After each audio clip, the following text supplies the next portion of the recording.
shoulder thing.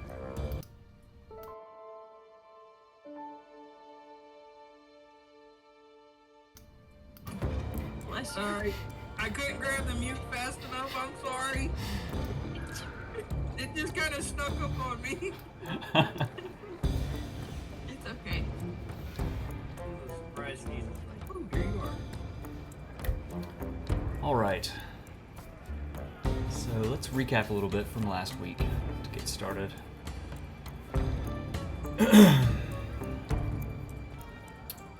In the ever-shifting sands of your journey, you cross paths with Dante, a human ranger of average height, but an undeniable presence.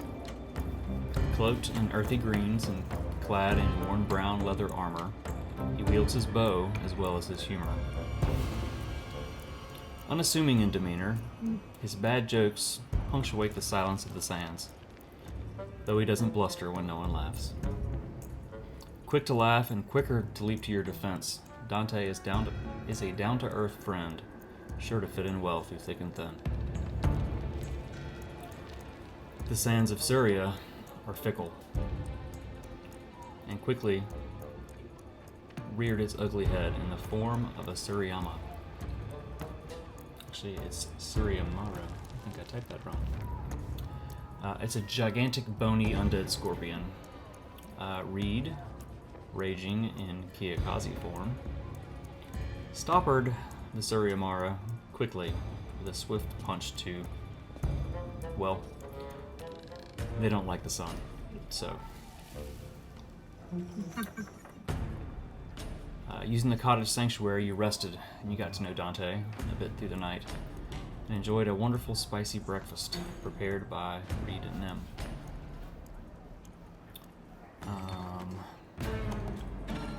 Guided by an inexplicable pull, you set forth across the blistering expanse,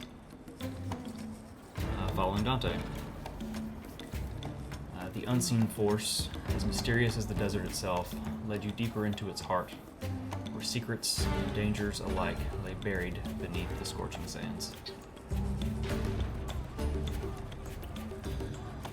Embraced within the sands, the spire of the Burj Sahra stands as the only sign of the hidden structure below.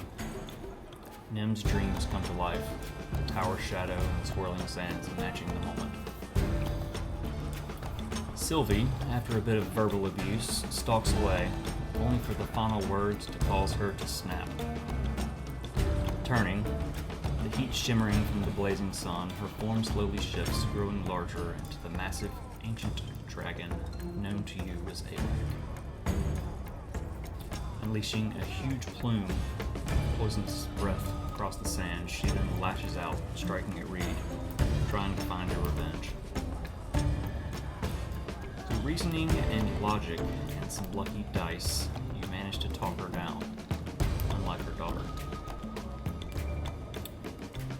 She turned and she flapped away across the desert, but not before promising one day to destroy you all, starting with Dante for his rude words.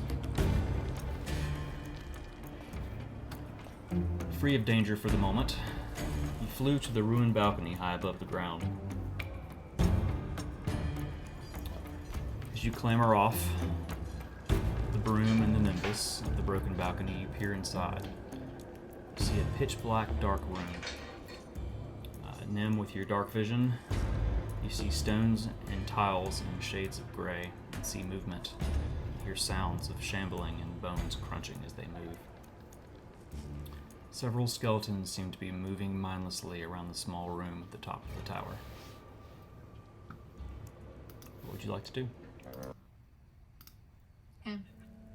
Are is the staircase broken, like completely broken? Or is there a small space that if they wanted to try to climb, they could get it? There's enough space that you could all move inside, especially since Reed is so small. She can actually move through the space of a creature larger than her. Okay. I'm gonna stick my head back out through, or to where they can see me, Mm-hmm. and put my finger up to my mouth and crouch down low. Okay, so you trying to be sneaky? Yes. Alright, whoever's trying to be sneaky, roll a stealth check. Dante and I are still in the cloud, right? You're still outside, probably above the balcony. The balcony's kind of hanging off the side, and there's a doorway. It's not like a little hole in the side. I mean, a balcony has to have a way to walk out onto it. Holy shit, dude. Sneaky. So it's kind of broken and kind of hanging off. Looking at it, it will support you, and there's like a arched doorway that leads into it. But the light through the doorway is the only light inside the structure. So peeking in from outside, Dante and Reed, neither of you can see anything. Carvix and Nim can though. Spell that I can use on Dante on. I thought I had a potion, but I forgot I used that back in Web Hole. Did you not brew one at one point? No, I haven't had time. The session before the last, or there was one, we were in like Murkmire and we went shopping and I found like a potion person type deal. And I bought one. I bought a recipe and I found ingredients, but I haven't had time to exactly brew them because we almost died twice and I made breakfast. That's what I told you.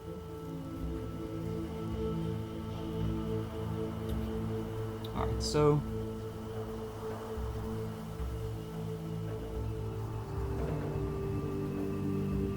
averaging, you guys are fairly stealthy. Reed, you said you want to cast Dark Vision on yourself. I'm gonna have to cast it twice for Dante too, if he's willing. Okay. So Let's see. reach out. It has verbal and somatic components, so meaning you have to say words and you have to wave your hands.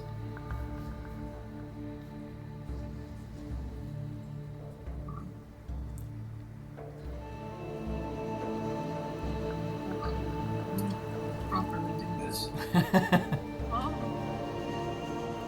She's like, you can see in the dark now. That's it.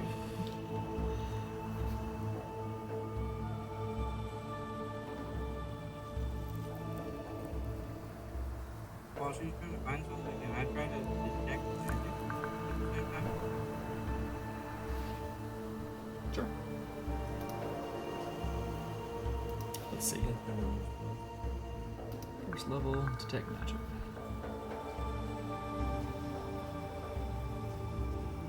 Last 10 minutes. 30.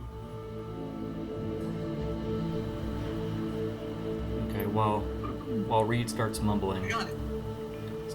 the words and waving her hands around, you also start mumbling and waving your hands around, but for different reasons. So both of you are like you're both casting spells. Oh no, I got like I got a no shit thing. Okay.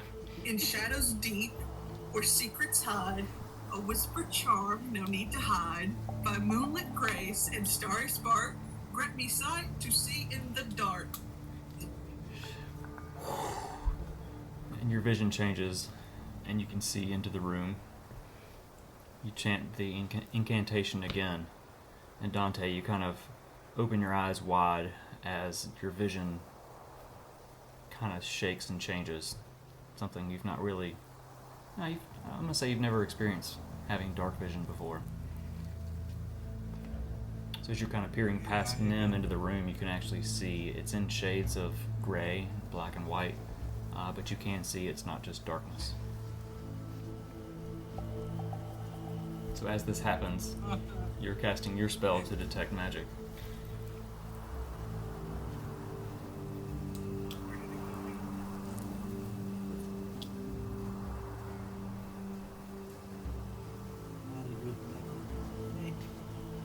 And I also want to use my last second level spell slot to cast Cure Wounds.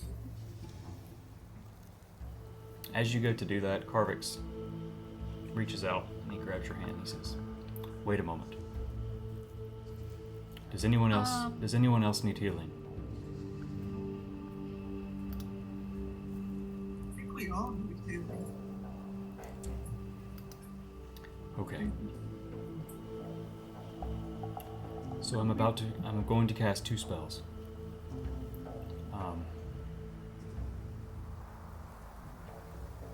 If you have any potions, after I cast the first spell, take it. Okay. And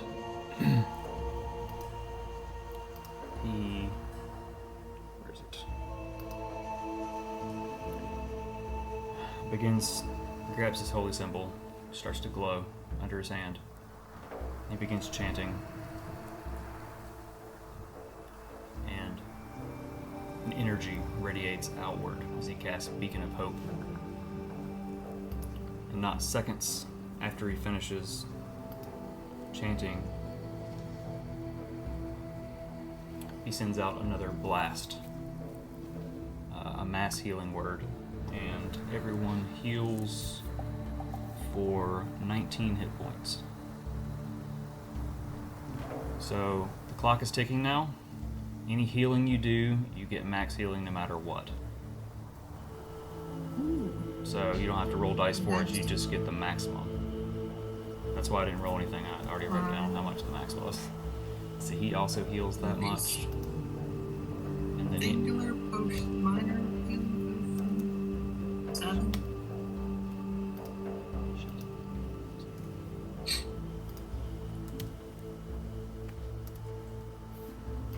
he heals up.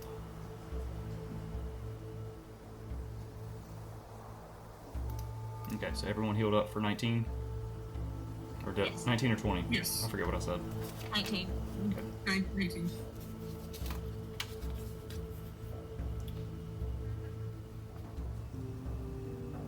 Is everyone looking better?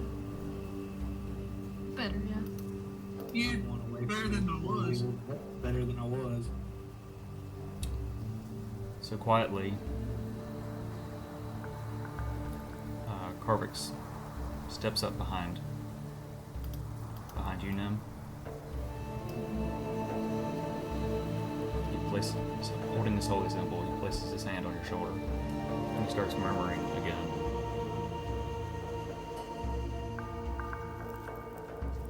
And after a few moments, he releases the spell. Don't die again. He casts Death Ward on you.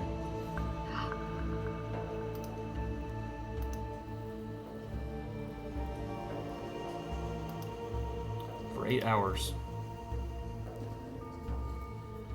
If you would drop to 0 hit points, you actually drop to 1. And the spell ends.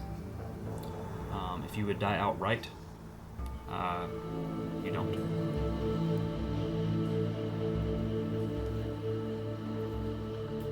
Okay. Alright. I'm gonna pat him on the elbow. And after, I'm gonna look to everyone and kind of nod. I'm not saying anything, but I'm gonna nod to everyone and make sure everyone's good. Did you still want to cast Detect Magic? Yeah. Okay. So all this is kind of happening at the same time. If there's any more healing you want to do it now if you need to. Be sure to use your slots. Mark off potions if you use them. So as you're murmuring these words, your vision opens up and you can see into the darkness beyond. There are bright lights very near you of magic, and that it's your friends. You kind of marvel at the amount of magic that's radiating off of them, and as it extends downward, down through the tower, you sense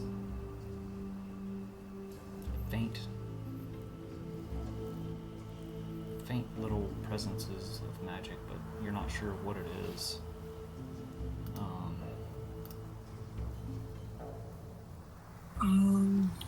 So this lasts for 10 minutes. You have to concentrate on. This lasts for 10 minutes.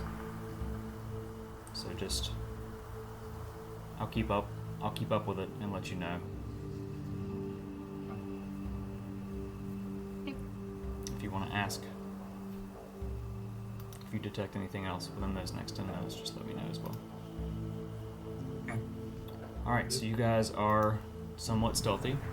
You were healed up, but have spent a lot of spell slots. What are you doing? I was supposed to also cast that for a spell slot too when you did that, correct? Yes. When we try to click it again, I don't click the white. There you go. You can do this. Okay. It wasn't clicking the button. I got you. Alright.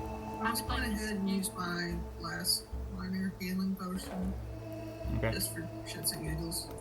Since it just. We don't know what's coming. So how much did you heal on I that? got one that I need to fill up. That was another 7, so I'm at 46. Okay. What are you guys doing? Okay. So I I've would got like one. to. Are you trying to heal up just that last little bit? Yeah, I only have one more point to heal up, and I had like a minor potion of healing. I had 3 of them. You want to use it or you want to wait? Tell you what, I'll just hang on to it. I'm 1 less than my max. Because you can't really go over. I'm pretty sure. Yeah, AWAC wiped out your breakfast temps. Thank God for that breakfast. Yeah, I think that breakfast saved you. Imagine if I didn't do randomly decide food. I was in a silly, goofy mood. I was like, let's get breakfast at the cottage. I mean, you got to use those skills. They're there for a reason. Your turn, madam. I've done interrupted you 3 times, so I'll shut up. You're okay. If everyone's good now, I'm going to use a sorcery point to cast a subtle spell and do firebolt. Or before I do this, can I see the pit in the middle? Does it look like can I see the brazier? You said last time I did. I just wanted to make sure. Okay. Yes, you can see it. Then I would like to cast firebolt at the brazier. Okay, so you quietly. Using subtle spell. Yes. So just. Let's see. Imagine if you missed. Just bounces around on the It just wall. bounces off the wall and hits Dante in the head. What the hell? Okay, so yes, roll an attack it. Roll an attack. I did. You did okay. I rolled 16. Oh yeah, I see it there. I'm so sorry. You're okay. Too many screens.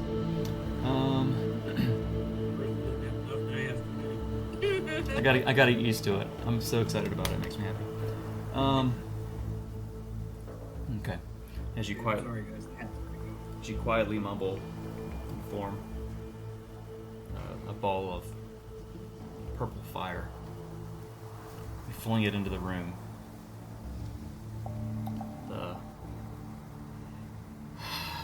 The grayscale lit by purple light. As it flies through, you notice more. You see more clearly. His head's turned, watching. Uh-oh. Oh no! I don't know if you'll see this one, but I'm gonna say you see it. As the purple light flies through and hits the brazier in the center of the room, it lights. And as it lights, all of them begin shambling just around the room, just moving mindlessly. Like, He's my family. kinda. And as they're randomly moving around the room, you hear a slight rumble. And on the far side of the room, you see stairs. We see an opening appear over here. Okay.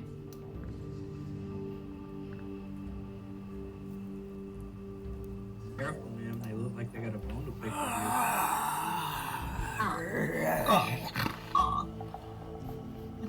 you. Bones crunching as they're moving. What's the plan here?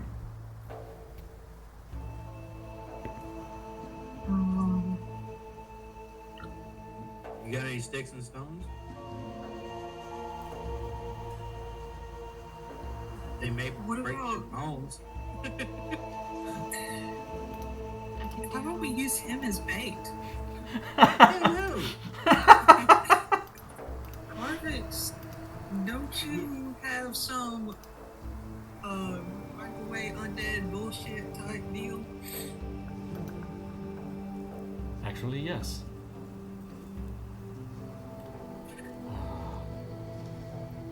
Thank you, Pipe.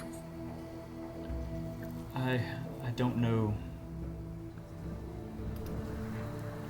how powerful they are, but I can try. And come on, mouse. Excuse me. Harvey's kind of steps in, down the stairs a bit. And again, he grasps his holy symbol. And he's going to channel divinity, destroy undead.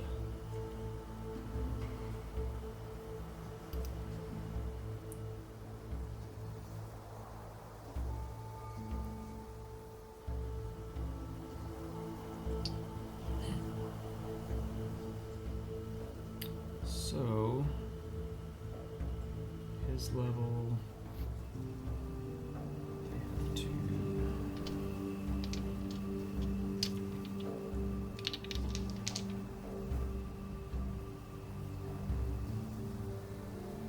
if it's it's not destroyed, if it's below a certain threshold.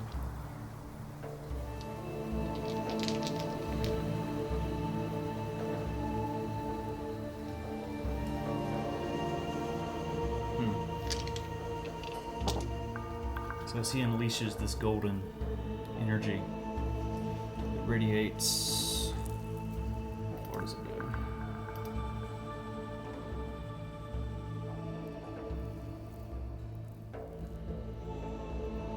"30 feet. Yeah, this is a tiny room.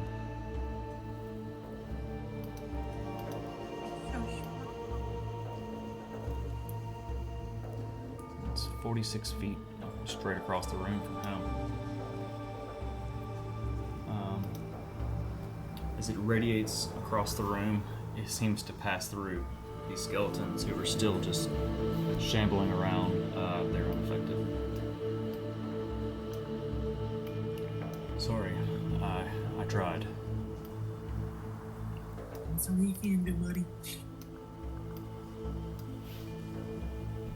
Got any more bright ideas?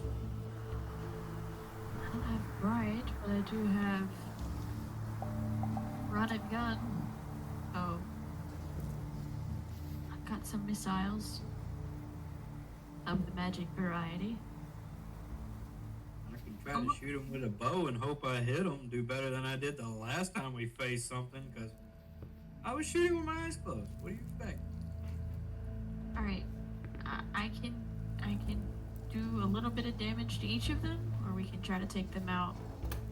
Or I can try to take them out with magic missile, but I don't know. Well, Nim, you seem to be the leader of this group from what I gathered. What do you want us to do? We'll follow your lead.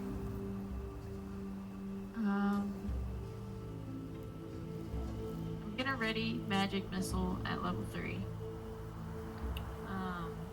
Reed, what do you have? You see, you mentioned something, but you got any ideas? What is this? No. That would be cool. Say that for later. No. I like pull out my sling. I got this. Alright. Okay. Harvix? I still want Nimbus. I think you're on the balcony. I think that's what he said. At this point, I'm going to say that it's most likely that Dante has probably hopped off and is on the balcony looking kind of between over Nim's shoulder, and Carvix has kind of turned into the left and gone down the stairs a little bit to try to do the Destroy Undead. So you're probably still sitting on the Nimbus, just kind of puttering right above the balcony, so you can see over their shoulders. I mean, you can't see much. You see that there is now light inside. You're like... Does the Nimbus fit in the hole? I mean, it's a regular doorway. With some lube and tight squeezing, but yeah. It's not much bigger than you, honestly. So yeah.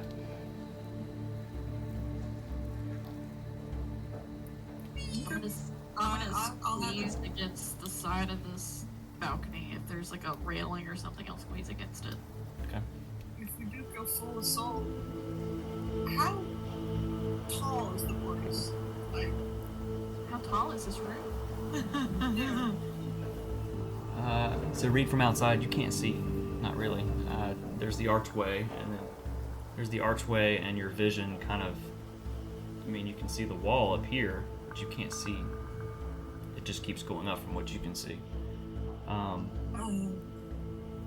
Nim, roll a perception check since you actually are in the room.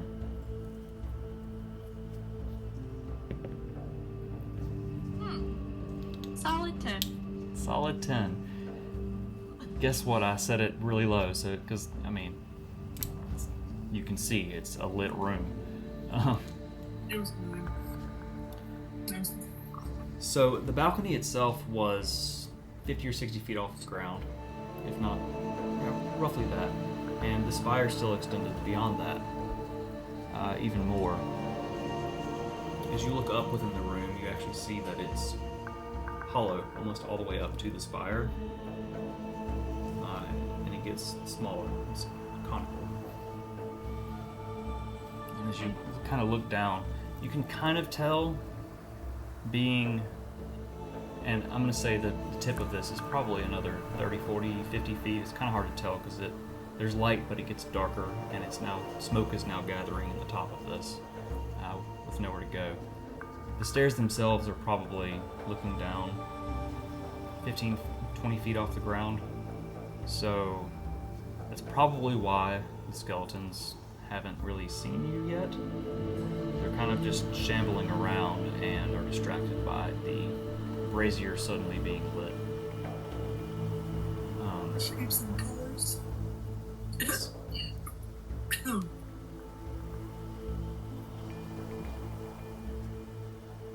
So I could easily fly in and looking at them at a vantage point to let loose. Yeah, absolutely.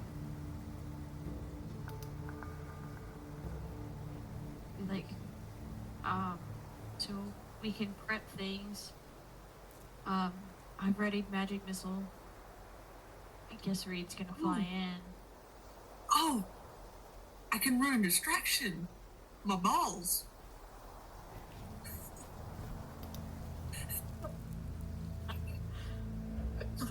I'm sorry? My 10 bag of tricks. And I hold up my balls. Okay. Are we doing one? Throw it in. I can do up to 3. How many do you want to use for this? I would say one. I've probably just one. This would be the kind of fucking tiger. I say you launch that. I can do magic missile at the same time. And then I'll fly in and be ready to shoot.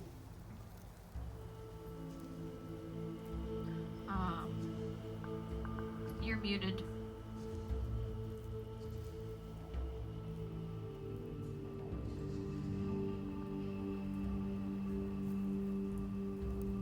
Dante is suddenly stricken mute.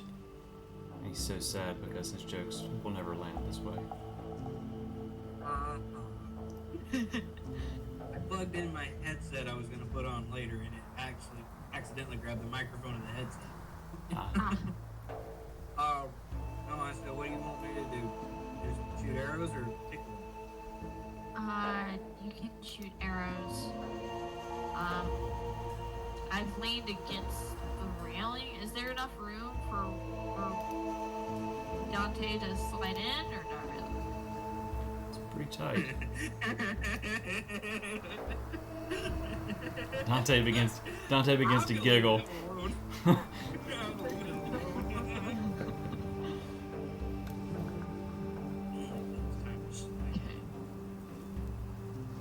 Then I say we do.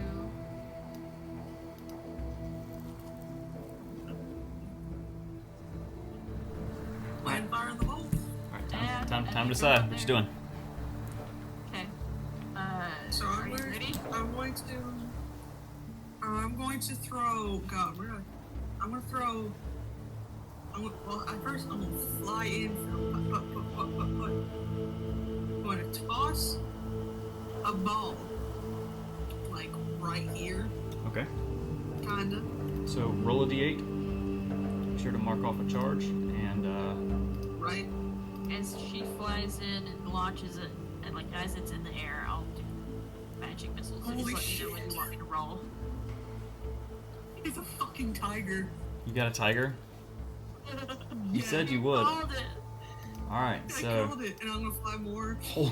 holy shit. That's a big fucking guy. So- Oh god. So okay, what are you naming him? Tigger. No. What's the tiger from? The jungle book. Am I thinking? Yeah. Shao Kahn. Shere Khan. Khan. Spell that for me, somebody. Sher Shere Khan. Got it. Khan. All right. So as Reed pulls this little fuzzy ball out of her bag and throws it, it streaks through the air. She puts in, throws it. Nim, you hold your staff out and you set it level 3, so that's 5 bolts. Yes, and that's gonna be 1 to each. 1 to each. Okay. So roll a d4. Dante, are you unleashing anything? See? Yeah. So Do my bow. all right. No extra. Okay. No sharpshooter, just regular bow. Okay, so I'm gonna say you had to step into the room a little bit more. Using the pointer on the map, which one are you aiming at? So as the missiles blast out, Dante pulls back on his bow. So you're gonna like right up to the edge and you're gonna shoot down? Yep. Okay. Right now. Roll an attack hit with your bow. The missiles fly through the room, separate, strike each of the skeletons. Roll damage, Dante.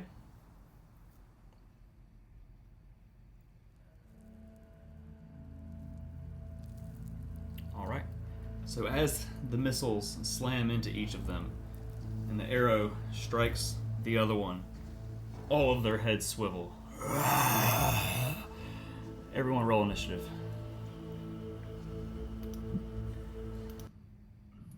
Do I need to roll initiative for Shere Khan? Yes, you do, and I need to add. Tiger to my list? I bet I'm not. I have the thing for it. Here, I can add it to it real quick. You'll probably need to refresh though. Shit, roll.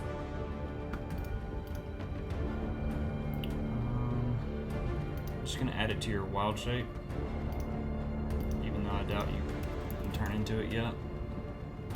We'll update it later, so it's on your wild shape, so you can use it. AC 12, 37 points, 40.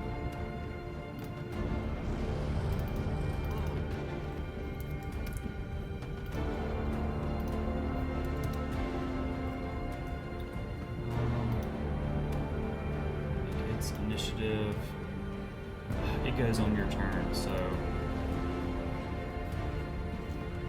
13. Let's see, Cardinal Sense to It's my challenge.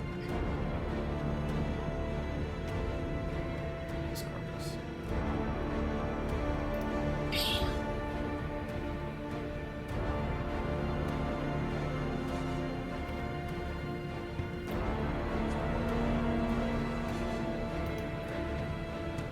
So, real quick.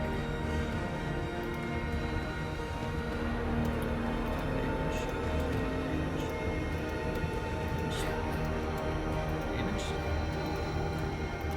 Damage. Skeleton A took an additional.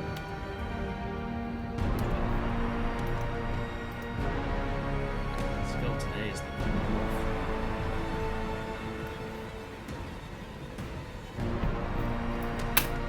All right. Right there, Reed.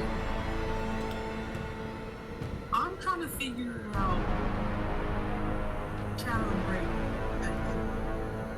Oh, you're talking about what you can turn To see into? if I can ever reach these awesome things. Let's see. Your max CR currently, under all, if you scroll down to wild shape,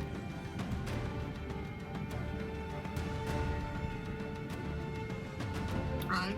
I'm pretty sure, let's see, you are level 7. Currently, your CR is at a half. At 8th level, you cap out at CR1.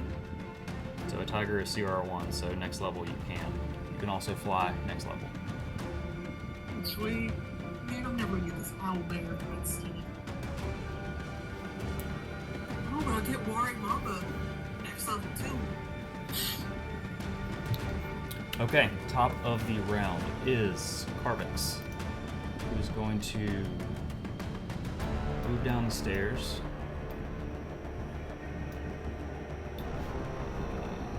Jump over the hole in the stairs. He's going to roll an athletics check. So that's 5 feet of movement. Jumping, I'm going to say that's another 10, and he falls. Prone, stands up, uses the rest of his movement to stand up, and he's about right there at the bottom of the stairs. So, Skilly Boy. I randomly moved these guys earlier. I need to put them in squares, and it bothers the shit out of me. Sorry. Oh, I should put myself in school. Alright, everybody is in squares.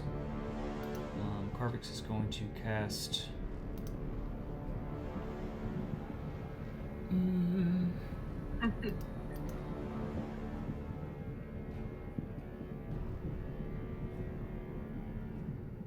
Hello?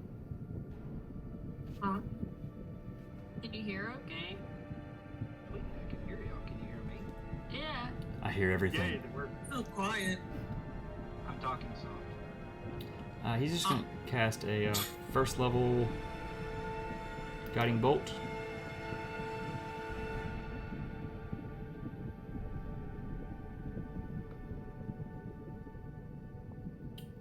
At skeleton C. So he's got to do melee spell attack. Solid 10. What's that? Yeah, it's gonna hit. So that is Scouting Bolt at level 1. Oh, shit. 46.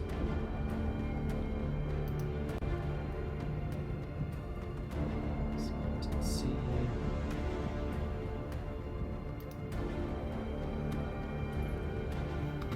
Come on now, stop being slow.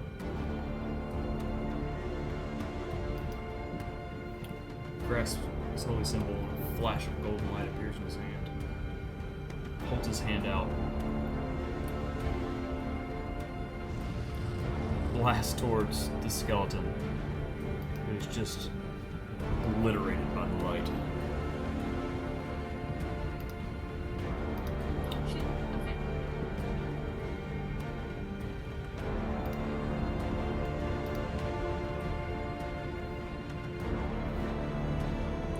Let's see. That's Carvick's turn.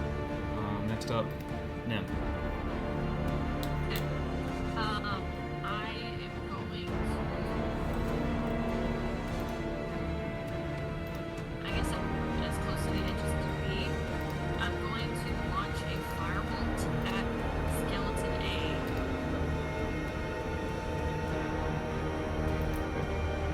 Well. Okay, is it turn off now? Another ball of purple flames flies through and it just dashes across the tiles at its feet. It looks up at you. No hit. I'm like, yeah, okay. Alright. I would like to, as a... Nope, I'm not gonna do that. I am just gonna stay right here. And that's my turn. Okay. Reed, what you got? I am going to aim down at Skeleton D with my sling and just fire off a shot. Okay. Roll an attack roll. She pulls back on her sling. The ammunition appears in the pocket. Dirty 20. She releases. It hits the skeleton. Roll damage.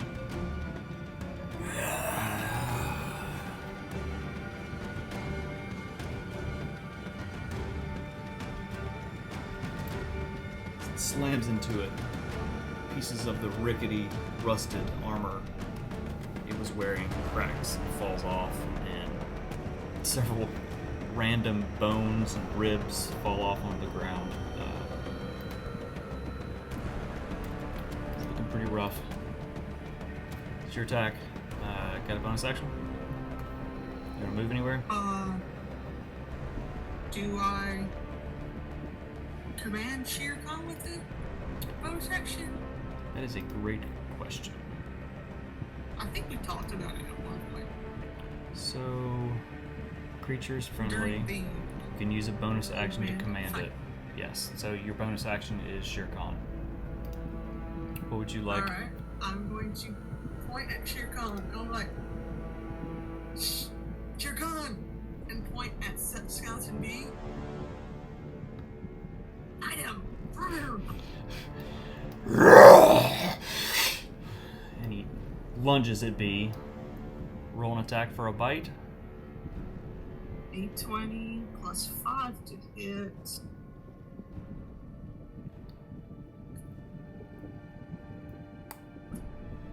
that's an 11. Yeah. As he bites, skeleton happens to shamble at that exact moment and misses. Does Tiger have multi-attack? No. Nope, so that's it Which for... I thought it would. I figured it would too. It just had Bite or Claw. Oh, that sucks. So that's all it can do. Yeah. Do you want to move Good it? kitty. Do you want to move anywhere?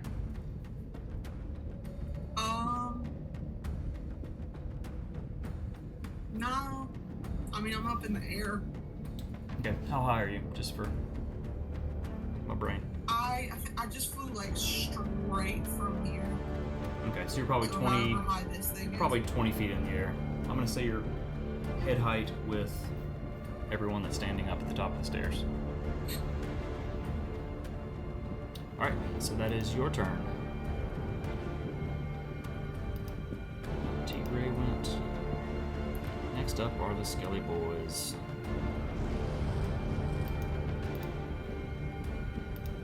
So Skelly A is going to step towards Carbix. He's going to attack. Shing! Pull out a rusted short sword.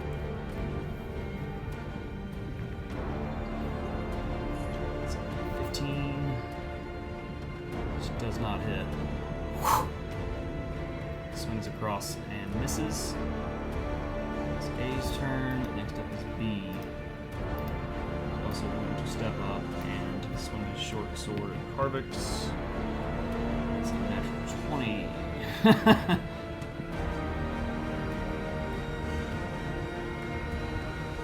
20? Can you see it? Okay. Natural 20 on Carvix. That's not good. So that is 14 points of damage. As it shambles forward and swings its short sword across. Catches Carvix across the armor. And slips and actually catches some of his skin. 14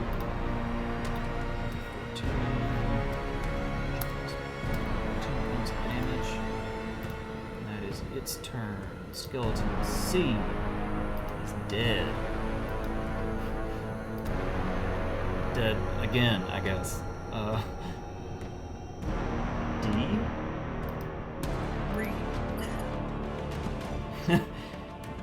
He's going to look up and see the golden cloud and just kind of see your face peeking over it. You're like, you kind of lean back and you're like in the act of leaning back. He's going to reach back and he's going to grab a short bow.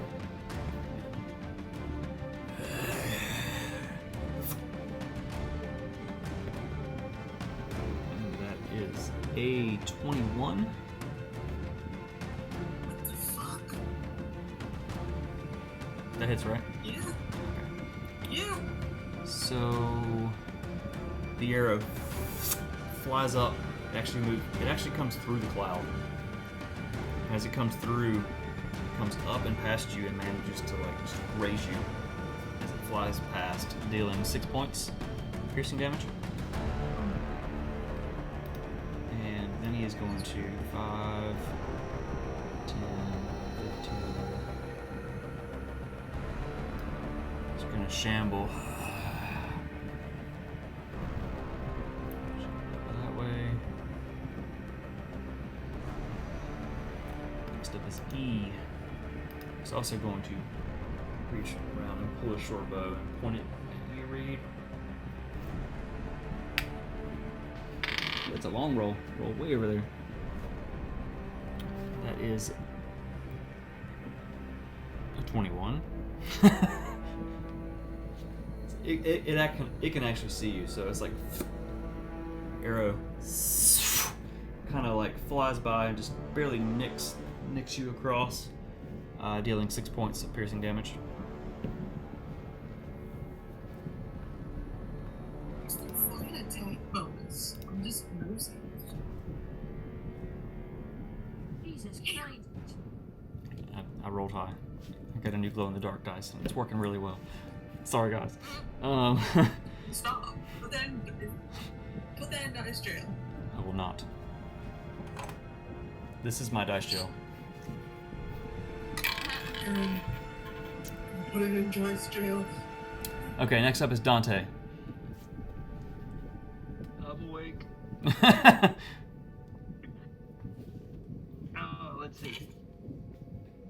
So I see D, A, and B. I'm going to take my longbow out again and aim for skeleton A. All right. Draw your bow back. Regular old arrow. I- regular arrow. No spells, nothing else? Alright. I learned my lesson last time. Don't use that other part. Let's see, 18. That definitely hits. And roll for damage, correct? That's right.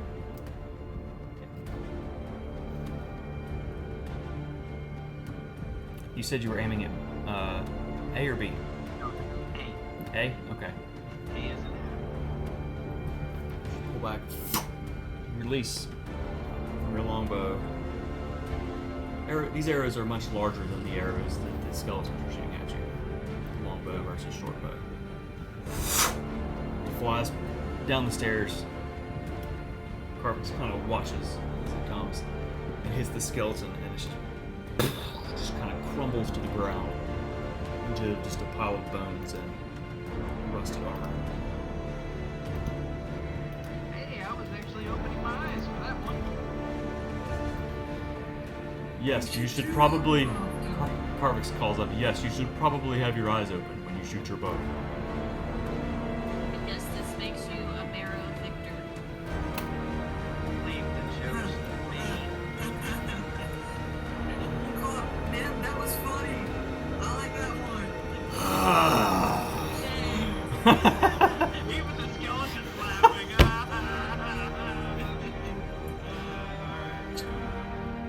Do you want to move or take a bonus action?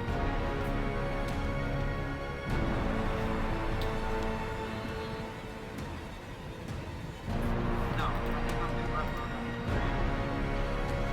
Right. Back to the top. It's Carvix. Going to swing the fuck out of this gigantic hammer. At B. At Skelly B. Brrr. Two hands. Definitely hits. So it's this plus 6. That's a 6. He brings the hammer down with two hands. He hits it in the head, and just literally the thing crumbles to the ground. Bones and crushed armor scattering. This is attack.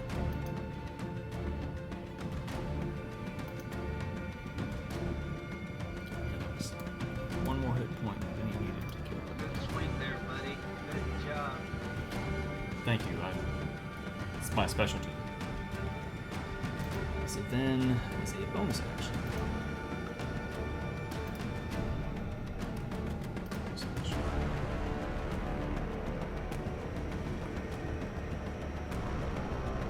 That's it.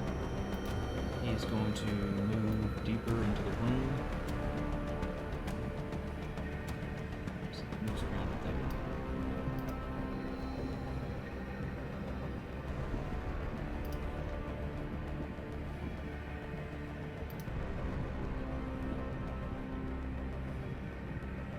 Sorry, y'all, I'm slow on seeing messages tonight. Oh, shit. And I can't pull up messages in the event chat because it'll cover the cameras and it captures that apparently. Okay, so that is Carvic's turn. Next up is Nim. What you got? I am going to very kindly squeeze past Dante. Excuse me, pardon me. Excuse me. So you kind of push behind him, back out onto the balcony a little bit, and work your way around, because he moved up. He moved up to the edge to get a good vantage point earlier on. So you're squeezing around behind him. Yes.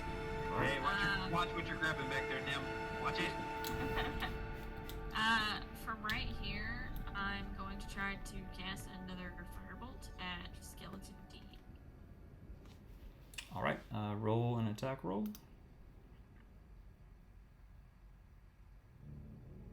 Mm.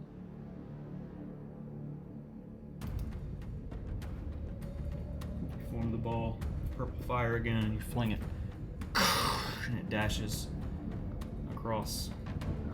Huh. Right. Fuck. Okay. So that was 5. So that's about 10 feet on the stairs. I'm gonna say you've moved 10 feet so far. To jump just across, you'll need to roll an athletics check. Okay, I will do that.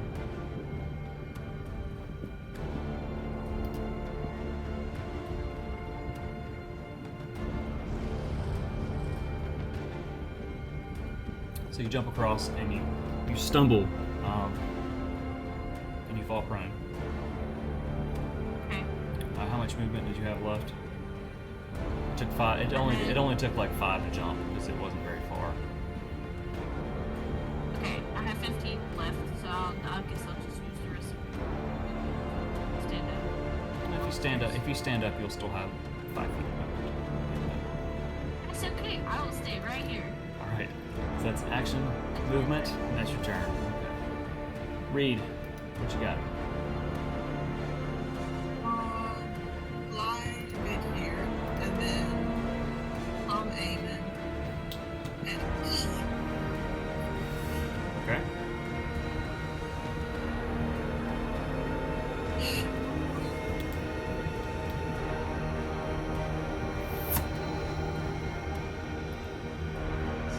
She pulls back, whistles down, hits it right across its face. Roll damage.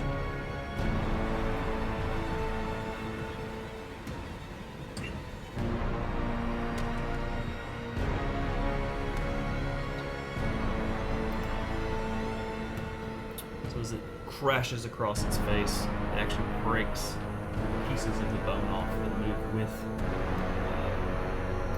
the projectile. Kind of staggers a little bit.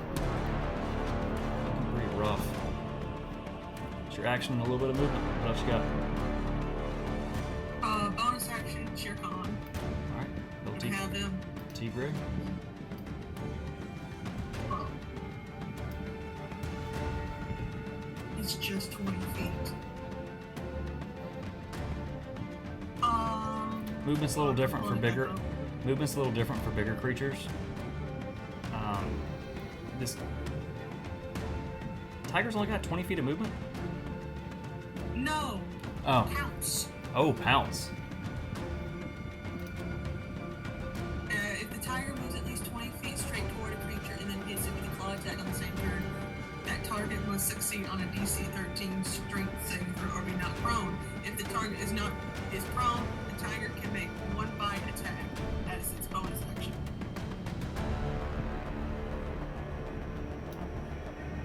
You could run around the room and get enough to do that to E, probably. Okay. I mean, it doesn't say does it say in a straight line? No, it just says go straight toward. Technically. I'd give it to you if you were going for E. Okay. Look, get it.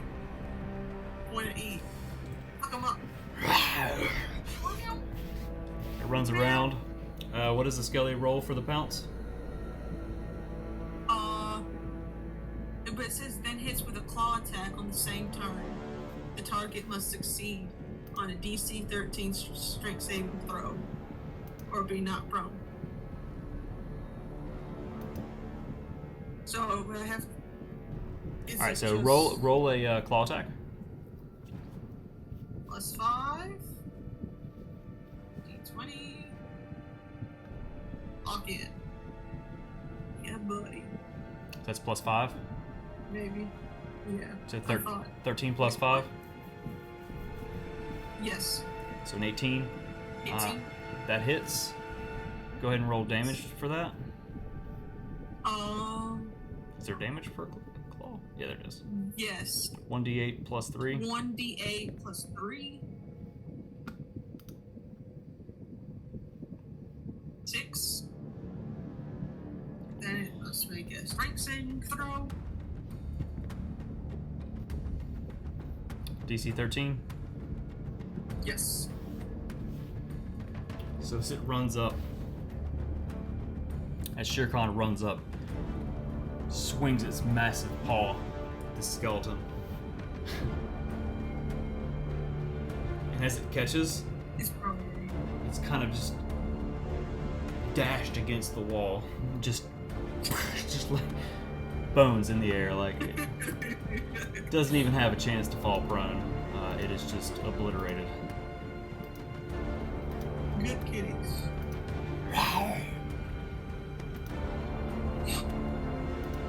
So he dead too. That is the end of El Tigre's turn.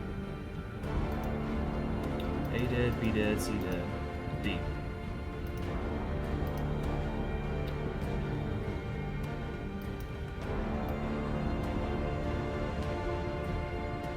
D is still focused on you, Reed. He hasn't really moved, so he's gonna pull back with a short bow again. That's a 9. Flies up. Misses you. He is dead. Dante, what you got?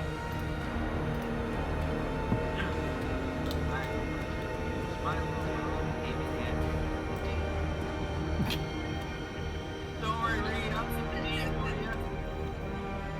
Well, Thanks. so, I sure won't. I want to. roll an attack roll.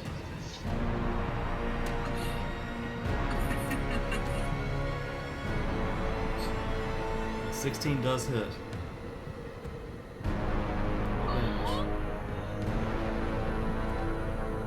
Alright, Dante, how do you want to do this? Turns out I got the D. You pull back your longbow. I've got the D! And it spirals through the air and just. The arrow crashes into it and it just kind of scatters across the floor. Dead. Guess I'll keep my eyes open when I shoot now. Yes, please do that. Good idea. Quick question, Mr. DM. Have I passed my 10 minutes for my detect magic? That was 2 rounds. I'm gonna say you guys probably took 6 minutes preparing, talking back and forth, deciding on your plan. It took you a minute. At this point, Karvik's spell has dropped.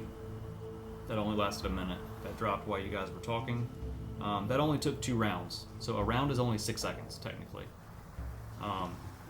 Pretty much everything that's happening in a round, in an entire round, happens within that 6 seconds, almost. Like we take turns, but it's really all happening at once. Like as Reed's doing this, you're shooting your bow, and like it's all kind of happening in this montage of things. So that was 12 seconds that passed in that battle. So no, I'm gonna say you have probably 5 or 6 minutes left. Then with that, after that, I'm gonna move up closer to them. I can't quite make the squares out on my computer screen here. This right side of mine is fuzzy, but I think.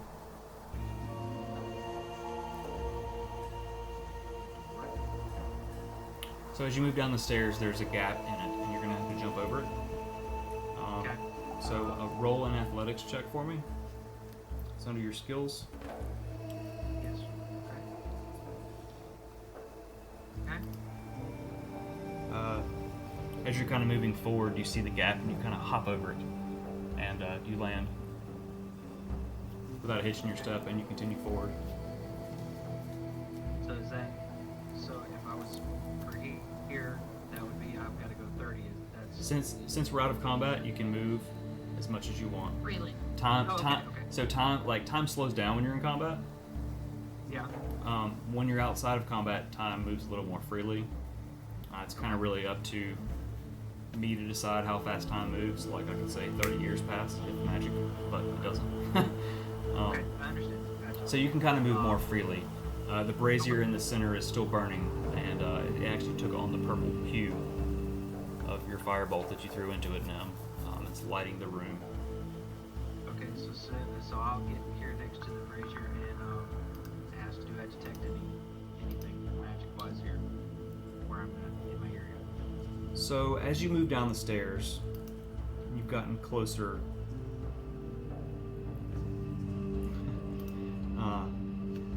Closer to the floor. What you detected below you seems closer. It's still kind of hazy and fuzzy. It's hard because there's stone floor and ceiling of whatever is below. You don't detect any other magic in this room though. It's all at a distance below you and very, very faint. So I would turn since I'm standing next to them, and I'm sure Reed can hear me. To explain to both of them, I faintly detect something below us, but I can't quite make out what it is. And just letting you know, I can't quite make it out, but I feel something here below us. Okay. I figured as much, but from what I know, this tower is very heavily guarded, so keep on your toes. So that's things to check out. Keep on my toes. I'm gonna get back on the cloud. It's safer up there. You I gotta talk don't to know Reed how about much this. longer. I don't know how much longer we can use the cloud in here. I have a question. Does the brazier have any inscription on it? Is it just a normal brazier, or is it anything special about it that I can see? Not that you can see. I'm not even gonna have you roll anything because it's. You do notice on the floor that there is a giant sun pattern. Would I But recognize the pattern, or is it just artistic? it was probably a clue for the puzzle that you saw before you entered the room. You remember that as the brazier lit, you heard rumblings, and Stairs open. yes. Okay. We're gonna I have walk two over. things. Going to do. The top of the stairs are about right here. They are leading. Coming over here. They're leading this way. I'll come with you. I follow. Okay. What do you want to do, Reed? I think we're gonna. Quickly, I want to search the skeletons to see if they have anything neat on them, and also to see if they have a little skeleton tooth I can nab, just for shits and giggles.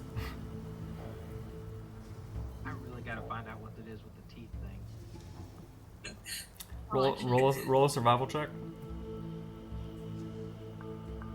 Yeah. I'm gonna look at. We'll go with survival on this one. Survival, you said? We'll go with survival, yeah. You managed to find 2 teeth. They look pretty gross. They're cavities all in them. Teeth are not like bones for some reason. They like to actually decay a little bit. They're pretty gross, actually. But you managed to find 2 undead. Burj. B-U-R-J. Do they have anything? Beyond that, their armor was pretty much just rusted and crappy. Swords and bows are just old. And actually, kind of digging through and looking for stuff, you realize that their armor seems really, really old, like from a long time ago, and it seems like... Roll an intelligence check for me. Or history, whichever one's higher. I got a good solid +0 for both.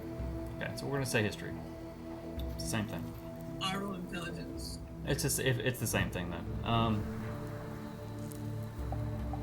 Even still, with a 7, you realize that in your travels and all the people that you've seen, that this armor, the clothes that are left, the tattered pieces, it's almost archaic, as if these are the remnants of adventurers from long ago who tried to explore this tower and failed very early.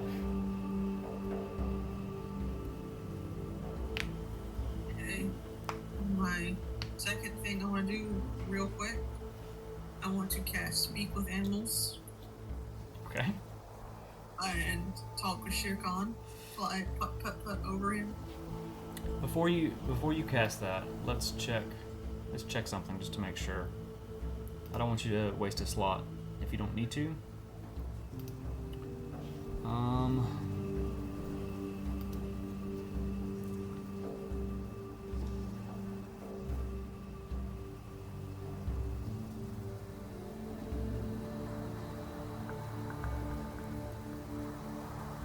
Yeah, it can't understand you unless you cast that. Okay, so you're gonna cast Speak with Animals. And I'm gonna reach out and take his fuzzy little face, and give him like that. I'm like, you did such a good job, buddy. Thank you. Oh, you have a deeper voice. I know. Meow. Oh, ah, hey. Like, okay, I'm gonna be honest here. I don't know where the fuck we are, but I know it could get real bad, real fast. So we're gonna be careful, and we're gonna protect our friends. Okay. Wait, No, can I hear her? Can I hear her talking? You just hear her making meowing. cat noises. Meow meow meow meow meow meow meow meow. And he's he going, takes and the cat's like, his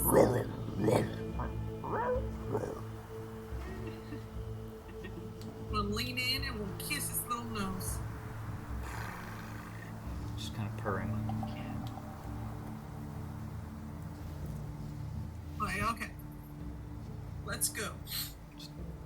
Tails kind of flipping. All right, so the stairs start where Nim is, and they. Oh.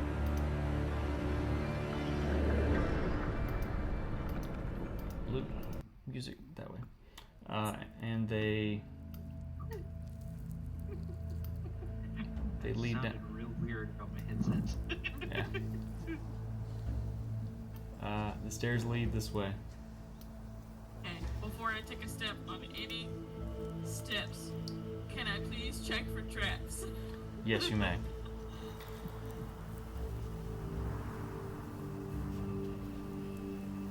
Solid 10. That's perception, right?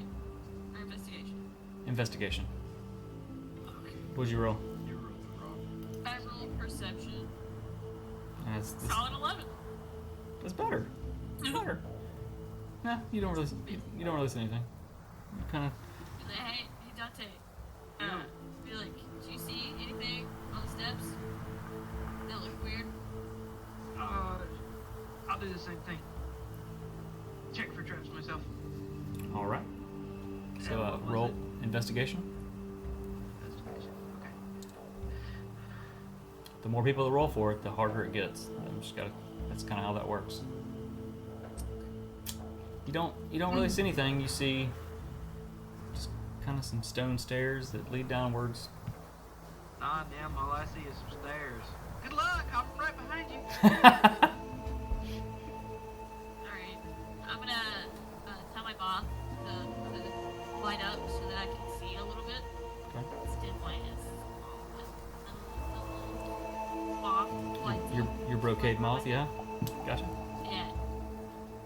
So just so you know, I have a little bitty like moth that is constantly flying around my head.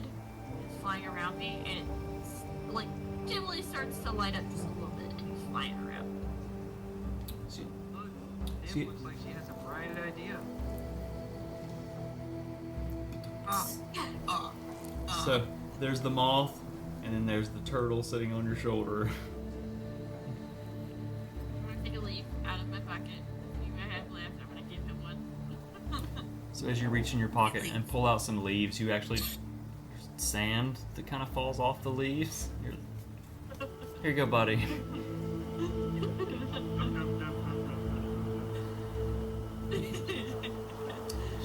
going to slowly make my way down the stairs. Alright, the rest of you following?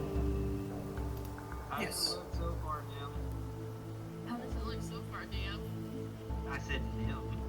I know. She's passing it on to me. Oh, I didn't hear it, sorry. So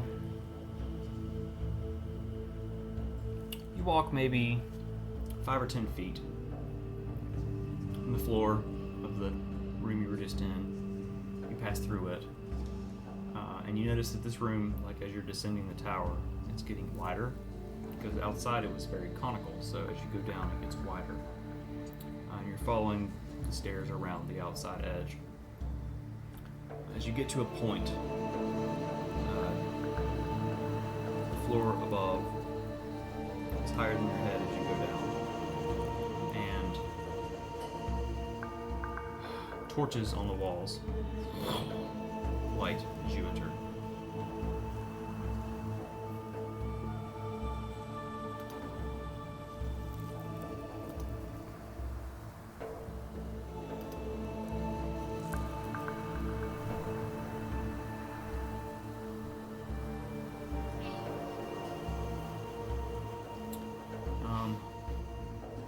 Roll a perception check.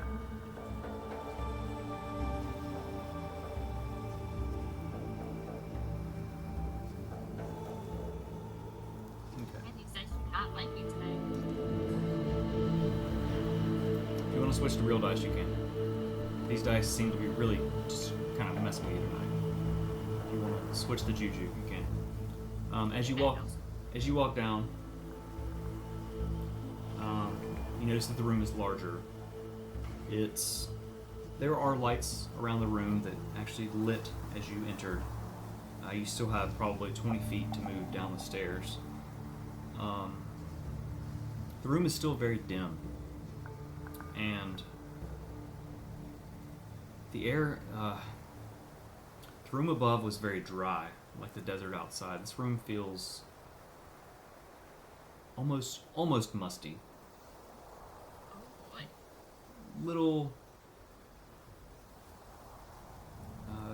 Little bit of humidity compared to outside and the room above. This room almost seems drenched compared. I mean, it's not that much more, but it's enough. In the center of the room, you see there are 4 statues. That's pretty much all you see. You don't see any skeletons.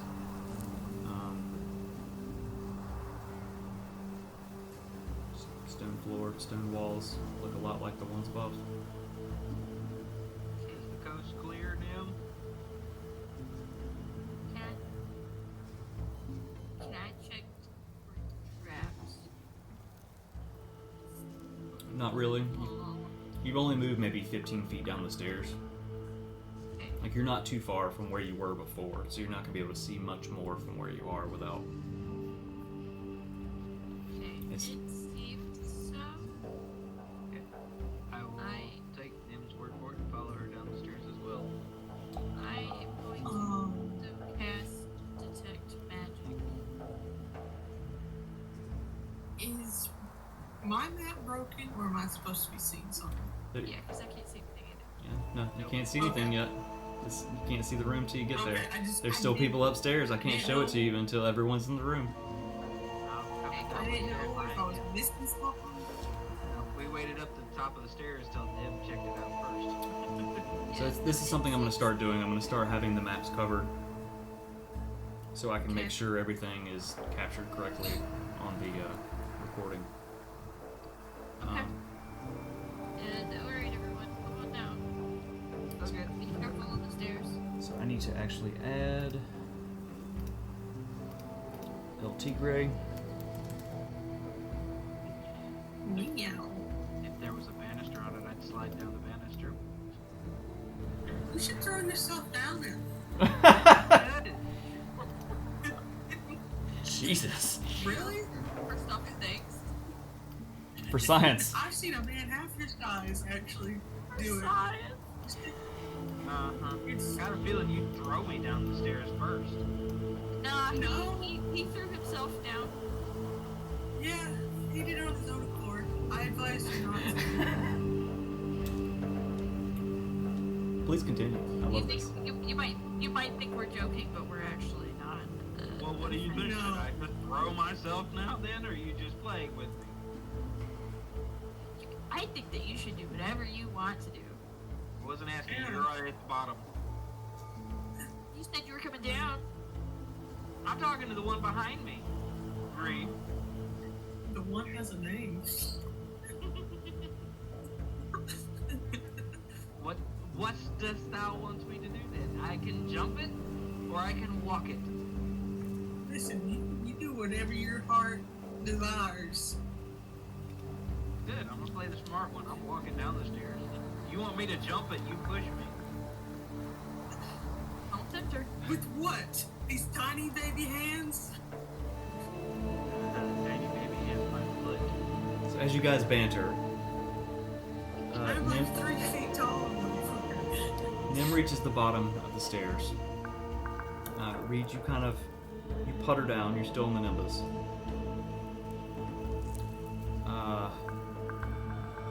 Dante, you follow. Like she's kind of puttering next to you, above your shoulder as you go down the stairs. Shere Khan is following closely behind, and Carvix is bringing up the rear. Just land the cloud on his head, so his head's in the cloud. Right? Yeah. Always got my head in the clouds. Just like my uncle always told me. So, while your head's in the cloud, any perception checks or investigation checks you try to make immediately fail. You can't see shit.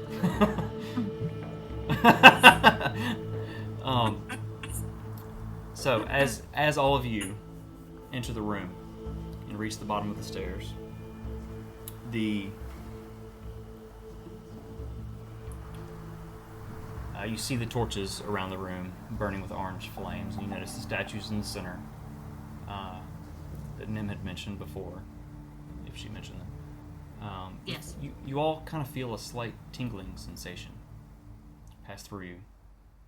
And over the next few seconds, you're confused by it, and it kind of turns to numbness.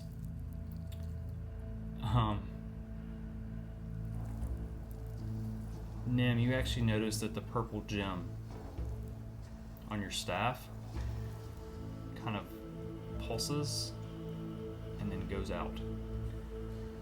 Reed, I need you to make a dexterity check as the nimbus just kind of disappears and you fall on top of Dante. Dante, I need you to make a dexterity saving throw too. Is Shere Khan gonna disappear? That's a great question. I want to be like, damn. As this is happening as well, like lots is happening right now. The stairs behind you actually crumble and fall, and the opening closes above you.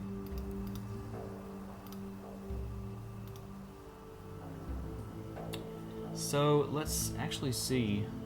I don't know if... Does that count as magic?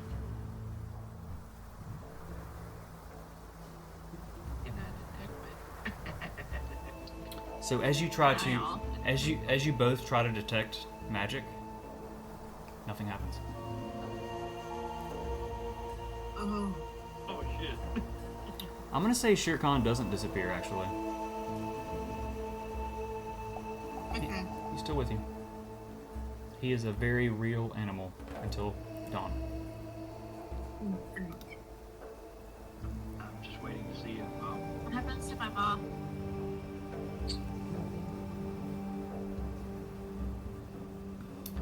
Guys, asking all these questions. Let me check. and does Reed end up on my head? Yeah, did you guys make your saves? Yes, I did. I rolled a great one. For once. Okay, 12. checking a save. Okay. Oh, I'm. No, you're good. A save would probably be better, potentially. As the nimbus kind of disappears below you, Dante's head is in this cloud, and all of a sudden it's gone. He actually manages to he jukes a little bit, and he catches you, and you're now sitting on his shoulders. Oh, See, like at his head. so you're 8 feet tall. Reed, is what it kind of feels like as you're sitting on top of his shoulders. This is what it feels like. This is amazing. Welcome to our This world, is little one. so much. Dude, you're short. Hey! Reed, you're so light. I am a Lightfoot. Actually, with all the shit she's carrying, she probably weighs more than you. Luckily, we're ignoring carry weight. I'm a man, I could carry it. My ranger in shining matching leathers.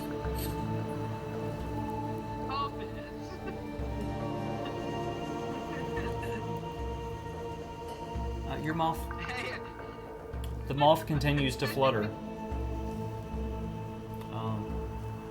Okay. I haven't read the stuff on this moth in a while. You can actually tell it with your brain what you want it to do. I forgot that. Function life. Can't do that. Yeah, no, I can't. You would just do it. What is it? Termite flying through his brain. No, not termite. No, wait, never mind. You haven't seen anything. Never mind. Nope. So you reach the bottom of the stairs. You try to detect magic in the room. You cannot. The stairs crumble behind you, and the opening above. Simultaneously, it all just kind of closes up. From what you can tell, there's no way out of this room. What are you gonna do? I'm gonna slowly step around Reed and be careful to step lightly. I'm gonna start making my way towards statues. Okay. And I would like to take a look at this one right here.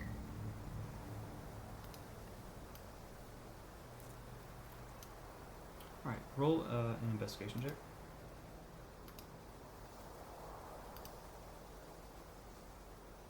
Oh, Jesus. I pulled out my dice and I fucking did that anyway. Okay. I'm gonna do physical dice now. 'Cause it's- Okay. 13. that app was really angry today on dice throws.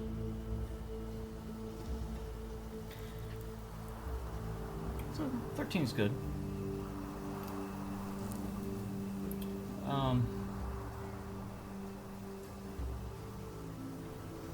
So as you kind of look, you're looking specifically at this statue, but as you do, you're kind of peering around it. You notice the base is square, and it kind of seems off kilter. And as you kind of look around at the other ones, you notice that they're all kind of pointing random directions. And as you look at the ground around where the bases are, it looks like they're a little worn.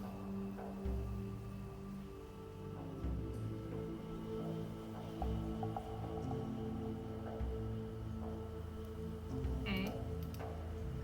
Is there any, like, engraving anything on them?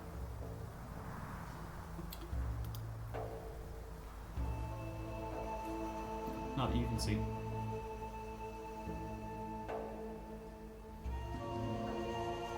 Okay. Alright.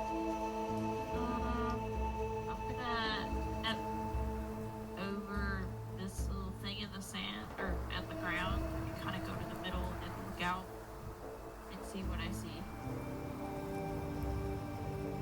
Roll a perception check.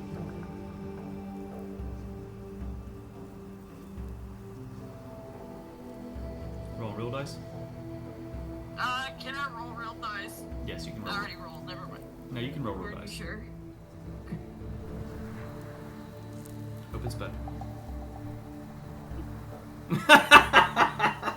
It was worse. Was it a wasn't one? it? What's your modifier?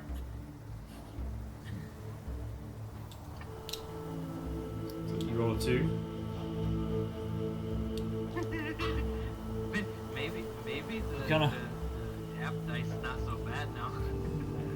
So you kind of you walk around more towards the center of the room, and you kind of look up, and you're just like, close your eyes, and you take a deep breath, and you don't see anything because your eyes are closed. But you did have a nice woosah moment. I tell my mom to fly and soothing patterns. Yes. And you are soothed. So what did you read, Neil? You What? good, bud? I can't. I don't know what to do. Okay. I need help. Help you want look me to- around the room. Help You want look me to around go the look? room. Okay. We can go together as a Yeah, what are you guys doing? as Right. a That would be a good idea. So I'll walk with them as well. And Oh, back in. I'll point out Reed, what I see. Reed, you're kind of at Dante's whim because you're still on his shoulders. Oh, that's right. Never mind. I forgot. I want you back in. Okay, you want Shirkan to follow, so move him along with you. Yes.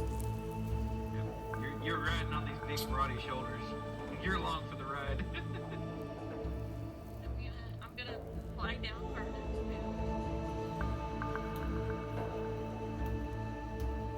Has anyone? This room See seems. what? This room seems sketchy. Yeah. He's gonna kind of look around. Do I know what that feeling is? I was thinking the same thing. It seems kind of weird to me, maybe.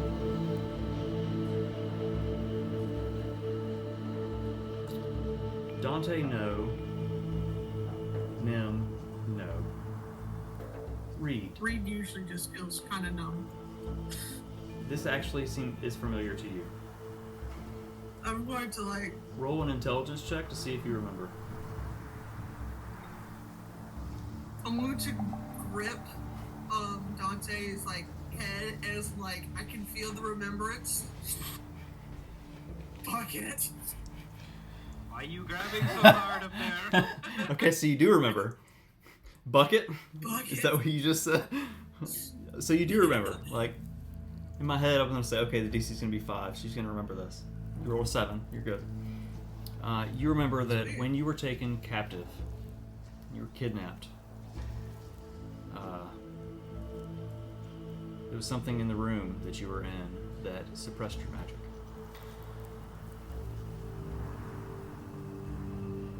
I'm gonna look around and be like, we need to find a gym. A gym? Yes. If, Like if a I, leper? if I Like a like, gym? like, no, not the A gym or a bob, maybe a bill.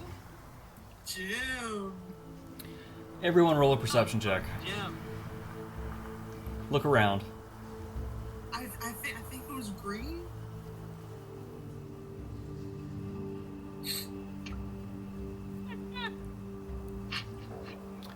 So sorry now. Dante and Reed.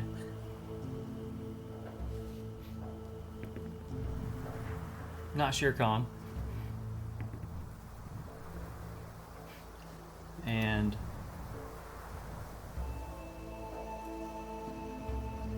Carvix. Everyone but the tiger and Nim looks up. So they're kind of looking around the room. And around the very top, probably 50 feet up at this point, because the stairs were very long to get down to the room. 50 feet up, near the floor.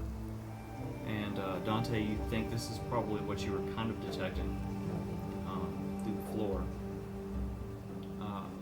Are these blue gems gradually pulse. They grow brighter, dimmer. And there's probably Multiple? 7 of them around the room. Oh, shit. said blue. I thought they were green. Damn, I can't change the colors yet.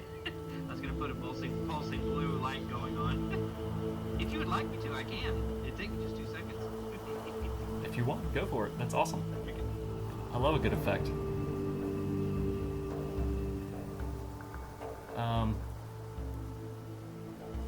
It's going to destroy your night vision, but There we go.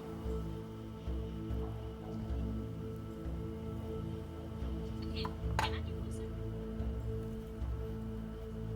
I can make my Jujutsu Kaisen lamp blue. What? That's about it. what happened to your starry lamp? Is it on? Oh, awesome. Okay. The angle has changed, so I haven't been able to see it. Yeah. It's got like, it's just like 70-degree fixed.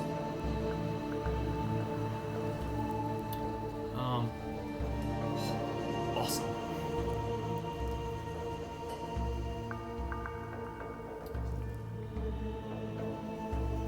How high So- up is this ceiling? About 50 feet.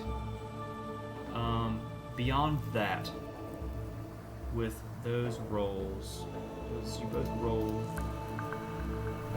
pretty well. You notice the statues, same things that Nim noticed as she. You noticed them. I pointed out to them. Yeah. And you actually investigated, they're just perceiving. You do notice around the room there are random, kind of scattered.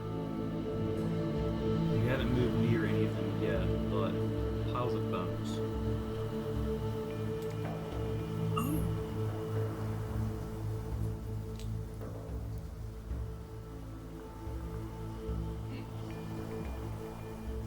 So, back in old fuck mall, when I got captured, the jail cell I was in had gem like those, and I had to destroy it to get my magic back.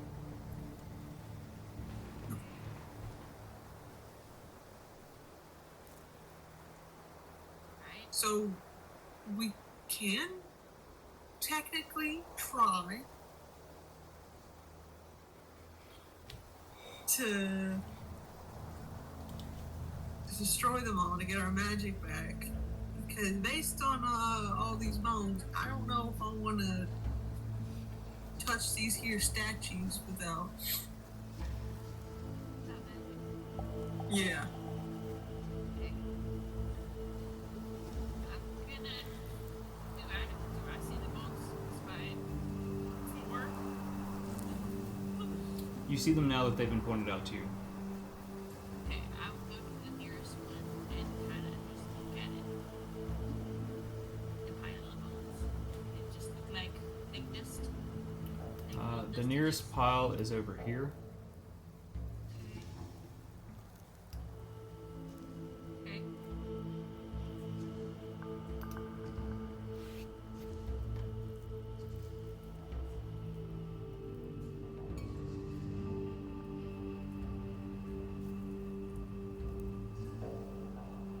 Roll an investigation check.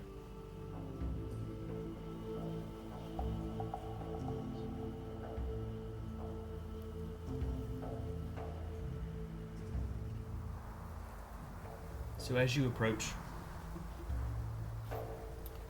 this pile of bones,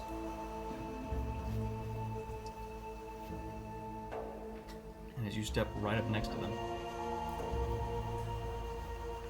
you see mixed among the bones is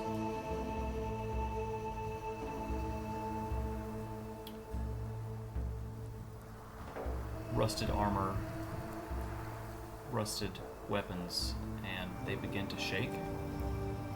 And as you step right up next to it to look at it, it forms together. No. Shit. Oh, hell no. And it stands up, and there's a skeleton, much like the one upstairs, except this one, within the eye cavities, it glows, and it's pulsing, just like the blue gems above.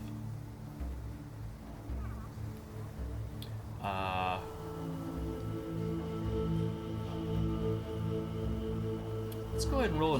Let's go ahead and roll initiative for this room. Question. Do I still get advantage because of my staff? Oh, fuck. That's risky.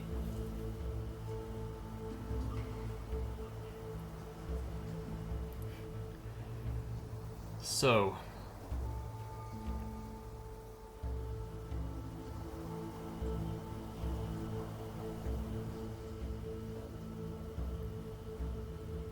How to do this? I did research on this throughout the week, past 2 weeks actually. I think the best thing for you guys to do to make this easy to keep up with is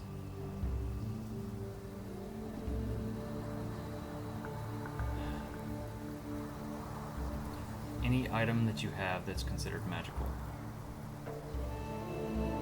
Now that Reed has explained what it is. That it is an anti-magic field. Any magical weapons, armor, anything, you lose the properties of it. So effectively, if it's an attuned item, just unattune from it.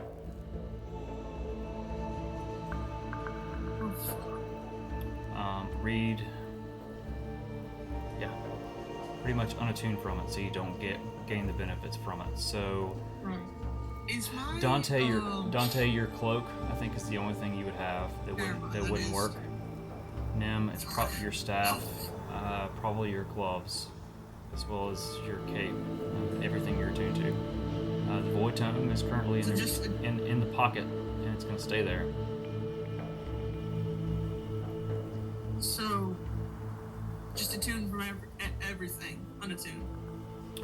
Just for the sake of this, you haven't technically unattuned from it. Technically. You haven't technically unattuned from it. It's just that because you are attuned to them, it's actually giving you those benefits. If you unattune from them on the sheet, it will undo those things, so it doesn't add the bonuses that you get. Right. So if it gives you pluses to ACs, it will take that away. That's ugly. Mine's gonna be two of them actually be the cloak and the bracers. Oh yeah, your bracers. Okay, so yeah, because there's no magic, your magic items that are technically magical, I think magical items is all that it really takes. What about for my locket? I don't think it was. Your locket actually isn't your locket. You haven't attuned to yet. That's why it doesn't work. Okay, that's why I was gonna say it wasn't in the list, but Yeah, I don't have. Whenever I set things up, I had you not attuned to it yet, because you haven't figured out how to activate it yet. That's something you and I kind of talked about, and we can talk about it more. I have some plans to bring that into action at some point. If you just want to let me roll with it, or we can talk about it some if you have ideas too. I love input, like messaging. Last week I gave you a couple of good ideas while I was talking to you through the week. Yeah, that's what I love. Just watching the session back and being like, ooh, and getting input. I'm just like,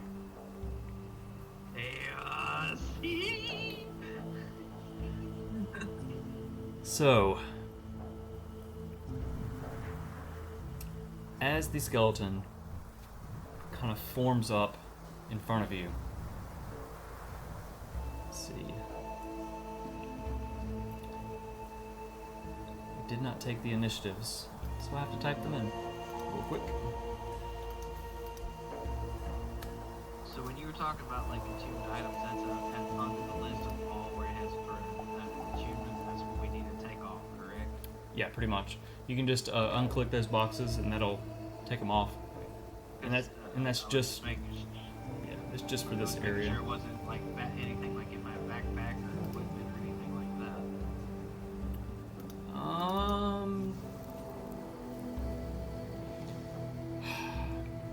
It's tough. Yeah. There's one in my backpack that you do know of that's not been taken out. I'm not sure.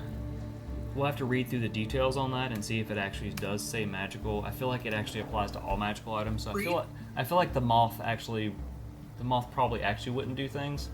But I read through it. It's a magical item, but it doesn't necessarily say anything about magic on it. Kind of the same thing with Shere Khan. If you tried to activate him here, it wouldn't work. But he's a real animal until dawn, so he's not going to go away, kind of thing. So I need to roll initiative. Home chicken. I would say it's kind of funny how my lights are synchronized with Bug's computer. They're actually flashing at the same time. That's ADD moment kicking in right there.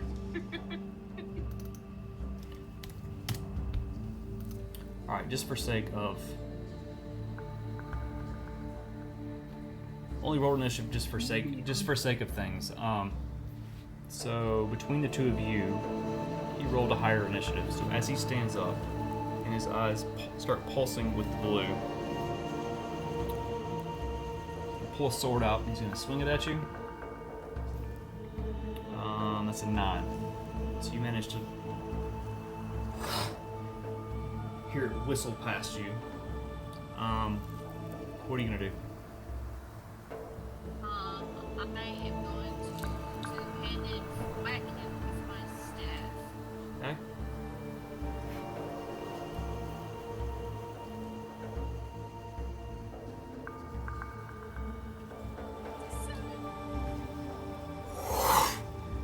Whiff. He's kind of shambles to the side as his body is still kind of forming up after he swung at you just randomly. The rest of you kind of see this happen. It takes you a second. He's gonna swing again at you, Nim. That's an 11. He's still after. What? Yeah. What is your AC now? 11. Woo. Just misses. You managed to kind of juke out of the way again. It's to you now. I'm gonna try again. All right. You know what? No, I said it already. I'm gonna go ahead. Put my dice away. Okay. Okay. Two-handed. Swing down. You catch him. It's right in the clavicle, the collarbone. It snaps. And he kind of just falls to the ground. Just Do I need to roll my necrotic damage or something? Because this one's technically non-magical item. your staff is a magical item though, so any effects with it are probably not. Actually, I think I specifically said some things on that are non-magical. So yeah, go ahead and roll your extra d6. He crumbles to the ground as you hit him, but go ahead and just hammer it home.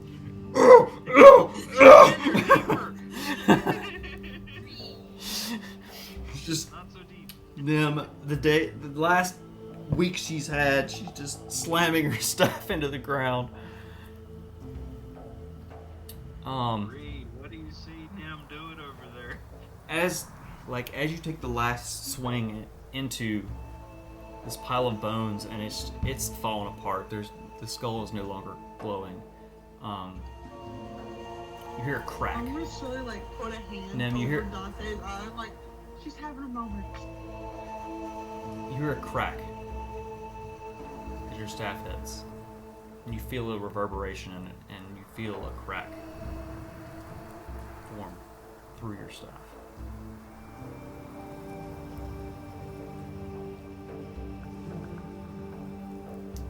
Okay.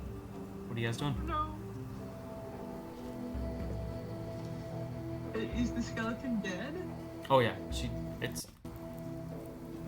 fucking wailed Well, on it. Reed, what do you want to do? I'll lead the way. I'm gonna take a look I'm at gonna the go- staff and see how bad the crack is. Okay, let's see what they're doing, and then we'll have you look at the stuff. Or can I just like see her like about to like lose? I guess she's about to lose an arm and staff. Okay, let's have her roll an investigation check with advantage to look at the staff now, because you are very well. Investigation. No, advantage for me? Nim is rolling. I'm so sorry. Is that with advantage? Yes. Okay. Okay. So, as you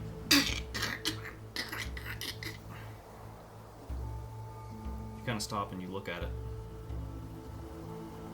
you see that the gem, the purple gem, though it's not glowing, that in the black ashen wood that that a crack has formed around it, ever so slightly, and it runs the full length from the top of the carefully crafted dragon's head all the way to the very bottom.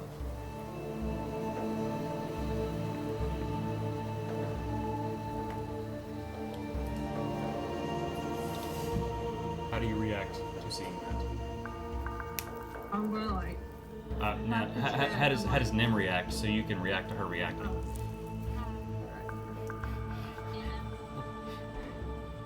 Her purple face, very purple face. She's kind of turned so you guys can see like one half of her face. Her very purple face starts to turn a deeper purple, and she is just like almost. She's not ripping it too tight, but she's not saying anything. She's quiet, just staring at her staff. I'll poke Reed. So what do you want to do? What's going on? I'm gonna quickly tap Dante's hand, like, get me over there, avoid any skeleton piles. So before any of that, Reed, roll an insight check with advantage because you know Nim pretty well. Let's see if you can actually pick up on this. Let's let the dice decide. Come on. Because she didn't say much, she just turned around and Are you fucking kidding me? turned even more purple. I got a 10 for both. Solid 10. Solid 10. Plus 3.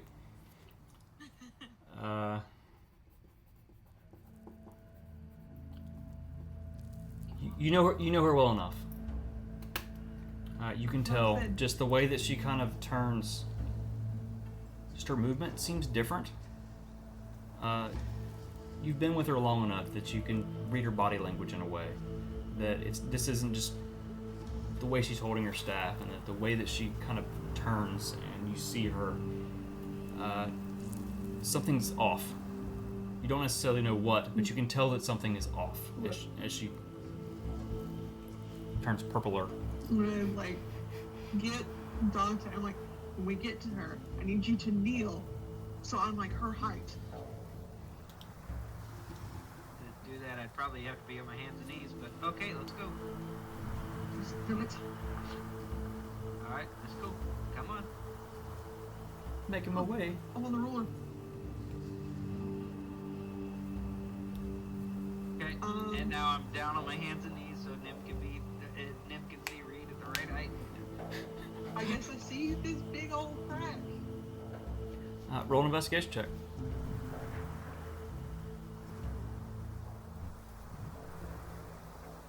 Natural 1, give me a moment. 4. Better, but not great. Yeah. Can I investigate with her? You were on your hands and knees, face down on the ground. You can't see shit, dog. Sorry. The situation dictates no. I'm so sorry. Reed, as you're kind of balancing on his shoulders, you're looking at just what's in her hands. It's her staff. You see that she's holding her staff in a weird way, almost cradling it like protectively, but you can't see why. Okay. I'm gonna grab her hands like we're holding the staff and like stare her right straight in the eye. I'm like, hey, look at me. I don't know what the problem is. I know there is a problem, and I know you are the one who has her shit together in this group. and you're making me look like the one who has her shit together, and that's not good. You should keep your shit together, and I promise you, we will figure it out once we get out this fuckhole. Are you with me? As she says this, I'm just gonna drop my hand. I'm not dropping the stab, but I'm holding it like this and dropping my hands back so that she can see the crack. I'm like, oh, well that's not great. What's going on with that? Face down to the ground, you know. I'll explain in a minute when I'm not looking down at you like this.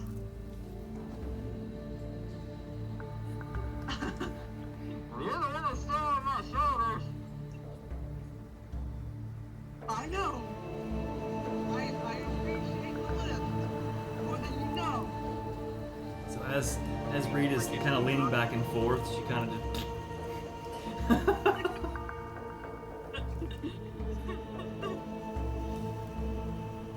What was that? that spicy breakfast is catching up with you. My boots squeak. Don't worry about it. Roll a deception check, Reed. Can it be with advantage because he's not looking? No, I'm pretty sure he felt the vibrations. I'm picking up good 30-20. vibration. Okay, Dante, roll a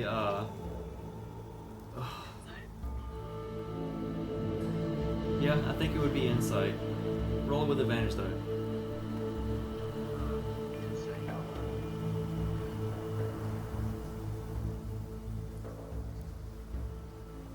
Fuck me.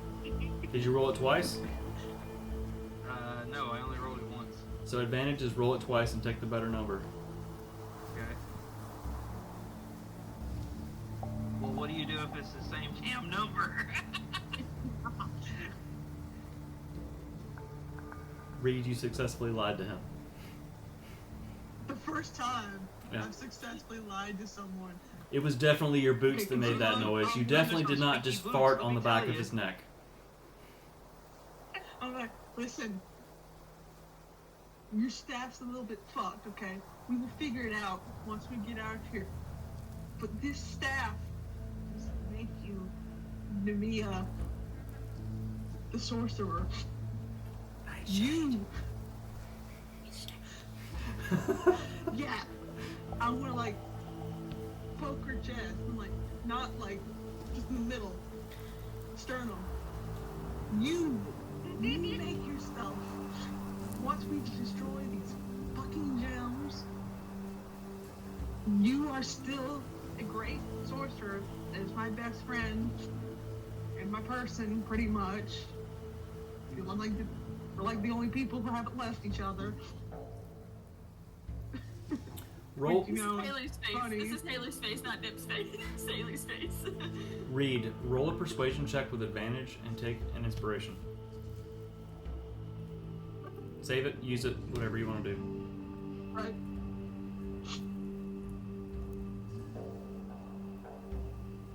Okay. Is that with Investigation.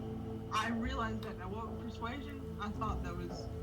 persuasion with advantage, and you have an inspiration point if you want to use it. I want to say for a DM, it's what, an 8? But I got an 18, so. Okay. So Nim, you were very moved by this. As you're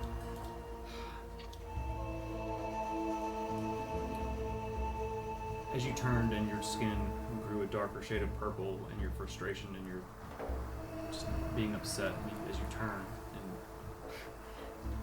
Dante walks over with Reed, and he gets down, and she kind of gets close to you, and you show her what's going on, and she gives you this speech. Your eyes well, and a single tear runs down your cheek. Wipe that shit away. Not like that.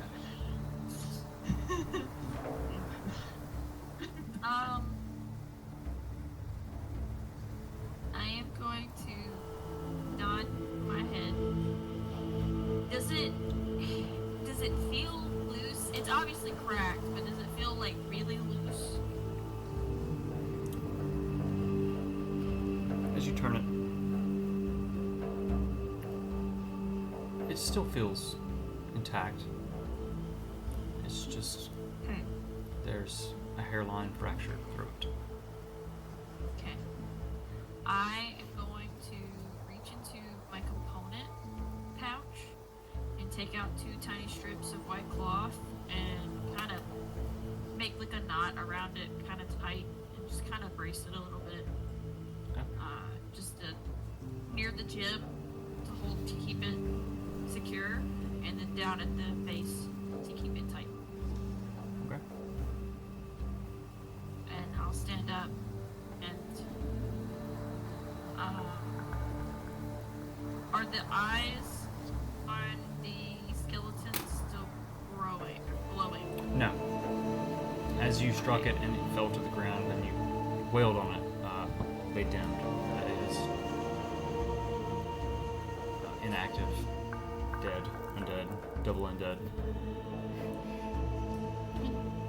Okay.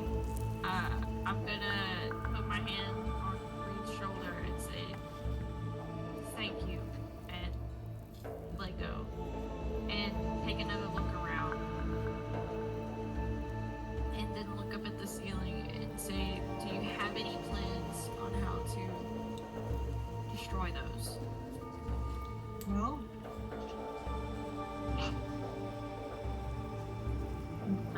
the best I got is don't let anybody shoot at it. Can I get off to the ground now? I wondered why your face, like, while you were off camera. I love it. I was like, oh shit. Yeah, one moment, and, like, settle back down. I'm like, okay, you can come up. Thank you. You're like freaking ratatouilleing him, like driving him by his hair. Stop turning me into a puppet. No. No. I don't. You're never getting down, are you?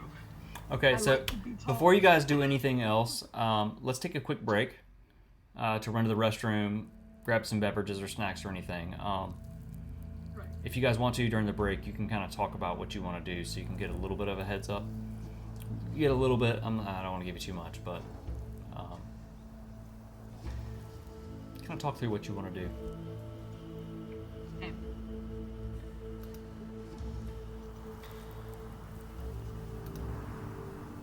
So, okay.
would like to, after fixing my staff, I'm gonna take my backpack off and like put it, I guess put it on the side of it so it's just like behind me, so I'm not swinging it. Yeah, holstering it. So I put it back on and I look around and I'm gonna go back to the center of the room and my map is gone. Mine is too. Give me just a moment. Okay.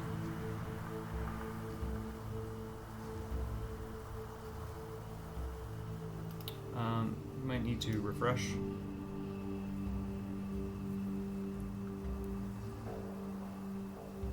Yeah, there we go. Okay. Where are the? So I'm gonna go back to the center, and standing in the center, where are the other bones at? Roll a perception check. You gonna use rock dice or you gonna use the digital? I'm gonna use the digital. All right.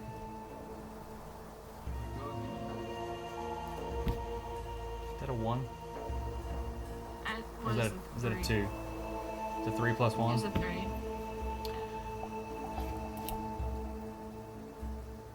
3.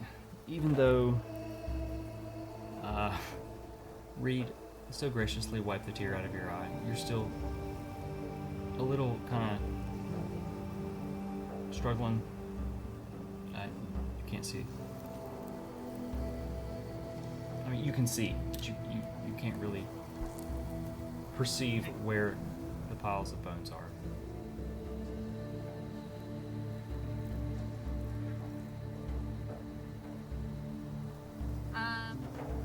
I'm gonna go up to this statue right here. Is there anything written on it? Or is it just plain? It's just a engraved statue with a face.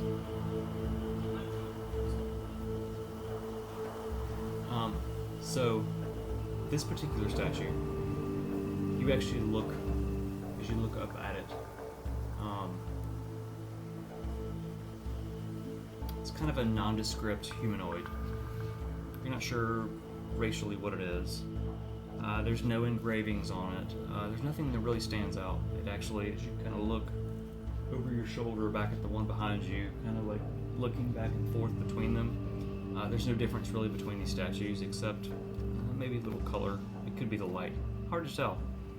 But what you do notice about this statue is that it's facing towards you from where you're standing. It's facing towards the center of the room. And as you look upwards at its face and pan downwards to the floor, this particular statue, you notice that there is no roughing on the floor around it. It's not been moved.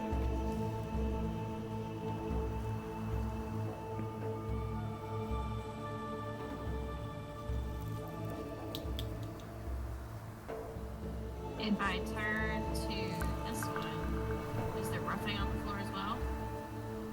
Yes. It's pretty easy to see as you look down. You can tell. Okay. So, of the four, this one right here is the only one that's not rough at the bottom.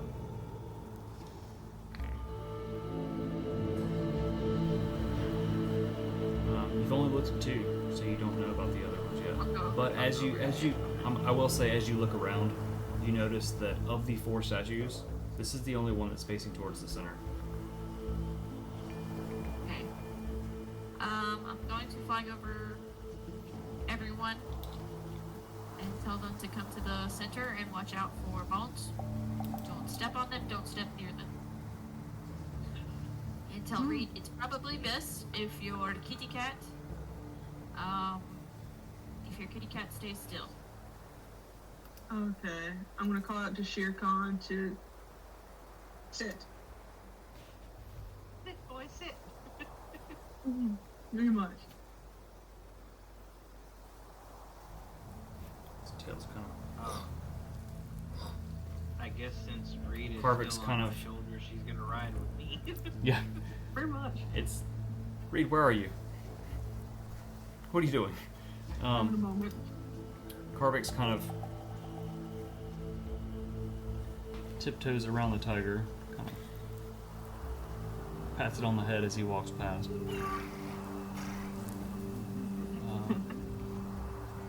Shere Khan is friendly to you and your friends, and Parvix walks to the center. Dante, you and Reed are also walking? Yes. And making sure not to hit any bones or anything of the nature to the middle. As you kind of move forward, looking around, Dante, you don't see any bones in this area.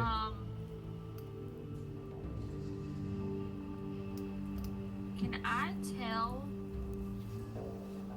So, are you going to communicate with them what you? Yes. They've all So come. You've all come together in the center at this point. So I'm gonna point to the statue that's facing the middle. This is the only statue that's facing the middle, and based on the groovings on the floor, it has not moved. And I'm gonna point to the other three. These have been turned, I think. We need to turn them, but I'm worried that there might be a sequence of some kind.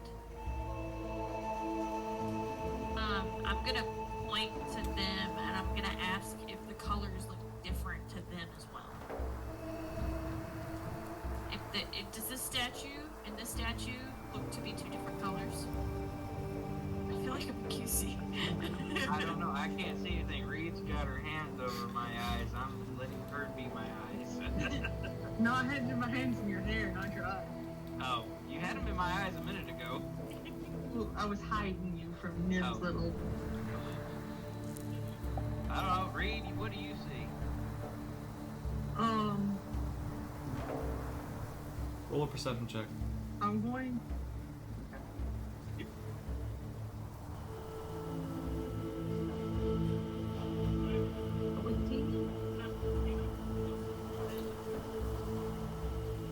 So as you look around, they are slightly different colors,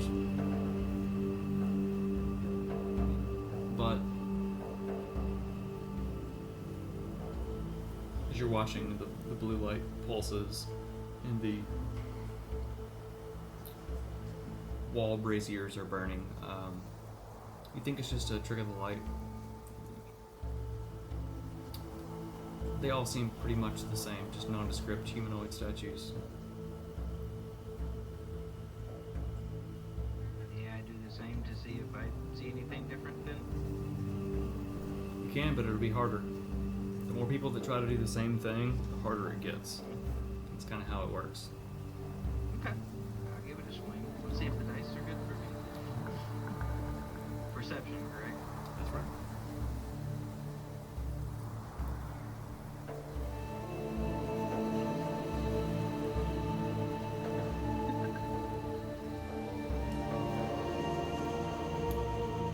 You kind of like push Reed's hands, like, just give me a second. Give me a second. I'm trying to look. You look from the one that's Nim pointed out that hasn't moved, and you look at it for a second. Okay. You look at the next one. You take a solid several seconds to look at each of these. The whole time you're kind of like, just fuck off for a second. You know, like, lick my pinky and stick it in his ear. Hey! Do you want to just accept it, or do you want to fight it? Dante. Fight it. You're going to fight it? Roll a dexterity saving throw.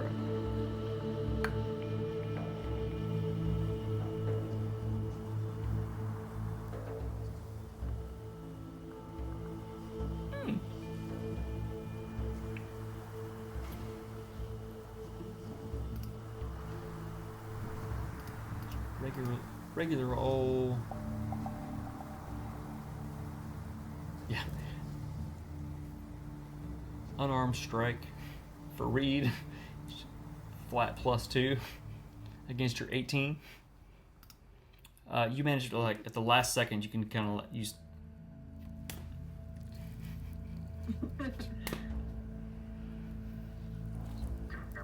No. No. Just let it happen. Not going to happen. I'm gonna get you. turn to the next. While they're- You turn to the. While he's Okay. looking, I'm taking out my notebook and I'm kind of like sketching really quickly the statues. Ow. Just really rough drawing. Just kind of taking a look. Oh, cool. I hit the cord on my headphones and it pulled my hair a little bit. Reed, how dare you? It's like there's a halfling on your head. Almost. So as you smack her wet willy away, you turn to the next statue and you look at it, and it's. You let the light pulse, and the light's flickering a little bit. Turn to the next one. You turn to the last one.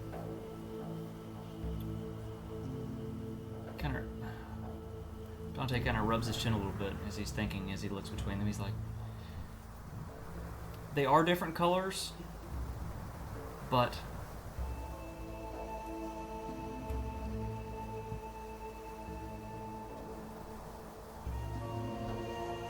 I don't know, boss. you don't know that matters.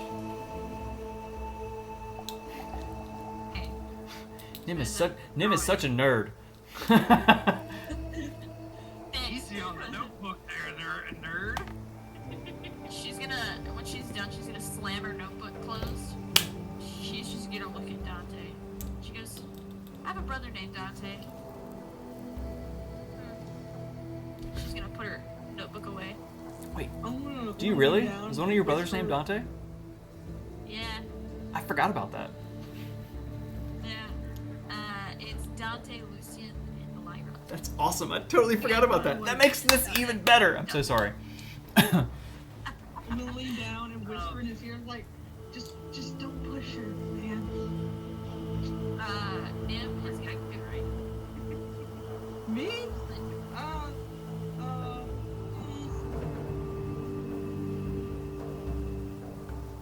I'm gonna go to the statue over here, and I'm gonna turn. I'm gonna put my hand on the corner and be like, each of you take a statue except for that one. And I'm gonna point at the one that's facing in the middle. And I'm gonna say, on the count of 3, we're gonna rotate these to the center at the same time. I guess I would say, turn and say, okay, Carvex, you grab one, Reed and I'll grab one at the same time since somebody's still up there. I got you. What am I supposed to do? I will I'm 3 feet tall. What statue? I will take this one. And we will take this one. Everyone roll a strength check. Do I? No, you do not. I give him emotional support. Nim, you so strong. Wait a minute. There it is. Is it under your saving throw? This is just on your regular attributes. STR Oh, there on the it very is. top. Bloody hell. It's at the beginning, I couldn't see it. My bad. You good? I had to make the screen bigger. It was all collapsed and we couldn't tell what was what. Yeah, when you get it smaller, it actually changes the styling and it looks different. I try to have mine set just wide enough so I can see everything I need to. I just made it full screen. It's 19 to 16. So, now, as you begin to push, it actually, you barely start pushing on it. It begins to rotate very easily, surprisingly. And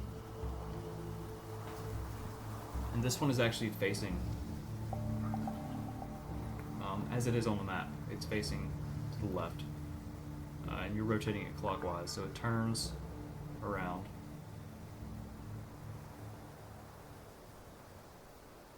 The other way. It's turning clockwise. It turns, and as it faces the center, you hear, and it kind of stops. And you keep pushing, and it doesn't move any further, and it's facing towards the center.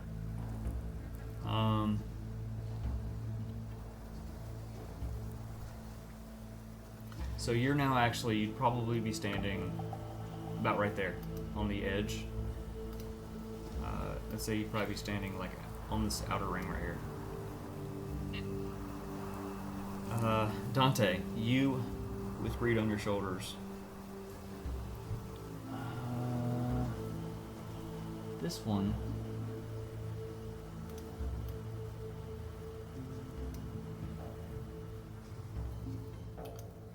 Is facing this way. So from where you're standing, you begin pushing it, also clockwise, this way. And it turns, and you stop about right there. And it also kind of clicks, and you hear some rumblings as it's also facing towards the center. Carvix, the strongest among you.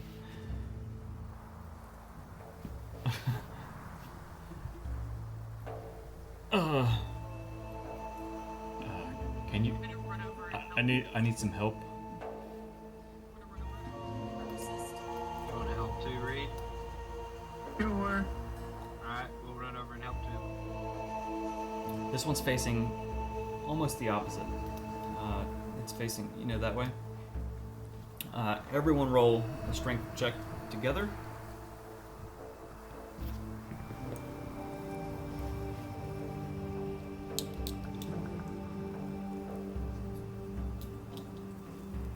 Reed, you can roll one too. You got your... On this one, you're like, okay. And you're kind of like leaning forward over. You're helping. You're definitely helping. You're helping so hard. I'm doing it, guys. Marvin's full initiative. Wait, what? I just got... It delays sometimes. Mine rolled late earlier too. So among all of your strength checks, you manage to, all of you kind of move around the statue and stop about right here.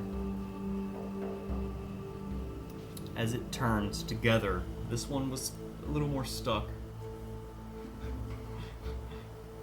As it turns, and it's also facing inward, and it goes.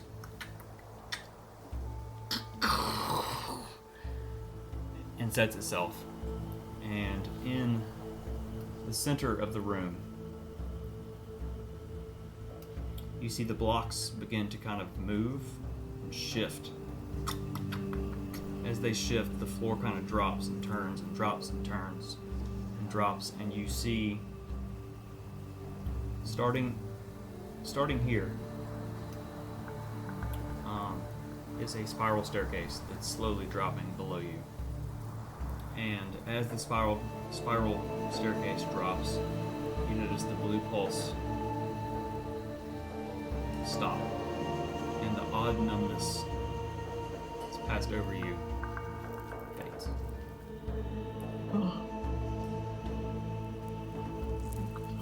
So you can reattune to any of your magical items.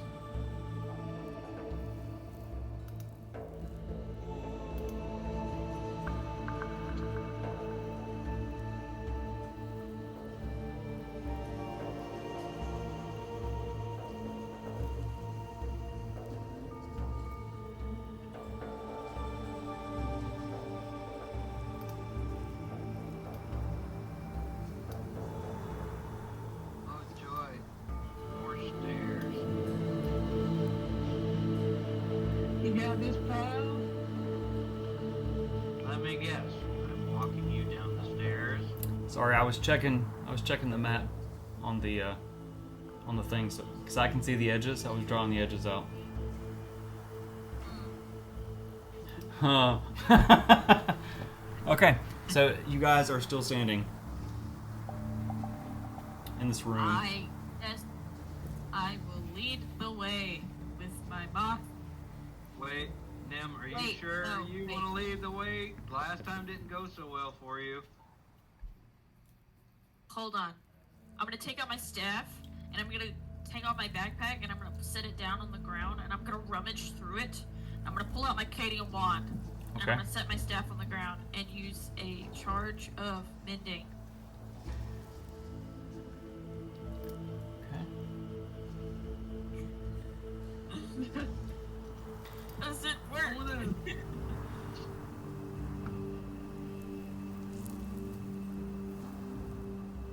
Oh, fudge, now I gotta put my light back to red.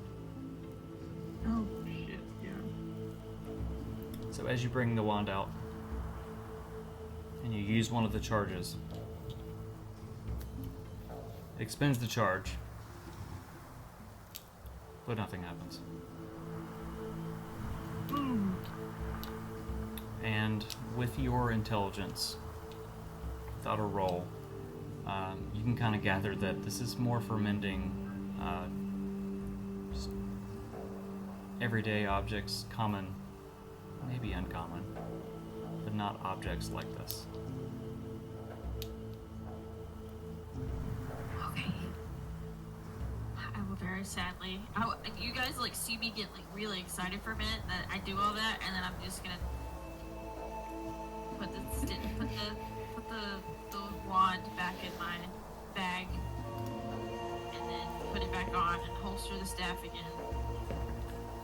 I'm glad you guys are remembering all these random little items that you have, because you have so many. I loaded you guys up. I'm excited that you're moth and wand and so many things. I'm going to actually, while I'm thinking about it, I'm gonna reach into the pocket and pull out the tome, and I'm gonna latch it to my belt. Like a phone clip. Tighten it.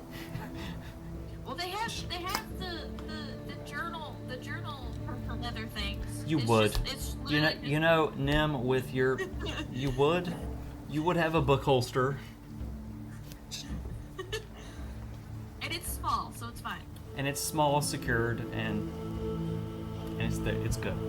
I'm gonna put it in my pocket. Carvix is going to ask before we descend. Is everyone good? Reed, I know you've been riding on our new friend here. Are you okay? Do you need anything? You look a little. I mean, I'm hurting, man. I almost got eaten, and not in a good way. I was almost dragon food, man. not in a good way. Okay then. She says as Dante looks up and says, "The good way? I don't want to know." I ain't gonna lie about it when you're older. I'm older than you. Actually, how old are you, Dante? How old are you, Dante? Good question. I don't know. You are a human. I want to say you're relatively young in the lifespan of a human is 80 tops. Especially for an adventurer. Never mind. I lied. How old are you? It says 35. So Reed, do you want to school him? Do you know how old you are? Y'all, yeah. Okay. Y'all like, y'all better respect your fucking elders. I'm 42. And Nim is gonna quirk a smile and be like, and yet I'm the one who usually has to look after you. Listen. And Nim's gonna look up at you and say, I'm listening and I heard you were here. We know have her own head. There we go. Everyone's getting head fast.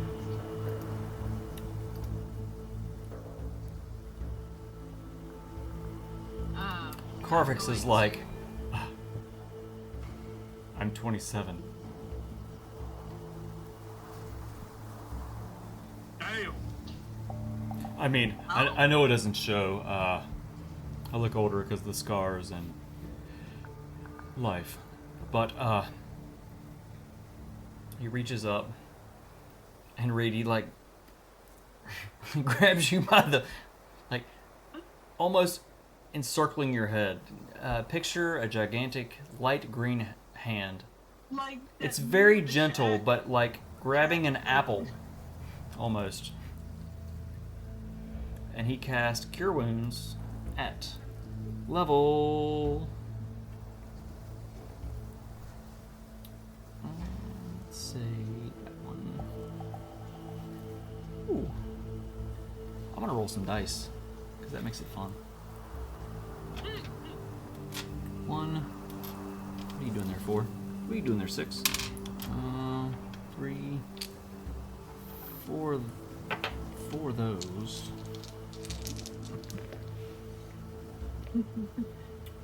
So that's... What? What did I miss? Huh? Memes and stuff. Oh. Yeah. Dante is 35? Yeah, just like that, yeah. Yeah. Yeah. 35. Reed, you were healed for... Oh, I didn't mean to click that. You were healed actually for 37. 37. Almost back to perfection. Carvix is like, Is going, is everyone else okay? Who- I'm 1 point away from fully healed, but I should be okay. I got hang on. Reed on my shoulders. I should be A-okay. He kind of just flicks his wrist at you and you gain your 1 hit point. I'm a little sore. Fuzzy inside now. And Nim is going to say, I'm 24. Wow. It surprises me that you and I are closer to the same age. He grabs your face. And he... Give me. As he does this, Nim is and you going heal to for... lick You heal for... his hand. You're gonna... What?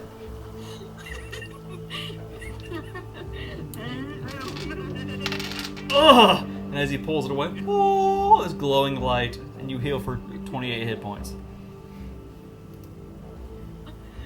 How old was Reed? Oh, on my head. 42? You look good for your age. Thank you. The trauma kept me young. That's my line. Okay, the adventuring on my lonesome for however many years, being feraled out in the wild, it keeps me going. I know that lonely road too. Been there, done that. We got a lot in common. Reaches up, We high do. five. Literal high five. Now there's 2 of them. I'm gonna look at Carvix and be like, I spent most of my younger years nose deep in a book, so.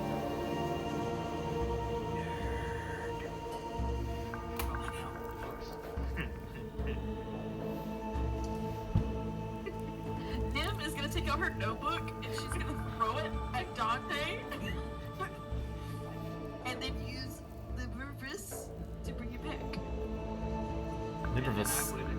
I would try to dodge it so she doesn't. As she pulls it out and throws it at you, it's like, and it stops right in front of your face, and she's like, and she pulls it back to her hand like, Get over here. it was a threat. So what that is, and she's Nim's gonna look at you, and she's holding her book, and she's going to very strangely cork her eyebrows and pet her book, and she goes, I'm very close. They are my best friends. Under them is Reed and Carvix. Test the waters wisely. And I'm gonna put it I'm second. And I hear you say you're second, and I go, I'm fucked.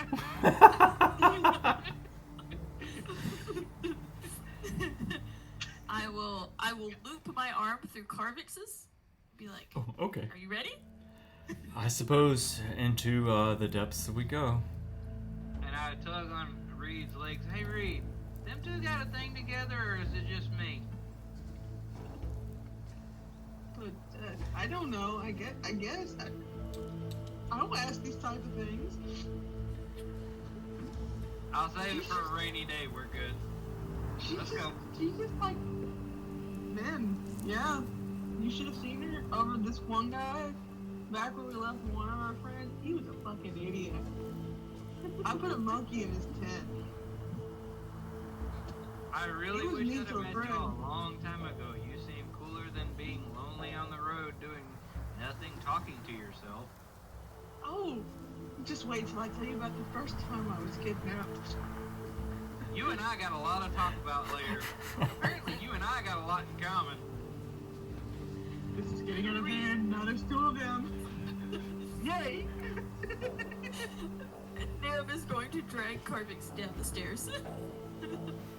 Let us follow. Get your kitty to come. Let's go. Here comes. Here, kitty, kitty, kitty. Thank you for reminding me, Tiger. You're welcome. Let me add. Oh shit, I'm doing this on the wrong fucking map.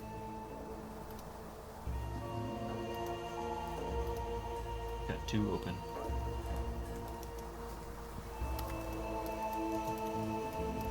Gone! Gone the form of man. Arise the demon. Dante can. Alright.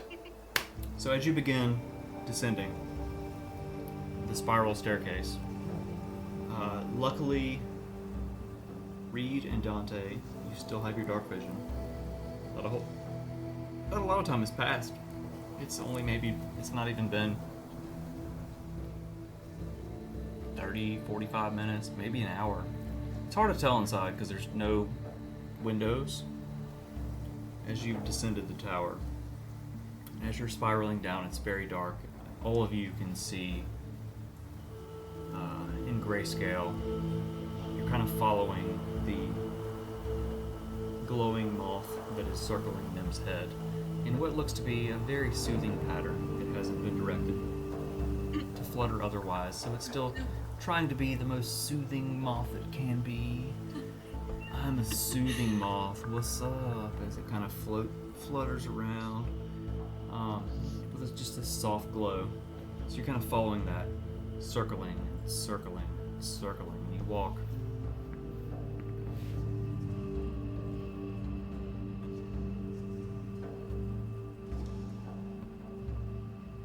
for a hot minute.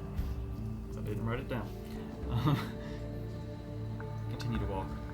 As you make a turn,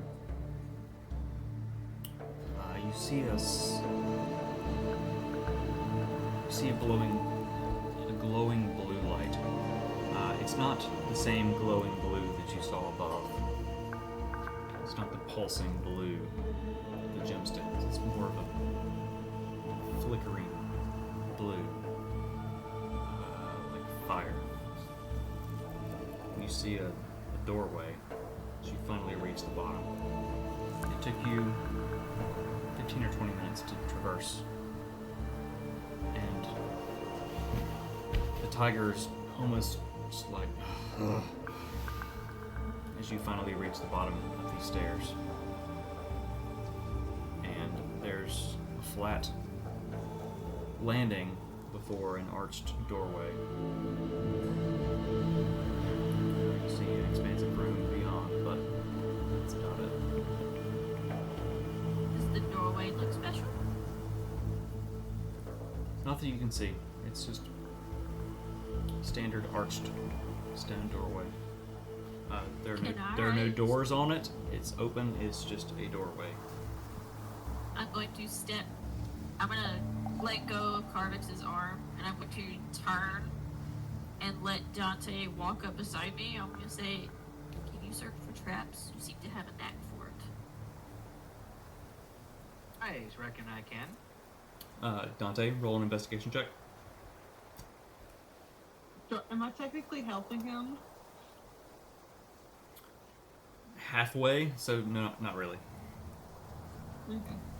So, as he's kind of like holding your legs like a backpack almost to keep you from like tipping off, because you've like been walking downstairs for a minute and you're just like, fuck this halfling. As she falls, she turns into a turtle and hits the ground. I'm kidding. It's my turtle now. On her back is a turtle, like. "Ugh." Turtle noises. Kidding. So as you're holding her legs, and like right here is actually kind of her ankles almost. Like you're holding her ankles. Halfling backpack. You're looking, kind of looking around this archway. Reach out and you go touch it. You're like, I don't see any traps. Hold on. Wait a second. You're good.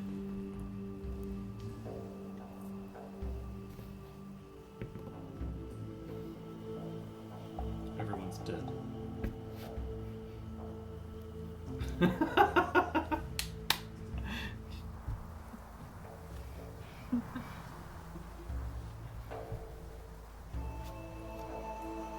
There, I close thought up. it was a monkey at first. I was going to die, actually. No, that's in the other room. This is actually the only thing I got in here stuffed animal-wise. Reed is partial to monkey. Monkey. I will get it for the next session, but it's actually stuffed away on that shelf somewhere. I will remember to do it. Both IRL in game. Yes. This So as he kind of as he investigates, he doesn't see anything hinky or off or trapped about the doorway. I don't see anything odd or no traps or anything. You should be A-okay, but you first. Trust me.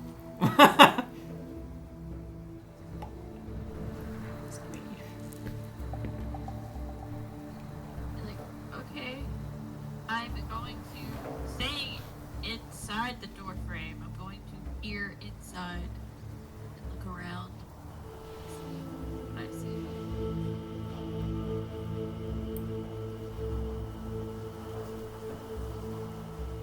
Roll a perception check.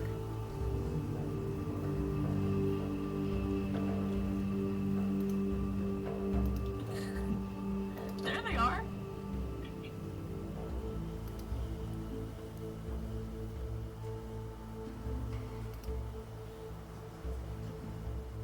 I wish I had a way to get this thing just to sit up. There we go.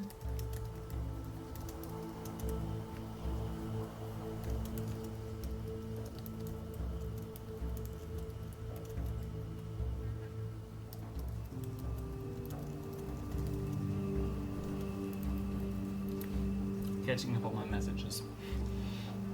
Because I've not been watching them. As you roll, as you kind of...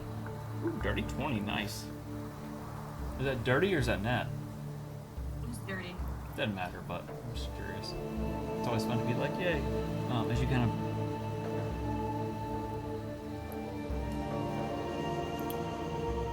The stone walls here are thick. Probably the doorway itself is probably like a foot thick. It arches over you. As you lean forward, you kind of peer to the right, and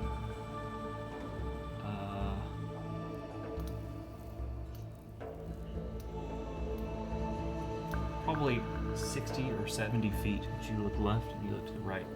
Each way, you see a wall, and on the floor, kind of scattered across, is a lot of sand, built up sand in the corners almost. And the floor,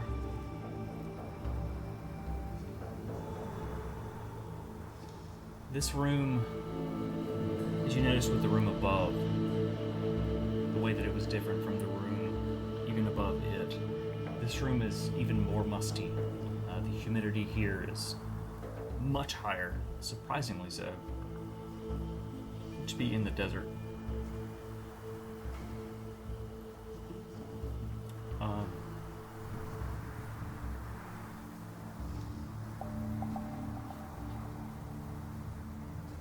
You notice that in each corner are these gigantic square pillars that are holding this room up. And all the time that you've descended, like from the top of the tower into the second room, and then all that time you spent going down those stairs, you put together, with your intelligence, you would put together that you are now definitely underground. Well underground. beneath the sands of Syria.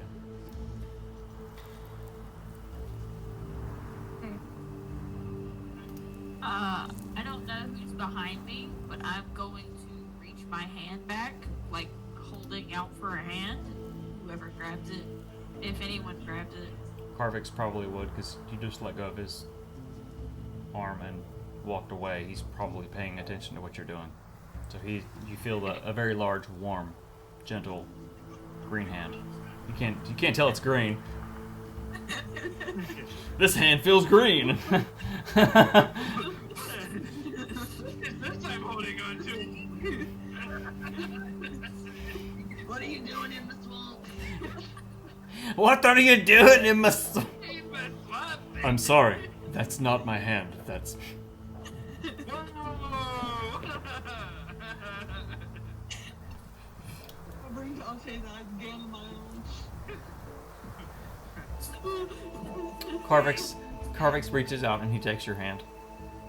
Okay, I'm gonna close my hand around his, and I'm just gonna keep walking. I'm just gonna keep walking slowly in. And I'm just... Reed, loosen your grip around my throat. Good grief.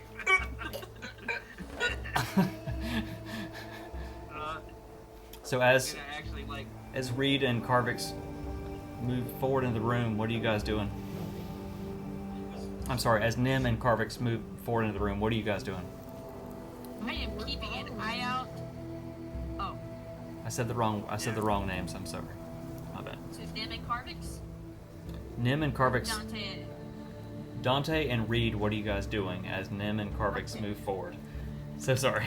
Alright, Silver partner, what are we gonna do? We are following carefully. Well, okay, we, who's this we? You're the one riding on me, I guess I'll follow carefully. Keep your eyes open for something. Well, yeah. You're following. I'm being careful. You're being carried. But, close enough. Look at his forehead. Not so hard! So the One last brain cell. the two of you follow closely behind as Shere Khan follows, ears kind of back, Airplane mode? unsure, tail kind of flacking in the air as cats do, unsure. Hey, Nim, do you want me to maybe detect to see if there's any magic in the area? It does feel a little different now, don't it? You can if you would like, or I can. Before you have the I'm opportunity, still looking around. to do any of this, as all of you exit the doorway, it crumbles in and closes behind you.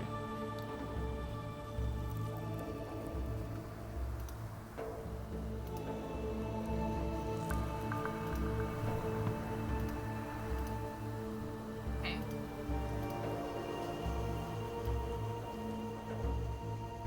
Oh, Jesus. Oh, Jesus. Oh, hell no. I gotta zoom in on this shit. Yeah. How big is this map, man? Oh. Now I get to read some stuff. Wait. Damn it, I didn't write this. I have to do it from my brain. Okay.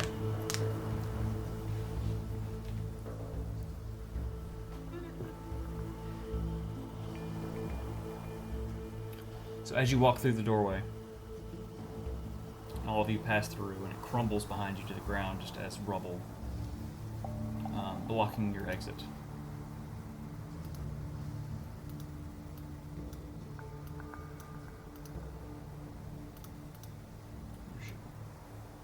Shirkan manages just to like kind of skitter forward as it sees the last one to walk through.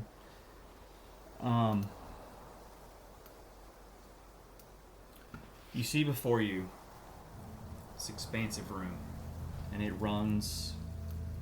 Let me tell you exactly. It's maybe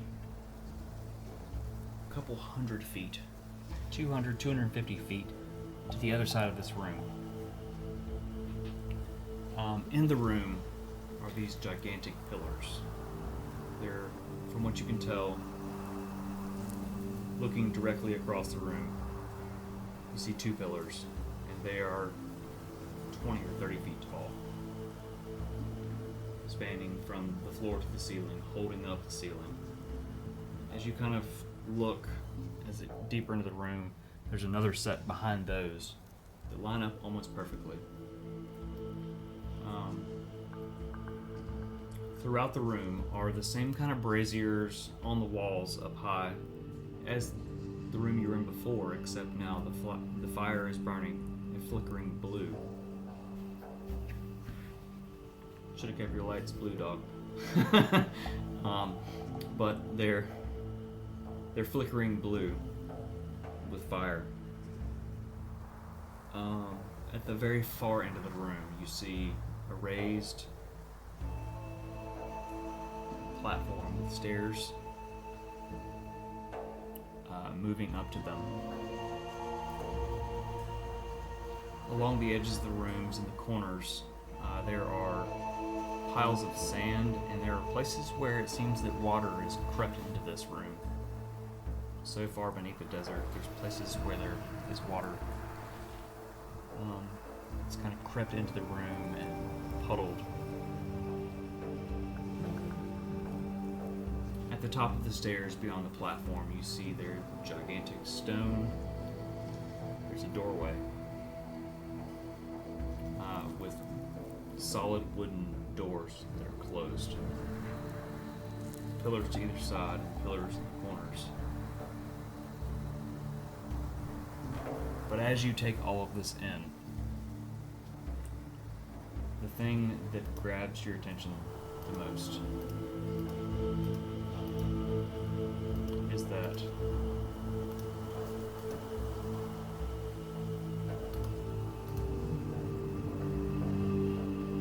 at the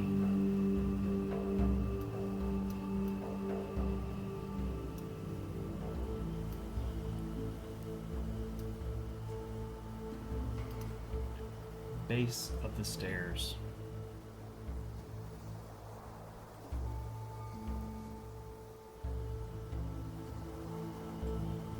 a figure turns.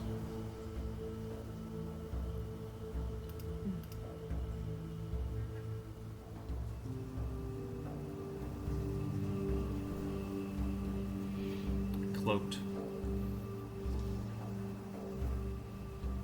The bits of sand on the ground scattering as it turns.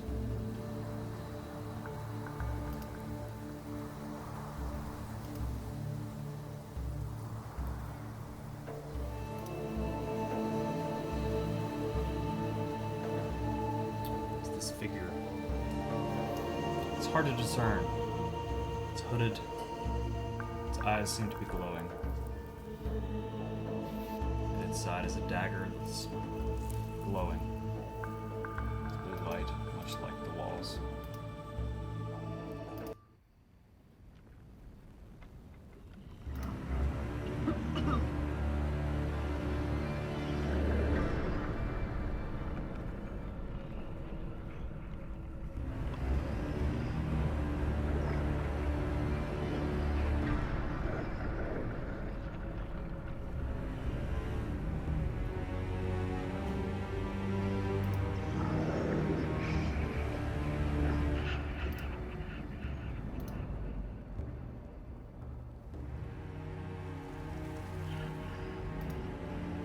He hasn't noticed you yet.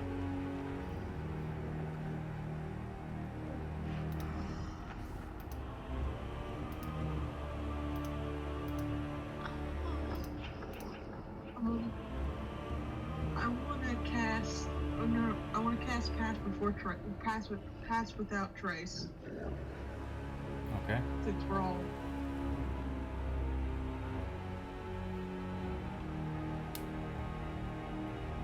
You cast it.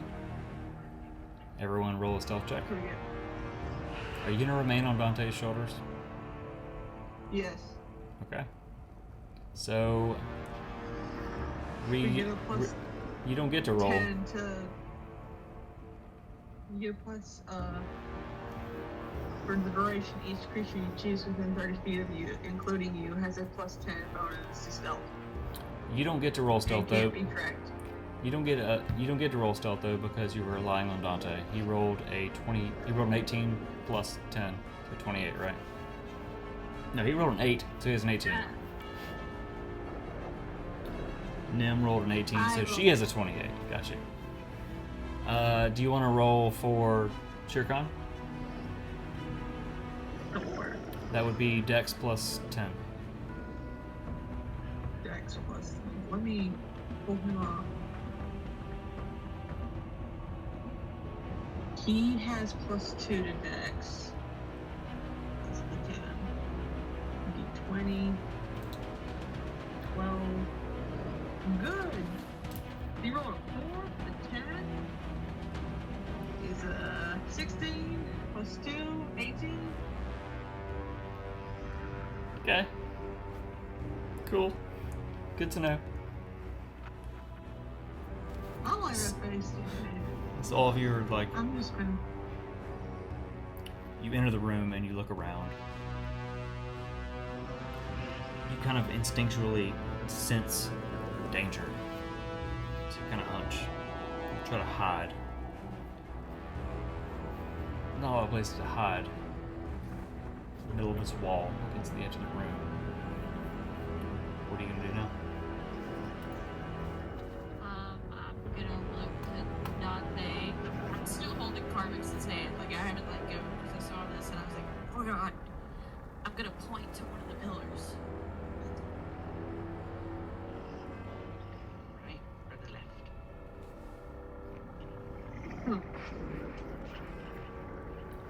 And I'm going to take Carvix and I'm gonna try to push it, like, point towards the pillar.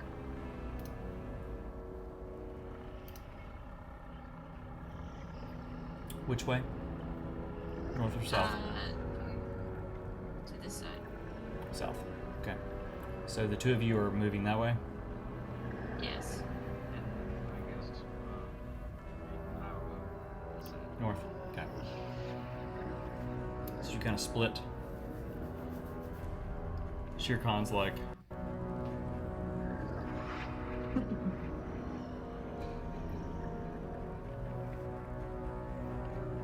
waiting on direction.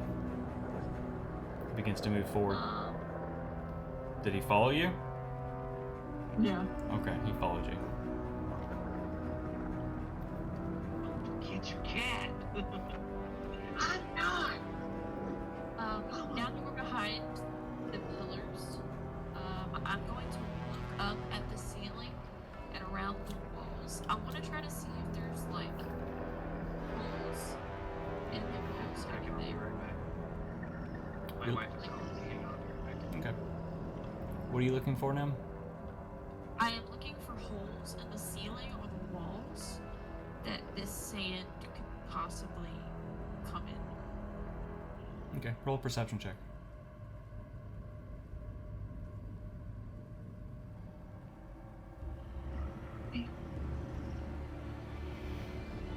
As you look through the wall, look along the walls, you're kind of peering around this pillar, trying to stay unnoticed, but also still trying to get a good lay of the land. Along the wall, as you lean around the wall, the southern wall, you notice that it's kind of broken in a little bit. There is a bit of sand that's kind of poured out on the ground, and there's pooling water on the ground next to the sand, which is odd, being in the desert. But as far as holes in the walls looking for sand, you don't see anything. And real quick, while he's talking to his wife, I'm going to actually run to the restroom if anyone else needs to as well, real quick.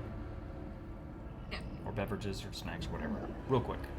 Just going to bloop.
because apparently 2 pictures fell off my wall.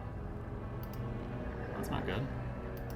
No, didn't break them. It's the comment, the drawing pictures of this lady. But apparently they echoed and I didn't even hear them. Well, that's not good.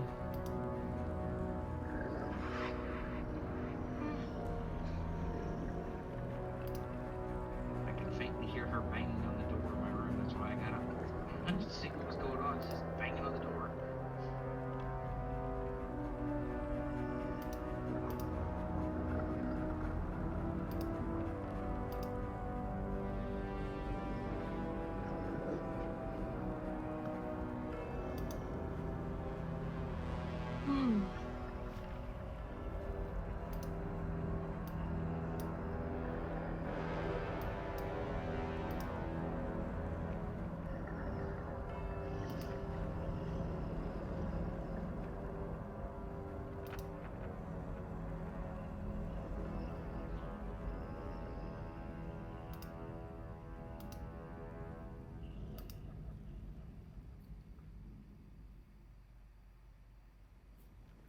I'm gonna take a second. I really want to make sure that I've got this doing what it's supposed to.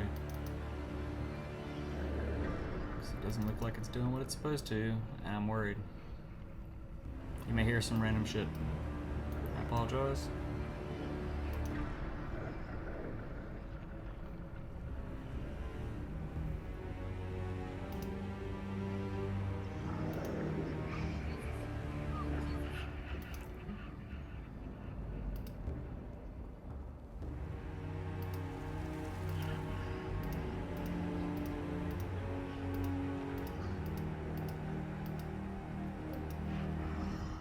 Apparently it's working. I can't see how it's working, but apparently it's working.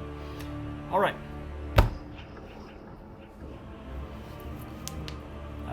Nim has perceived the room and doesn't see any openings along the walls that would allow sand to fill it. I'm guessing that's what she was looking for. Yes.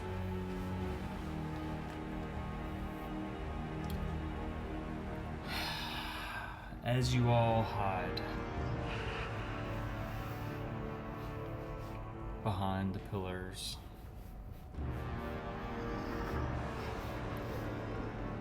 you hear a soft laugh begin to echo through the room.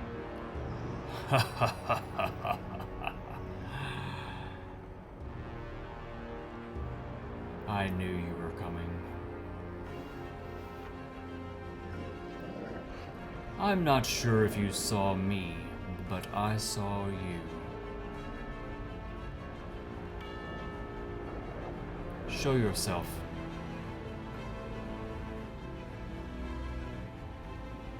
Or else.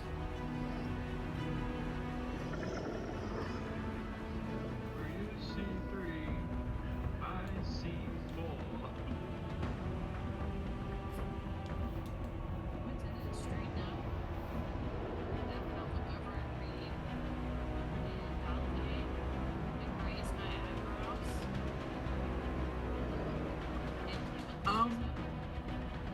I'll finish shrug and also give a thumbs up. Turn the cards in a bit of a point. Maybe just read like I'm gonna go out. Nim, a little closer. You're a little soft. Oh, Alright. Better, you're good. I'm Better. listening. I'm just gonna go throw my drink away. there you are. Okay. So I'm gonna hold up Carvix's hand and I'm gonna point to it and I'm gonna go out. It's basically me asking if he'll come with me. Of course. Let's go. Then I will slowly step out with Carvix and cast Thaumaturgy to throw my voice Okay. and say, who is it that addresses us? I'm gonna beckon Shirkan along with us. We're going out to read. Yeah. Okay. As you all walk out Nim projects her voice. Who is it that beckons me? And her voice just reverbs off these walls, sounding menacing as fuck. The creature turns slowly because he's facing away. He turns. In the mask, you see these glowing sockets, wrapped arms.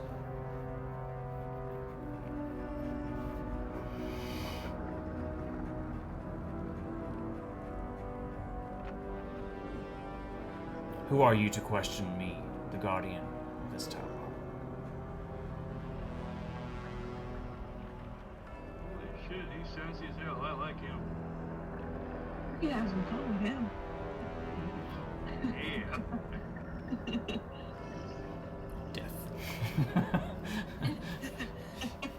Yeah. Okay. I'm out. Toss Reed off my shoulder. I'm gone.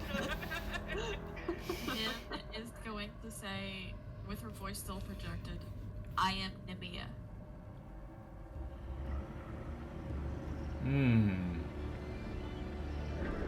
So it's you. I felt your presence here.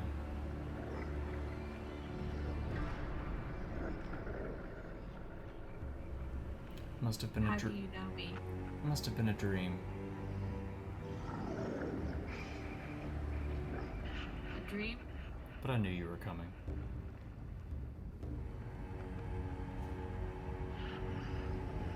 Who are you? I am the guardian. Burj, Sahra.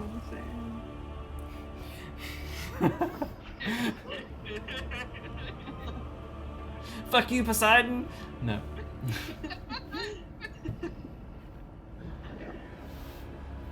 I'm the guardian of Burj, Sahra. You've made it this far. Let's see if you will make it farther. He reaches and he draws the blade from his belt. It's glowing. He reaches out. And I need everyone to roll initiative. Oh shit. And Dante says, fuck this shit, I'm out. You guys are great, but we're stuck underground now. Fuck you, K-bye. Flash of lightning, Dante leaves and goes to another roll. Dance run! Bet you didn't know I could do that. Okay. Magic.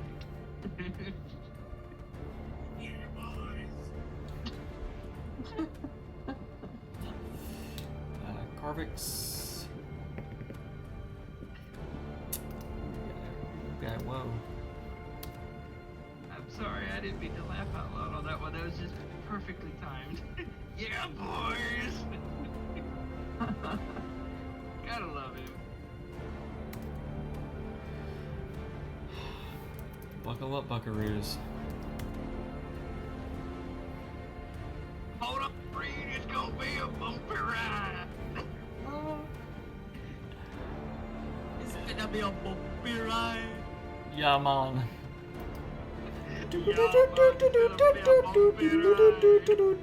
Dead. Seaweed. The desert is always colder Please do not get her to start singing that. She'll do it all night. when it is night outside. Suriyama will kill you. Okay. A singing DM a lot. Disney tunes, bro. I'm the right age. So talented. I'm the right age. Look out. Let's see. Oh, yeah. Top of the round is the Burj Wraith.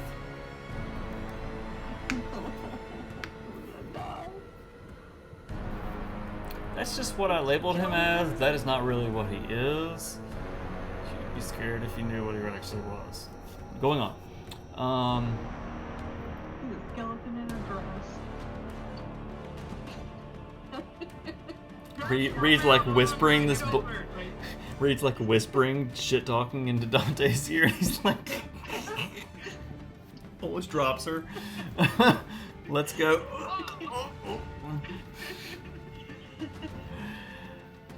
Taking light of this very serious moment. Here are my notes. This is important. It's important, Reed. Pay attention.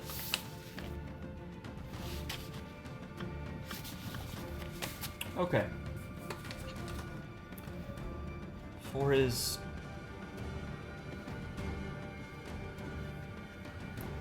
movement.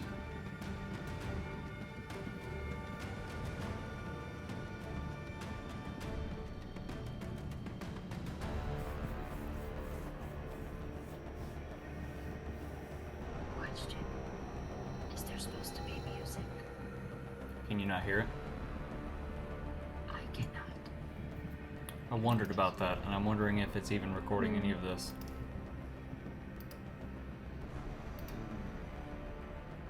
That's what I was checking earlier. You mean all these one-lining zingers and they're not recorded? Damn! No one will know my awesomeness. Alright, take it from the top. Let's start over. But I don't like being on top. Oh, top of the game. Got it.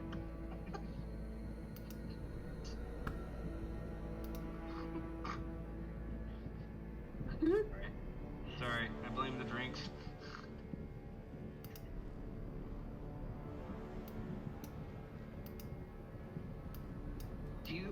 Question, do you have your music playing through OBS? Or is it... It's capturing the audio from a browser. And it seems like it's the source is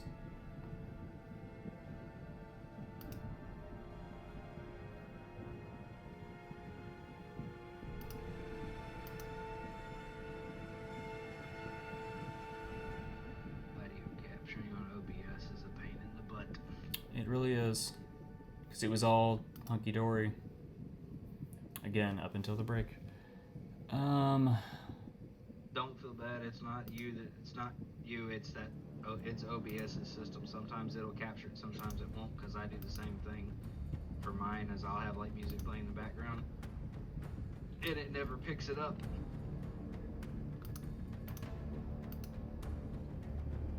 So let me just add a new. Reed, hold my headphones for me, please. They're falling off. I got you. Thank you. You're welcome. I'm gonna have to get a lighter stuffed animal next time. This one is a bit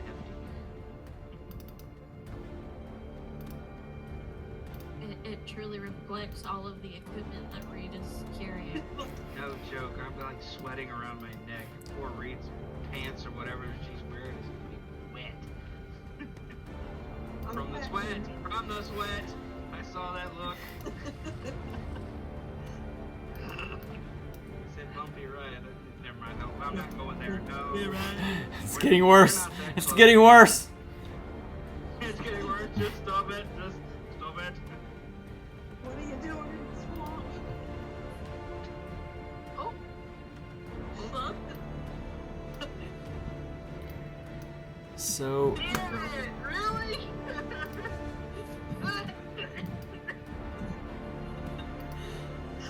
While I was drinking? Seriously? Oh, I've had Coke come out of my nose with vodka? God, that hurts.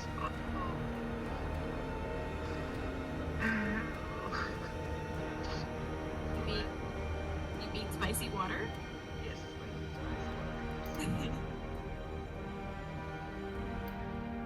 What'd you say, John?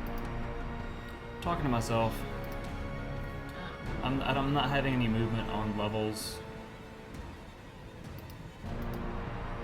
I heard it for like a split second. Do you hear it now? No.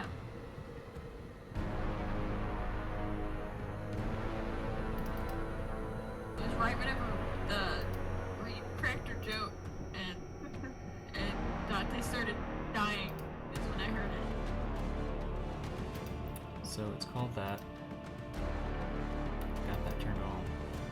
That was a good one, Reed. Thanks. Appreciate that. Anytime, bud. I'm looking for levels moving. Look on my inputs, and I'm not seeing them.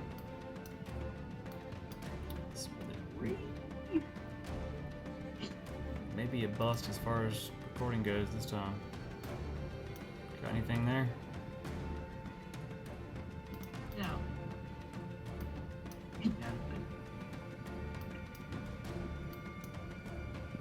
Does it show playing on your side though? Oh, there's something moving there. You got something there?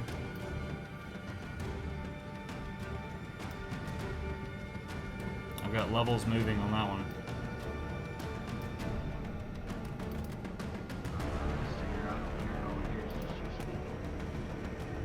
Oh, I heard it for a split second.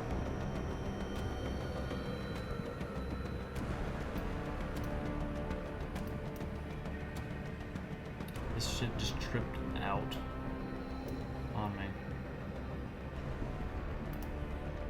May I make a slight suggestion real quick? What's that? Where you have your picture up for the screen share, take that off where it was like black again, and see if the sound comes back. That's what I'm thinking. It's something to do with the screen share. I'm thinking it's like dragging it down for your screen share. Because I heard the music just as you took it away just for a second.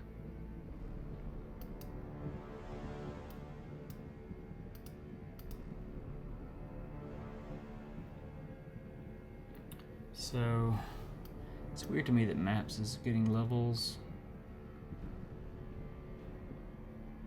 Okay, so screen share is on. That's good. I like the thing behind you. Reed. Wait, There you go. There's sound. you talking about TV? Yeah. Yeah, buddy. That's a good song. Got sound back. That's a local file that I'm playing. So it has a different source. Did you mute tabletop? No, I have nothing muted right now. Let's see on stream. I've unmuted everything trying to get it to come back. Tabletop audio is actually playing now on the stream. Alright. So let me switch back. I'm gonna turn off BRB slideshow.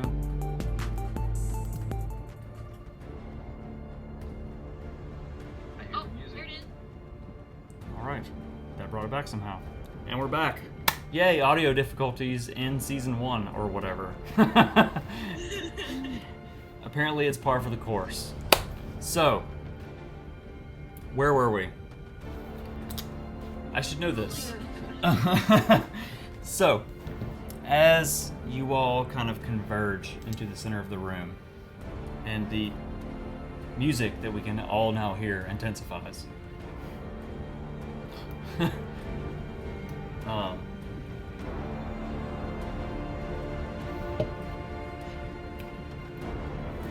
The creature's turn.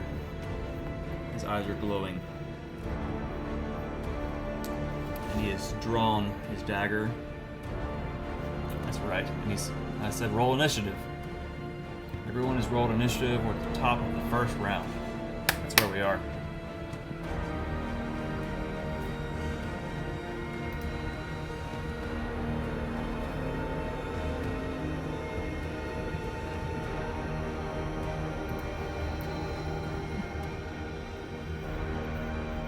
So, No, I was No. the Burj Wraith. That's where I was. I'm rewinding my brain and it's very hard. I said that's what he's called. If you knew what he was really called, you'd be really afraid. Unfed skeleton with wearing your dress. Yes, that's where we were. And then it's like, oh no, there's no sound. And pause. Okay, so Where is the foot drapes? he's gonna reach his hand up, pull it down.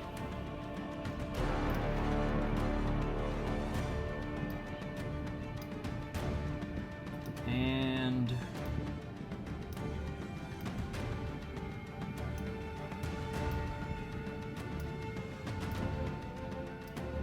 I'm sure you can hear all the clicking. I'm so sorry. I have a silent mouse on order. In front of him, as he pulls his hand up out of the ground, rises skeletons with blue, glowing eyes. 5 of them.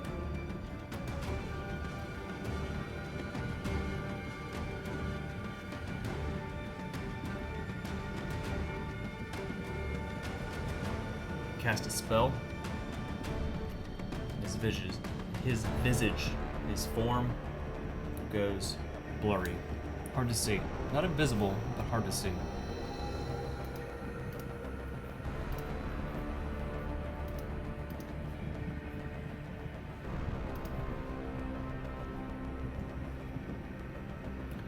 And that's his first turn. Reed, you're up next. Oh boy.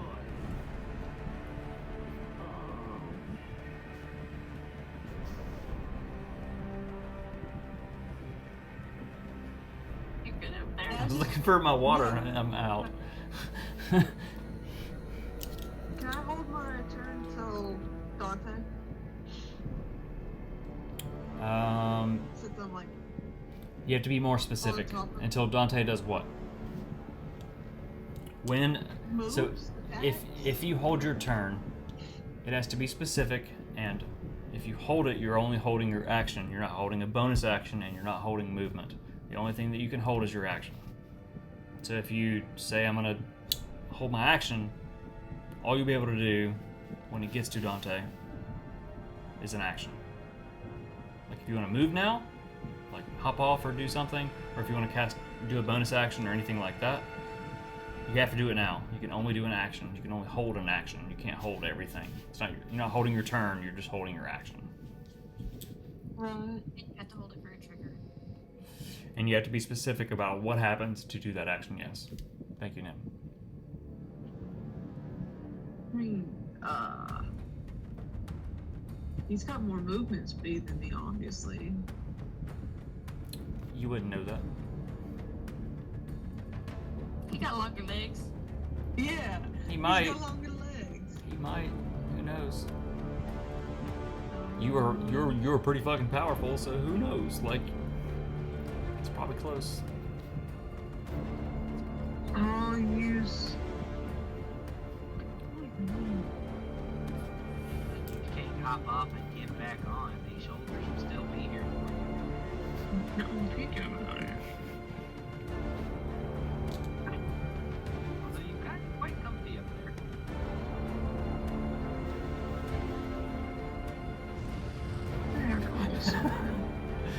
I'm gonna.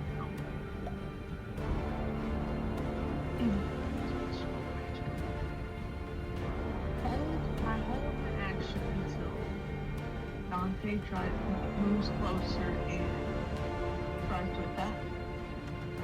So when Dante tries to attack, you are going to hold your action until then.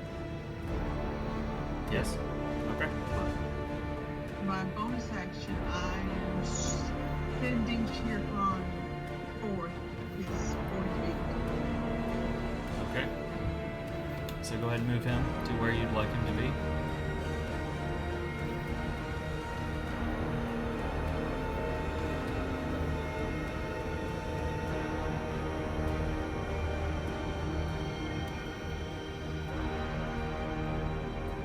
Alright.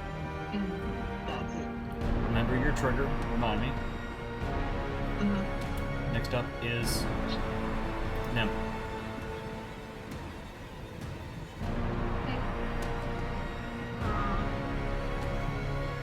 I am going to run up. There's a gate.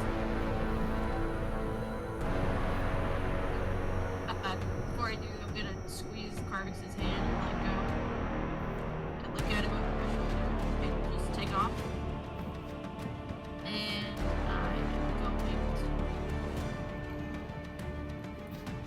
double check I did this correctly. Okay. Alright. Be right back. I am going to cast Magic Missile at level 2. Are you going to pull your staff out to do this? Yes. What's your focus? Yeah. Just pull it out. Level 2? Cast that. So that's 4, Level right? 2. Yes. Who are you targeting? I am going to target.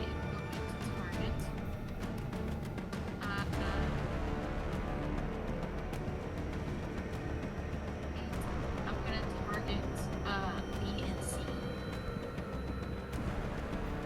That's 4 to each. You target what now? I'm targeting B, skeleton B, and skeleton C. D and C or B as in boy? B is a boy. Bruh. It's a bruh. Yeah. Okay, the two on the bottom. The two on the bottom. I got you. Yeah. So that's I'm gonna send 2, so that's 4 each. 4 each. Gotcha.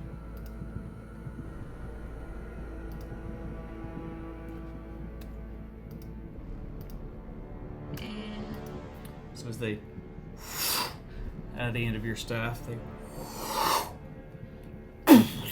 and they crash into each of them. And they're still standing. Ish. and And the my Burj turn. Wraith. He laughs. That's your turn? My apologies, I didn't mean to move the cat. I was trying to measure something No, you're good. and clicked the wrong button. I didn't even Put see you it. back. I didn't even see it. I put it. You tattled on yourself. Well, I thought you saw it, but that's okay. I'd rather be truthful and honest, but yeah. That's fair. So as the magic missiles slam into the Skelly boys, and the Wraith is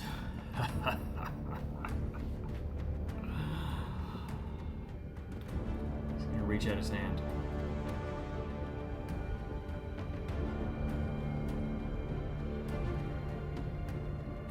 Emilia Nightshade.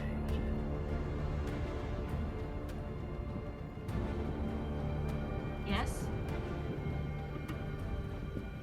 And the staff in your hands begins to vibrate. Begins to vibrate as you're holding it after casting the spell. He's holding his hand out. He says, "Your staff is broken." He closes his hand, and the wood shatters to a billion little pieces. The purple gem in front of you falls to the ground, lands in the sand. Your staff is destroyed.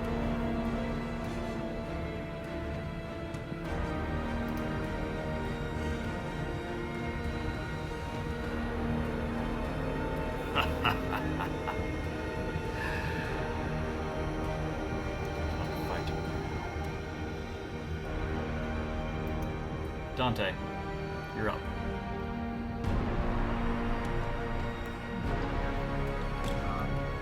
First thing I'm going to do, level 3 on your shoulders. We're gonna go get up my Kit Kat. Try and measure the mark. So I'm gonna move my full 30 feet up. From the right side again.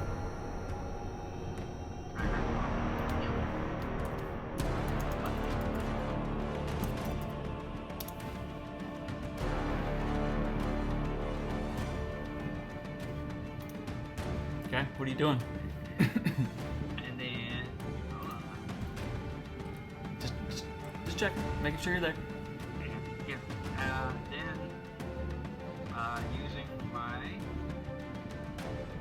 longbow. Make sure I got this correct, 'cause it does have a distance on it. Excuse me. Yeah, I got 20. So aiming at skeleton D as in David. Oh my god, David. Okay. Aiming for skeleton D and hitting attack. You release. Roll an attack roll for me.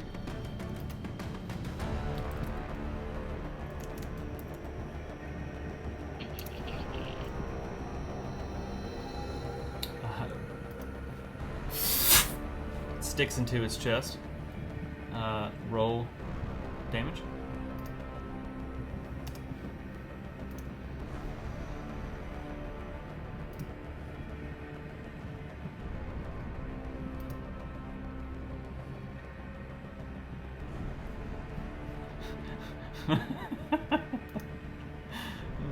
Sorry, I'm looking at the chats. As it sticks into D's chest, you would target D. You would. Now he catches on. Got you.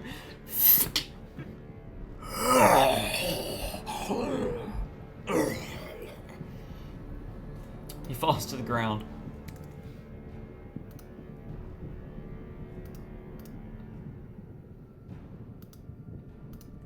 One skelly less.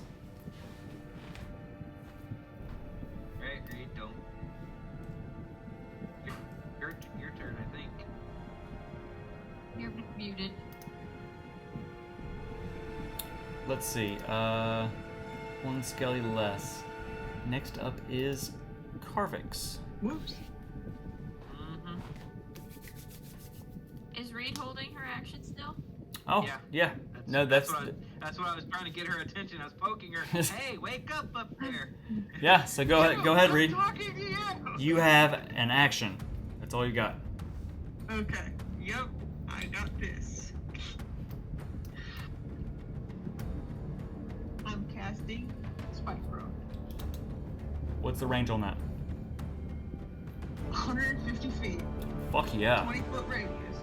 All right. Let's see. Yeah. Yeah. And the radius here, so they're all 20 feet that way. You're gonna miss B. that's fine. Okay. We got B. So what happens with that?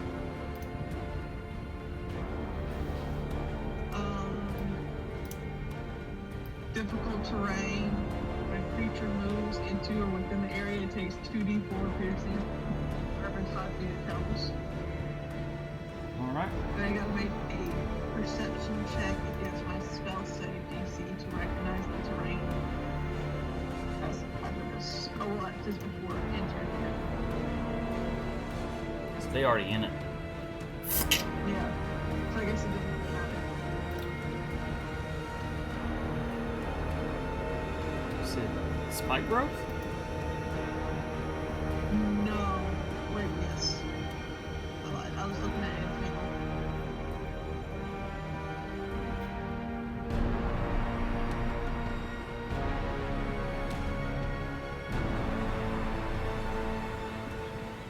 Okay.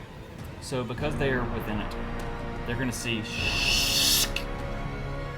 They're gonna see the spikes grow up from it. Any 5 feet they try to move within it, they're going to take 2d4 piercing damage. Something to note, I don't know if I mentioned this before, and I feel like I should have, because I probably didn't, is that the Wraith is actually floating off of the ground. It just makes me feel better to have him there. That's fair. He's actually at the base of those stairs. He's floating probably 5 feet off the ground, and as he's hovering, he rotates. I meant to mention that. I'm really sorry that I didn't. So, that is your held action. Next up.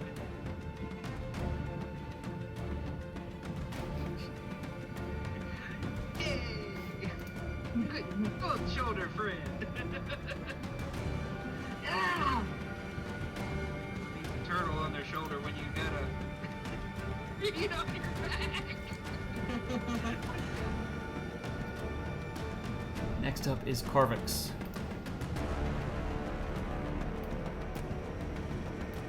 Who has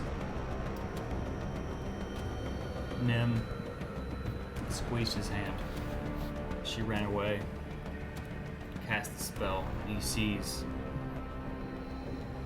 as the creature causes her staff to explode. None of you can see him react, actually. You're all in front of him. So, I'm not going to show you how he reacts because you can't see it. We'll never know. He runs forward.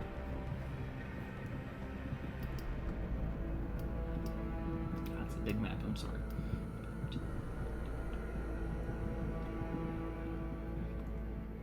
runs up to here. Damon's got some legs.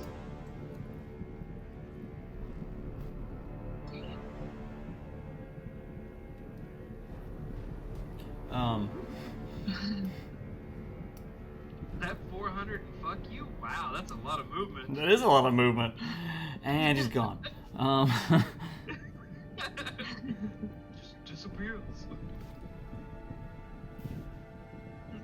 You can't see me.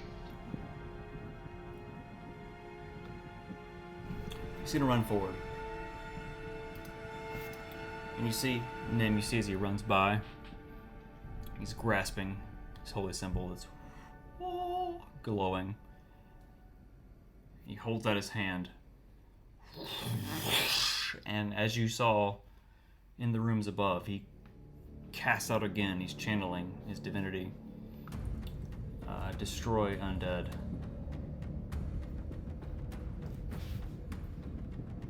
You know what? He's actually going to use his action. He's going to dash.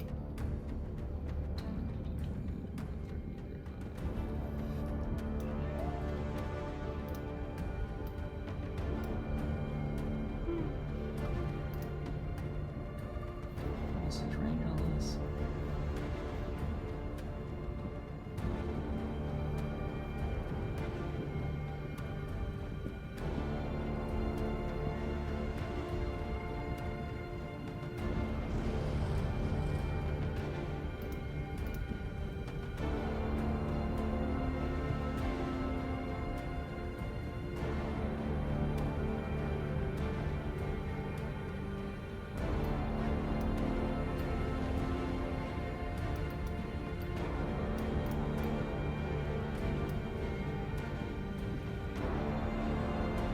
Damn, he got legs. Yes, he does. Look at him go! He's got those holy boots.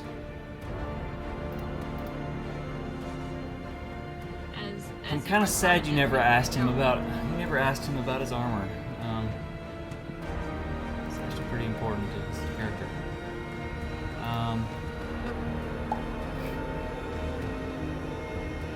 Because it's kind of important in this moment because he runs forward like you're like, what the fuck? So he keeps moving forward like, oh damn. And he gets like right up in front of this shit. He releases the same kind of golden aura that rolls across these skeletons. And as it rolls past the skeletons, they crumble and fall to dust. And the wraith is just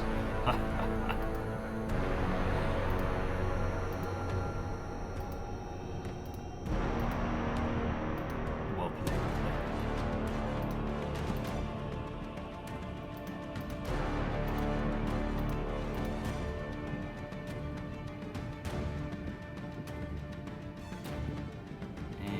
Skellies are all dead. It's Carver's turn. Back to the top. It's the Wraith's turn. Okay.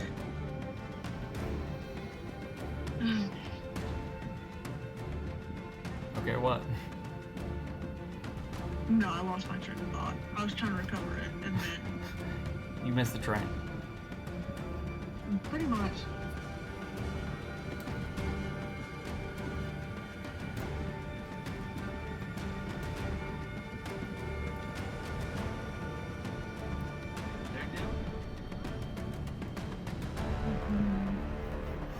Are you okay? I'm nervous. You should be. It's a boss. I know I am. It's a boss fight. Boss fights are scary. Shit happens. I'm Are you fine. scared, Reed? Yeah. Well, the last time. You can feel someone Reed sitting on your rushed shoulders. forward. Reed's like shaking on your shoulders. Like, What are you shaking for? actually, no. Reed has advantage against fear, so she's not afraid. That's what I thought. I'm scared as shit. We're the fearless team here. You're. You're just not right because I'm on you. Your shoulders. Thank you for clarifying. I knew you were on my shoulders, but okay. Thank you for being a friend. Traveling on my shoulders and back again. Yes! Yes! Your thighs are true. We are pals and confidants.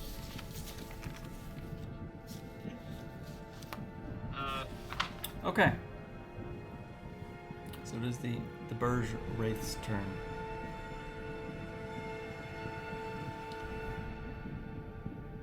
He's hovering above your spike growth, kind of unaffected. The edges of him are still blurry.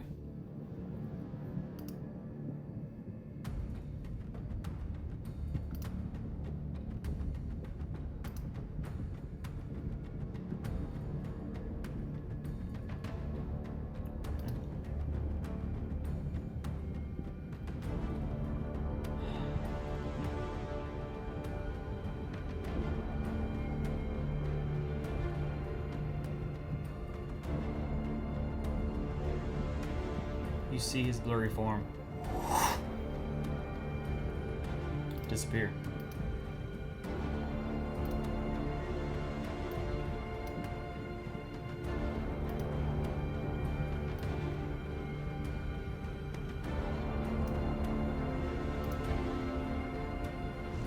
Click, click, click. I know you can hear it.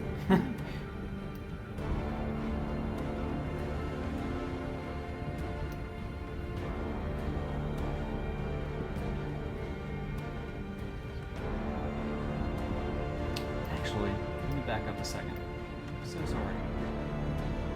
Because I forgot something that's pretty important. Oh no.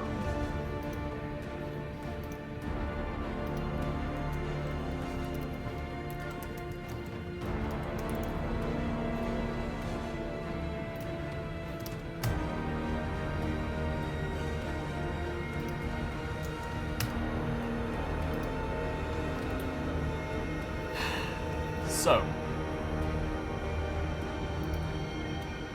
open a new tab.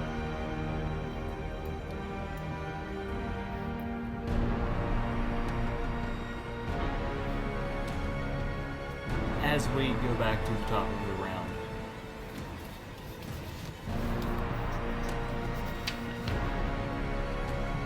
the room begins to vibrate and shake.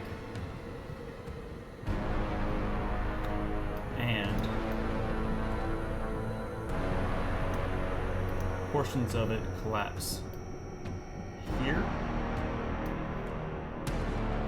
and just kind of in random spots around the room, 3 different spots. But because you guys are grouped, the first as the ceiling begins to collapse and fall in. I need all of you, including Shere Khan, to roll. Ooh, my thing is doing crazy shit. To roll a dexterity saving throw. As pieces of the ceiling begin to fall. Some sand just kind of pours out and stops.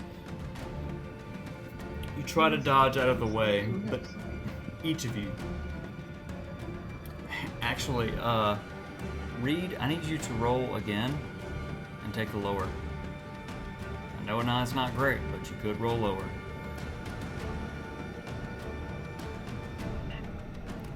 Okay, so take a lower. 'Cause you're pretty much relying on Dante at this point. Ceiling begins to collapse. You all try to dodge out of the way. Each of you suffer 30 points of bludgeoning damage as rocks catch you as you try to dodge out of the way. I'm going to expend one of my D8 to try to reduce some damage. Is that still active? It's every day. It's all day until they're expended or until the next dawn. You used one against AWAC. How many does it? Yes, How many does I it had give you? 3. Yeah, 3. Okay. I used 3 points, so I have 3 charges. So Got I'm you, expending okay. my second one. That's a new one for me, so it's harder for me to keep up with. Thank you for keeping up with it. So you're rolling a D8 to reduce the damage. By 3, yeah. So 27 points. Yeah. Okay.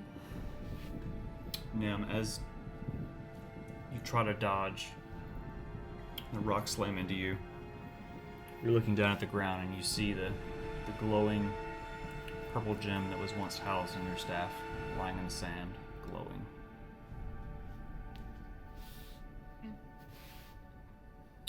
Okay, that is layer action.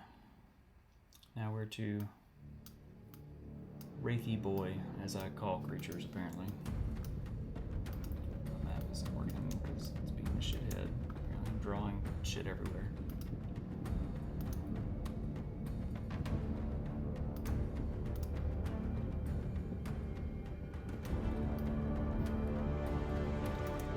My shit's going bananas. Refresh. Hold, please.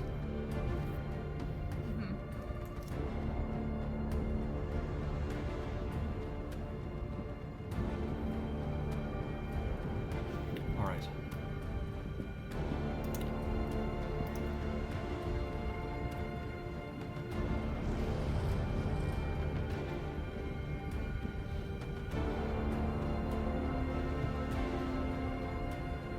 So, next up is the Wraith.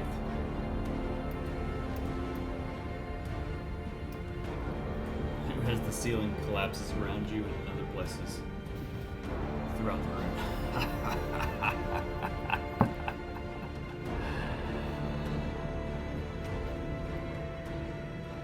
And again, he holds his hand up. This time he's looking at the corpus.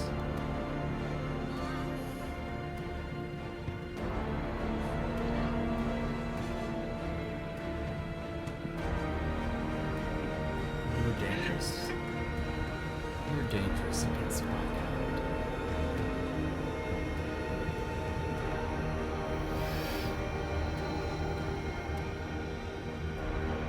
Be gone.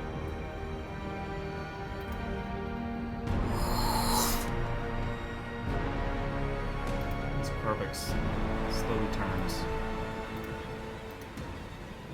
he looks at all of you. Disappears.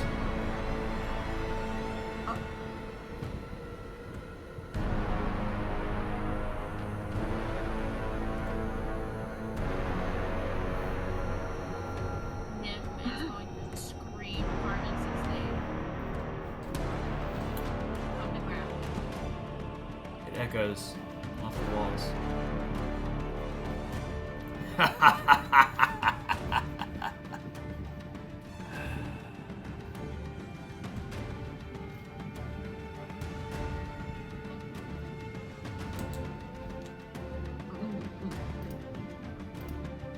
Reed, what you got?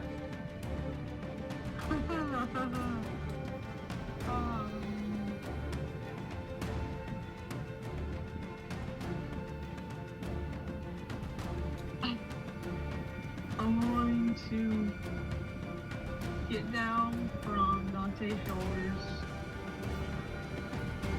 I'm gonna say that takes half your movement. Okay, It's like being prone, almost. right. I'm going to rage, Okay. and then I'm going to wild shape into Kiyakaze. Okay.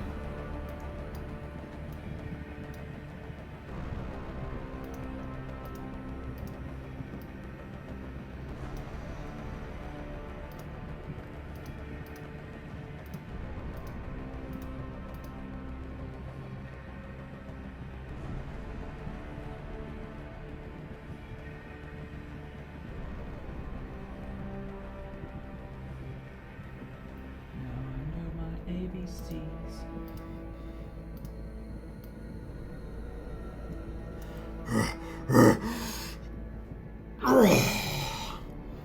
And Dante, you watch as this tiny figure like jumps off your shoulders and lands in the sand and stands up. She begins you see her muscles bulge, and all of a sudden her body begins to grow, and she turns into this just fucking enormous ape standing in front of you. Thank God you did that after you got off of my shoulders, because that would have hurt.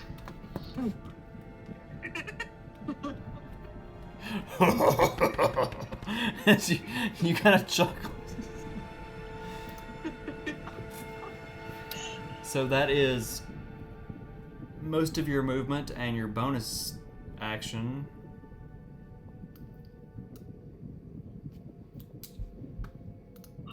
And that would be my action too, because I used action to wild shape. Oh, yeah, that's right. It's an action, not a bonus action. That's your action, and you don't have a bonus action except disengage, right? Yeah, pretty much.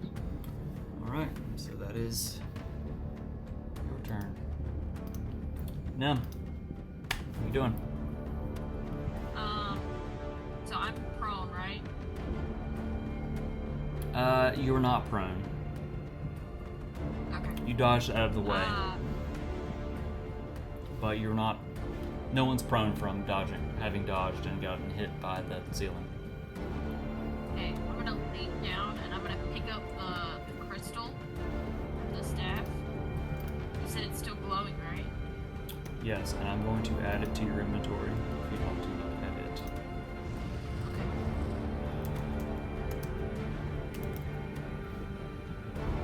We know it's added to refresh. It is added. Okay. It does not require attunement, so it immediately takes effect.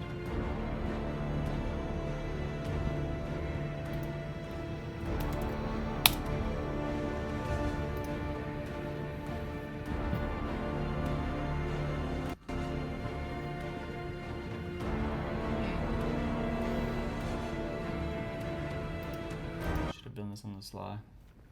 On the side.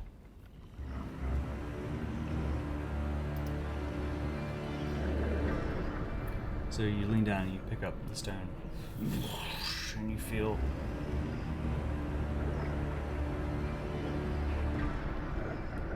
the power of, similar to the staff, return to you. It's different.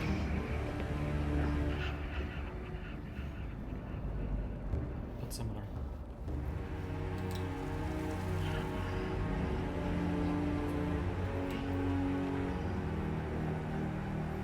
Okay. Nim is going to run up. Repeat. Movement. And she's going to hold the gem in her hand and thrust it forward. And so I'll wait for the other thing. I'm going to cast Scorching Ray and Double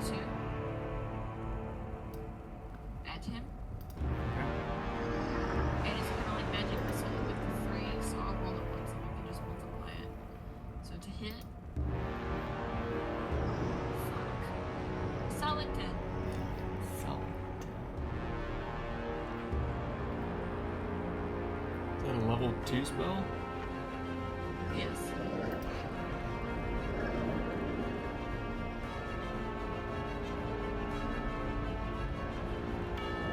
Make a ranged spell attack for each ray. So you roll 3 times. Oh. Okay. So the first one, purple ray flies wide and dashes against the stairs. You cast the second one, and it goes around the other side and dashes against the stairs.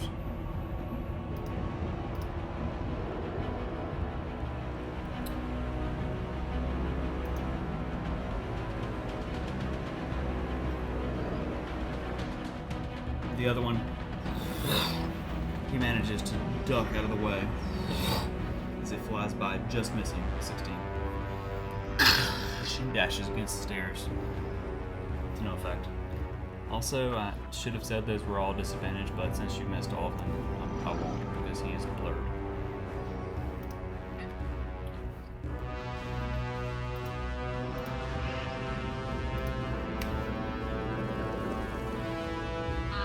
And as a bonus action, I'm just gonna cast Far Step. And I am going to teleport 60 feet.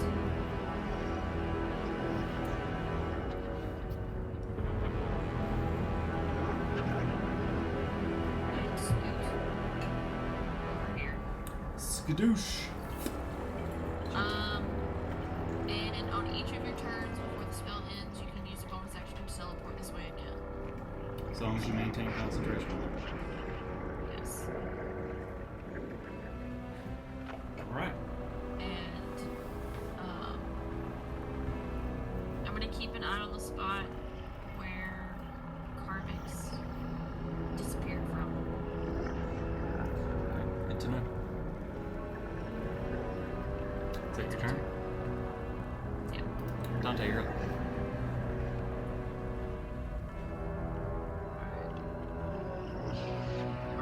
First thing I'm going to do then is move up my 30 feet.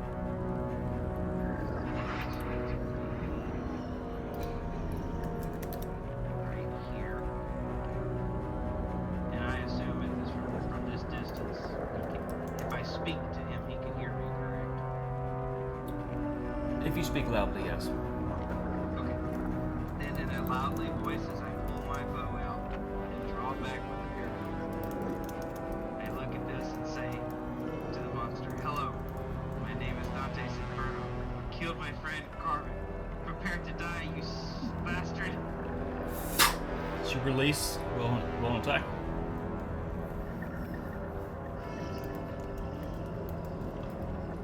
Roll damage.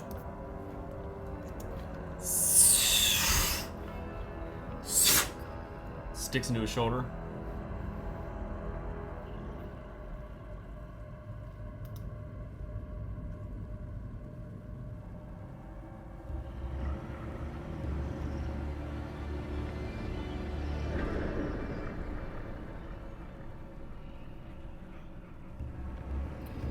Okay.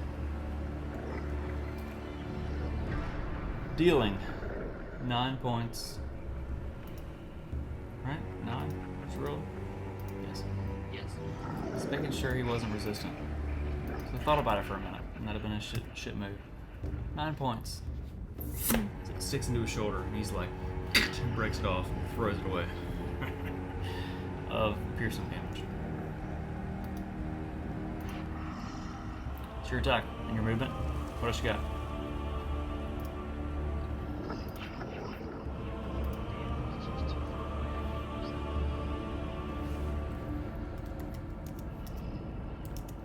Can you mark exactly about the spot where Carvin was before him?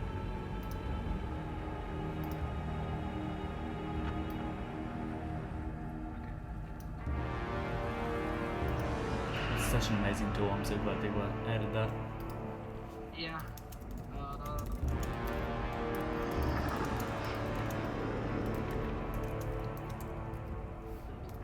Okay.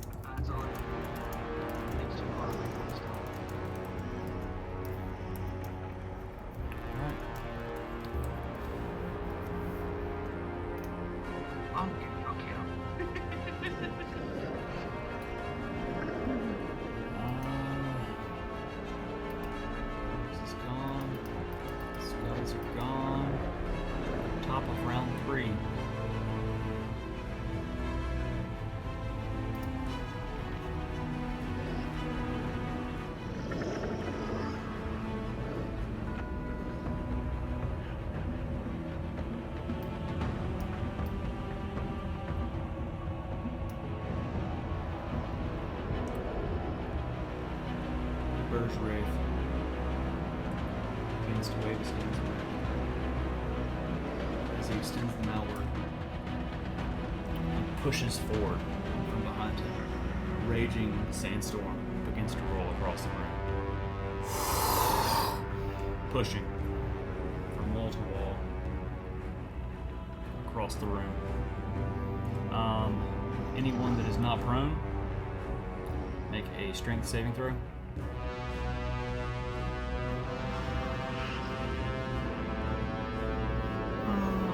Did I use the bumpers modifier? Yes. Okay.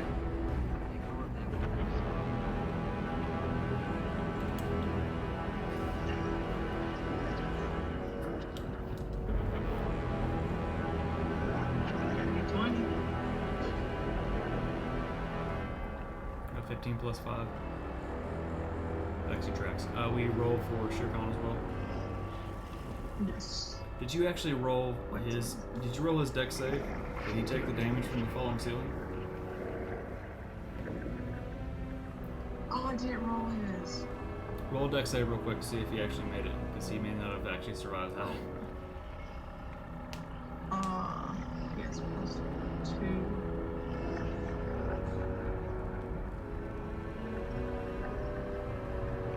Nope. How many hit points does LT Ray have? 37. Okay. He survived. He's got 7 hit points left.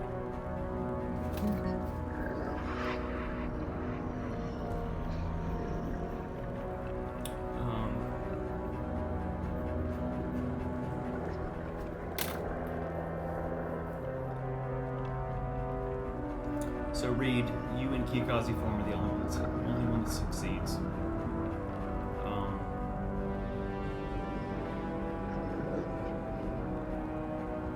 Everyone else, you are pushed 20 feet to the left of the map. So 4 squares pushed away from the Burj Wraith. Reed, you are not. Shere Khan is.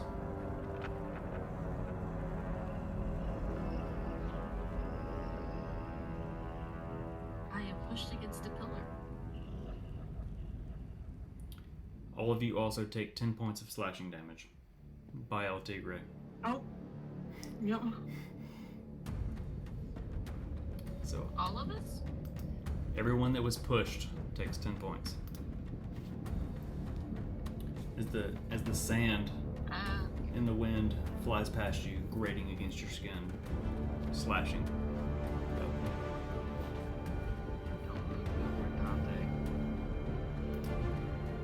You hurting? Dante finna go bye-bye. You hurting? Right.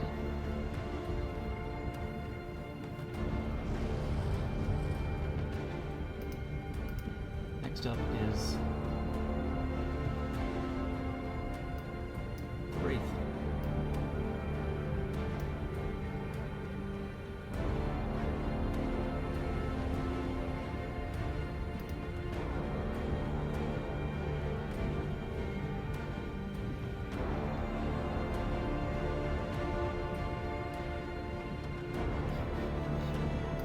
Sorry.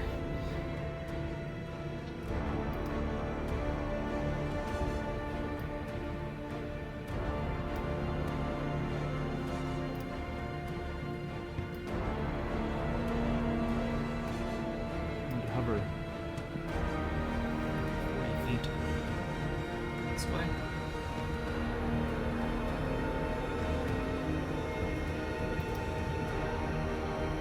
Disappears.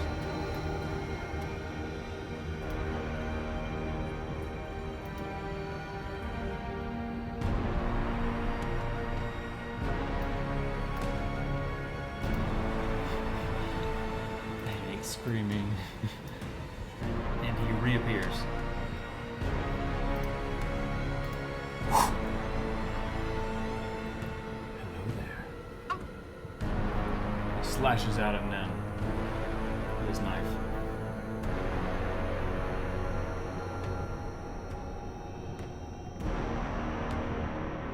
It's a 19. 19 hits.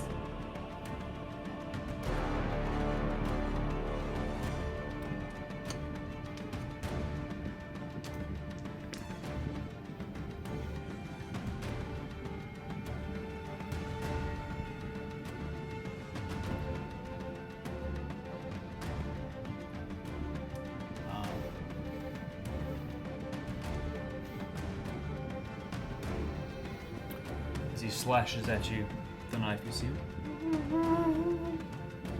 the blue gem in the hilt glow as it deals 10 slashing damage. After it hits, your brain pulses, suffering from 7 psychic damage. So 17. Okay. You see his... Something seems to be glowing around his head now.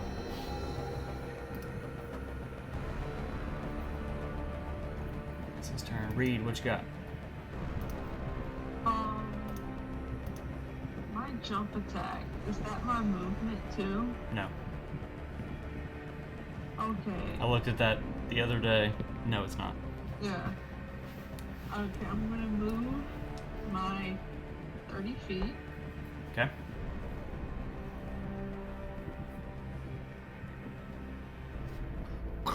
Wait. That was 17? Yes. I need to make a con save. Oh, yes. And then I'm Thank gonna, you. I rolled a 25. Yeah, you're good. Then I know I won't get anything, but I want to jump attack to get another 30 feet.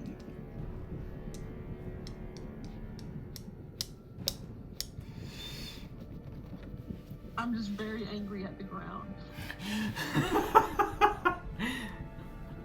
Fuck this one patch of dirt in particular.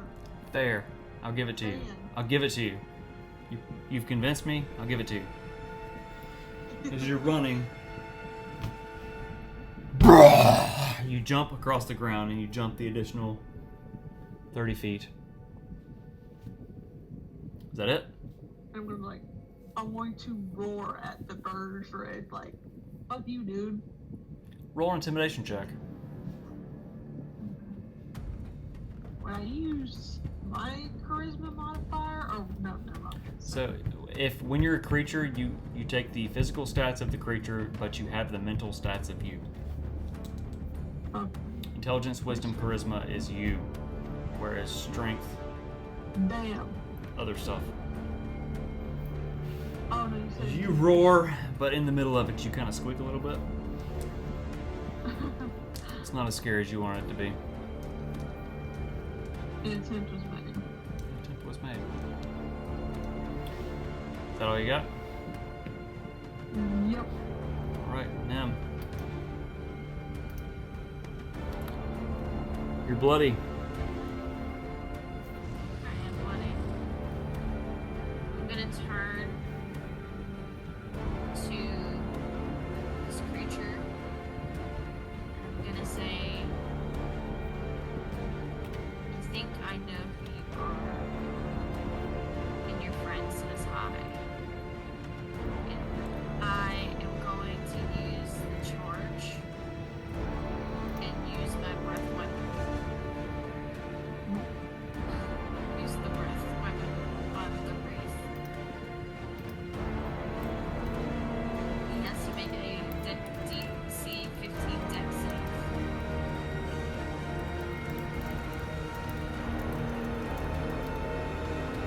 Okay.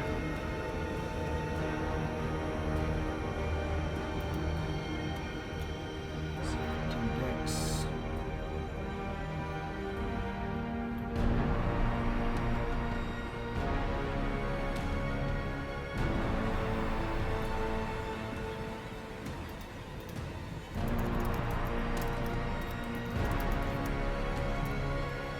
It's a 14. 14. Yeah. You take 3d6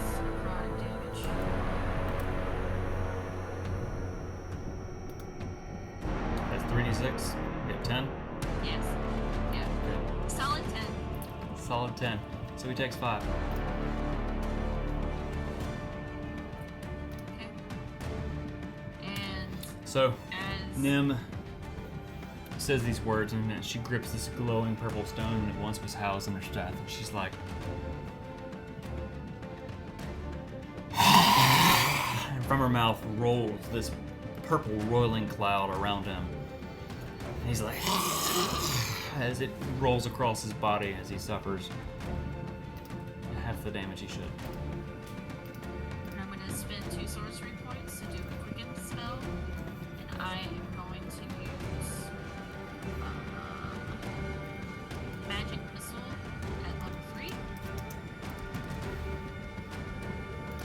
Okay.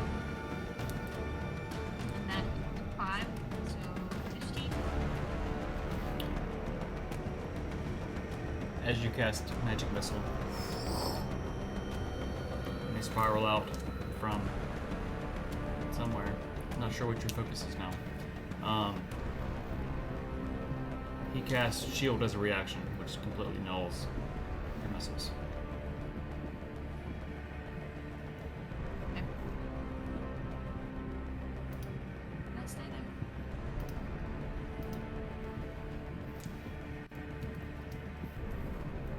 Nim is staring him in the eyes and like baring her teeth at him. And her fangs.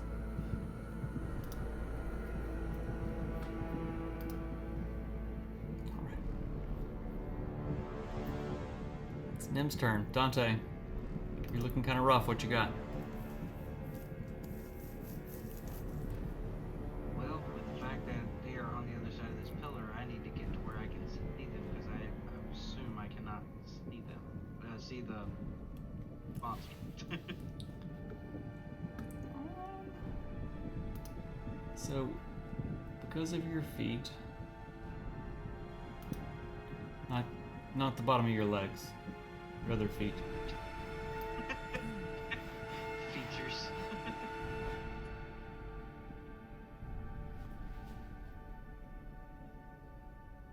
Yeah, I think you could move northeast a little bit with the sharpshooter feet. If they have, you can ignore their cover if it is as much as 3/4 cover. Right now, you can't see them at all. You need to move enough around to be able to see around them to see the creature to where you have at least less. You need to be able to see at least 1/4 of them, and then it doesn't. It's like they're not hidden at all. So I would need to move.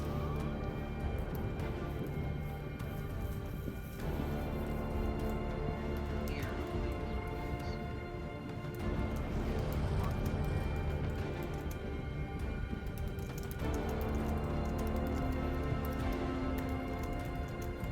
That would be my 30 feet.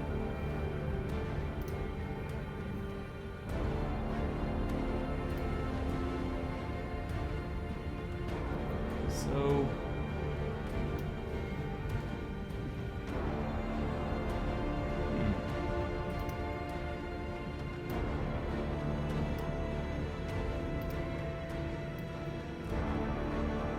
I'd say that's more the square that she's actually in. Comes to line of sight. Yeah, I'm gonna say you can see him. Just line of sight from what I can measure. Let's see. Yeah. Oh, that's Oh, yeah. 69. Oh, did you say that was 69? You can definitely reach. Yeah, 69. I can definitely reach that. I'm good. Okay. So, I'm pretty sure sharpshooter negates that too. Shit. yeah. Oh, I did notice something else I was reading here. I was trying to make sure I was learning more about the character interactions. What I have on here says attacks per action. Oh wait, do you have 2 attacks? Did I totally fuck that up? Yes, you have 2. You can shoot twice. Yes, that's what I was looking at. I fucked that up, dude. I'm so sorry.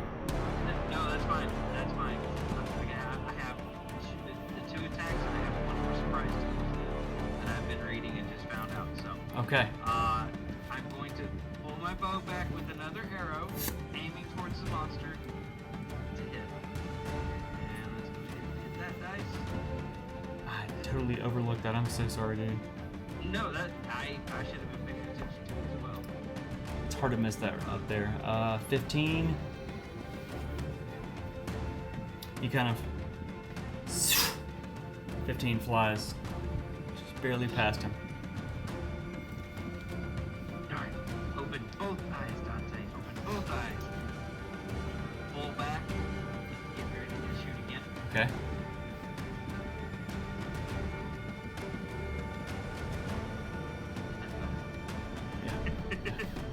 The arrow almost like curves, almost hones in on him. Okay. Is that a regular shot or sharpshooter? That's a regular shot. Okay, And now I'm going to do the damage, correct? that's right. Okay.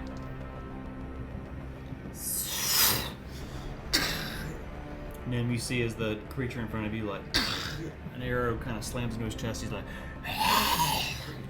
again, he rips it off and throws the broken arrow away as he takes 15 points of piercing damage. Okay. That is totally my bad. Now, He should No, have. you're He should have fine. taken so much more damage than that. So many things should have. But here's one more I bet you didn't notice either. There's down at the bottom has Colossus Slayer. Yes. Special. Once per turn, when you hit a creature with a weapon attack, the creature takes an extra 1d8 damage if it's below its HP maximum. Roll a d8. There's a lot for me to keep up with. I'm glad that you're learning because it's hard for me to keep up with all of it. So that extra d8 of damage, he takes another 5 points of damage as it slams into him. Fuck yeah, dude. Take that, you bony bastard!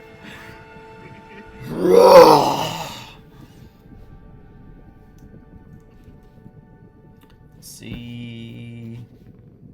I'm learning shit! Are there possibly some Constitution saving throws that need to be rolled? That's what I'm doing.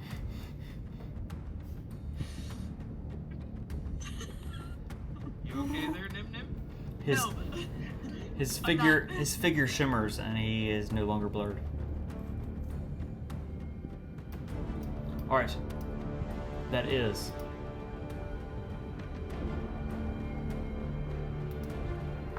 Dante's. That's just your action. It's a movement as a bonus action. Okay, so here's something we haven't really discussed yet. Kind of a sidebar within this heavy shit that's happening. With potions, you can take potions as a bonus action or as an action. If you take them as an action, you get the full potential healing benefits of them. So if it's 2d4 plus whatever, you get all of that no matter what as an action. It's sacrificing your action economy. If you take it as a bonus action, you roll the dice and you see what happens. So it's an option for either, depending on what you need to do on your turn. But that's something that's out there.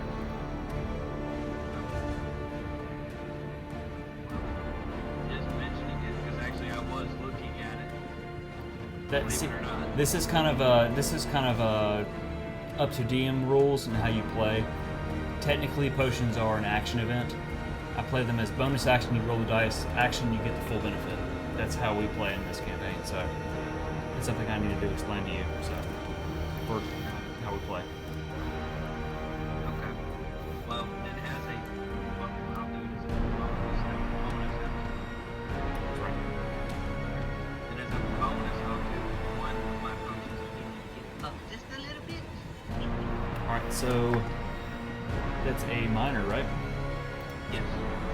So what are the numbers on that? Minor healing. Not just a minor. It's a 1d4 Okay. plus 3. Can you tell me where to see that so I'll see it on my side, or is that? So on the bottom of your screen, there's a little dice. You click on that, it'll pop up and show you all the different dice you can do. So hit the D4, which is a pyramid or a triangle. Just go ahead and roll that, and then add 3 to it. 2. So 2 plus 3, you heal for 5. Dante's not dead yet. I will survive. You thought I could kill you. I need a hero. Wait, tell everyone I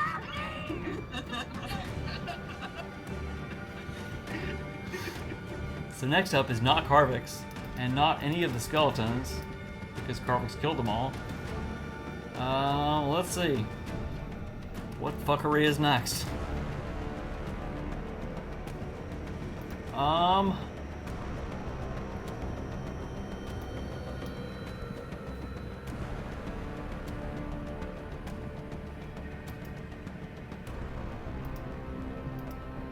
Fuck, it's already 1 o'clock. It's not good. I'm good. I got no anything.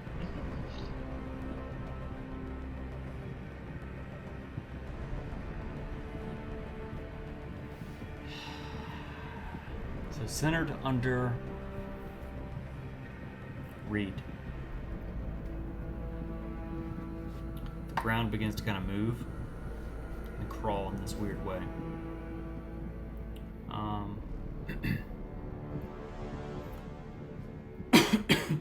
Hands begin jumping out of the ground, just grabbing skeletal little hands, grabbing for anything that they can grab against. Roll a strength saving throw for me, as Monkey. Monkey. I rolled 2 for some reason. Oopsies.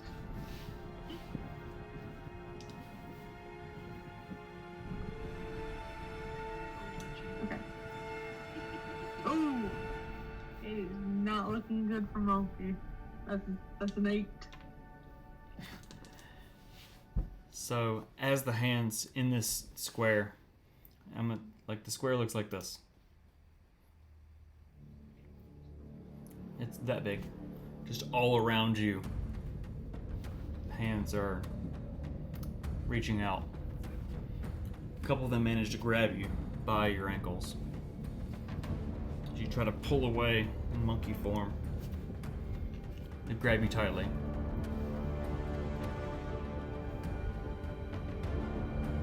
And you are grappled. Your speed is reduced to 0. You have to use an action strength check to get away.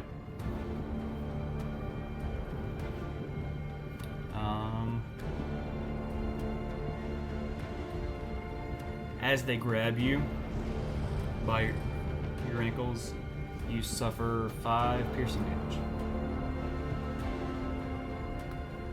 Is that reduced? Because I was raging. Yes. So you take 2. Alright.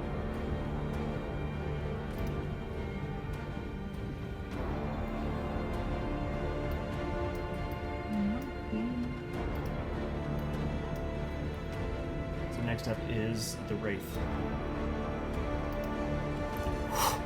Disappears. And reappears over here.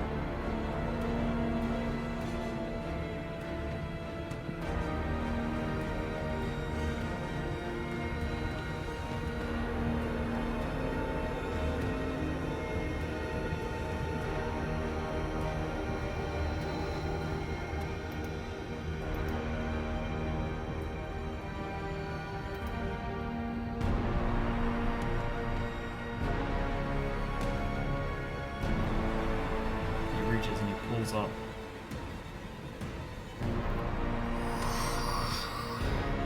Sand begins to swirl.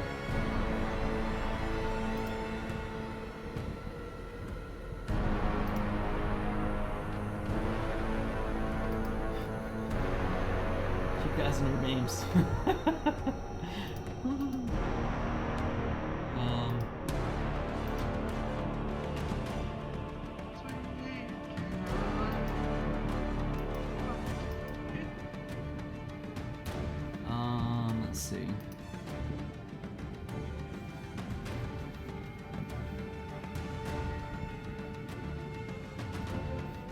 pulls up.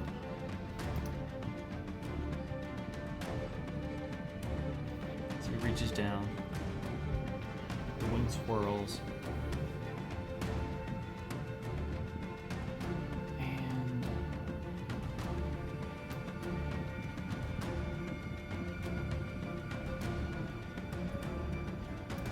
he raises from the ground a wall of sand.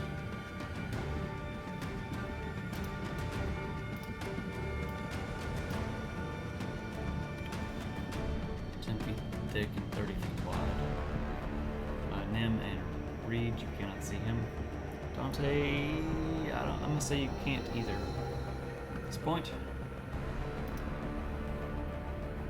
that is his turn. Reed, what you got? You are currently grappled. Your speed is 0. Make a strength check. I'm going. Yeah, basically. Is it check or saving? Nat 20. So you manage to you kick the feet, or the hands. You kick your feet, the hands that are grasping your feet free. That is your action.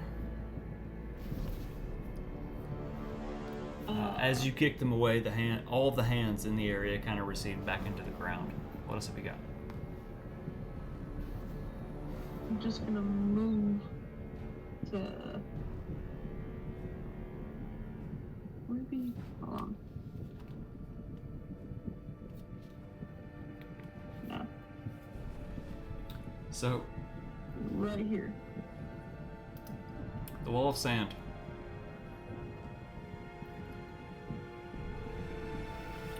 It's 30 feet long, 10 feet high, and 10 feet thick.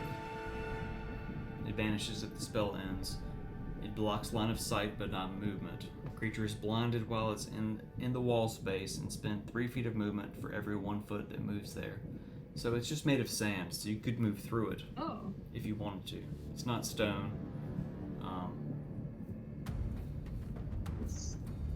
No, I wasn't even. When you're inside it, you're blinded. You can't see, but that's only why you're inside the wall. Just so you're aware. I think with it, everything, I think. How? It's only 10 feet tall. Right. The ceiling is I have higher. 30 feet. Would I be able to make it here? Do I need to draw some triangles? You know I'm good at math. So you're here. It's 10 feet tall. 10 feet away. Jump. That way. Yes, you can do that. And I want to multi-attack. Fist and a bite. So you're gonna punch and bite at the Burj Wraith. Yes. Roll attacks. Fist plus 5.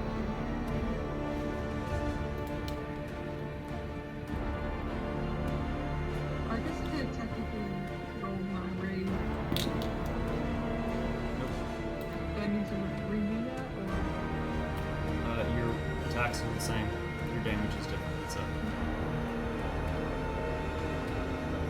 that's a 2 plus what? Ooh, 2 plus 5, and then 2 plus 5 for your bite and for your fist. Both of those are both of them miss. just too full rage. It's too rageful. How long have you been raging? Yes. Have you taken damage since you started raging? Did you take Yeah. damage last turn? The grasp gave you 5. Before that, 2. so you're still raging. You have to either give or take damage. If you don't, then you lose your rage. Oh, I'll take it then. Okay. Next up, Nim. You're bloody. It's your turn. What you got?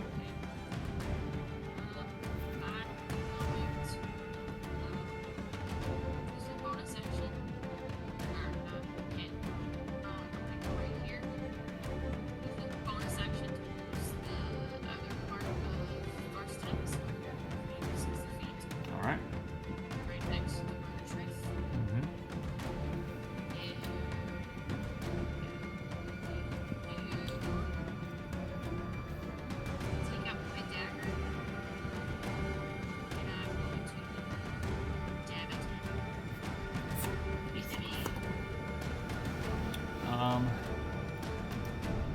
attack.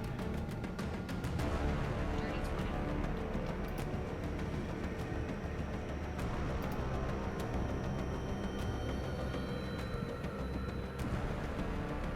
20. So you have 2-weapon fighting, so you can actually hit. You already used your bonus action, never mind. So roll damage. Roll 6. Is that max damage? Yes. Plunge your dagger into his back. I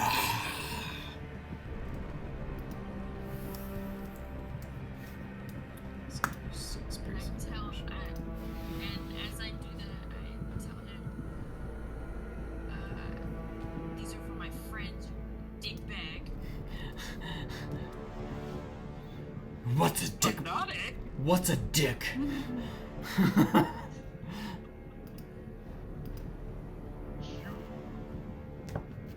Alright. Turn. Alright, Dante, what you got? Well, first thing I'm gonna do is move my 30 feet up so I Alright. can see him. Okay.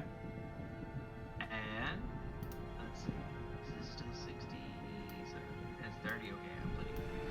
I will draw back his symbol again and get ready to hit. Alright. Are you gonna shoot your bow twice? Yes, I am. Are you gonna cast any spells for your bonus actions beforehand?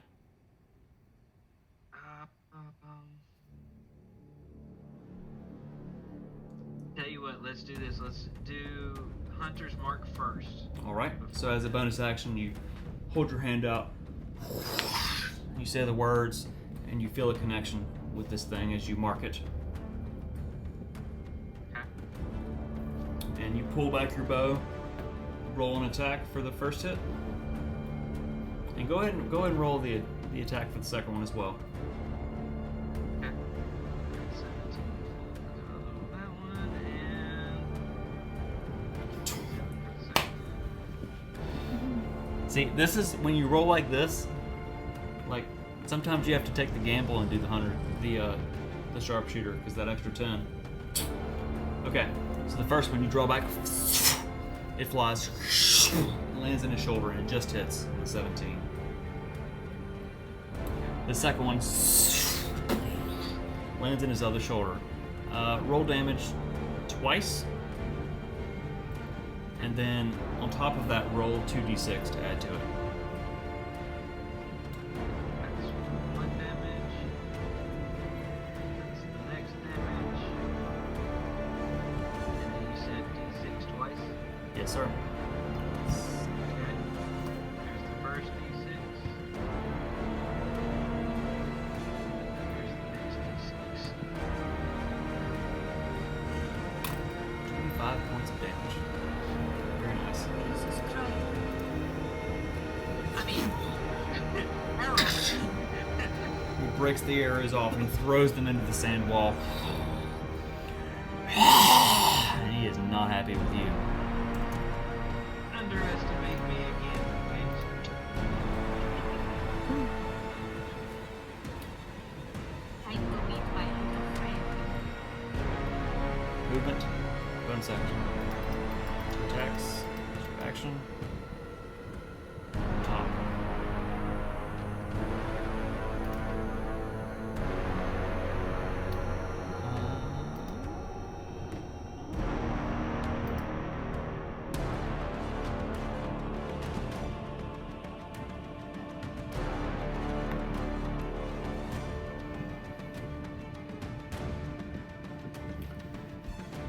Let's say new layer action triggers this time actually, because you're all so close together, you can't actually trigger anything with layer action. So it's his turn again, and with the dagger, it's got the glowing blue crystal in the end of the hilt. He's gonna lash out at the gigantic Kiyakazi ape. Next man.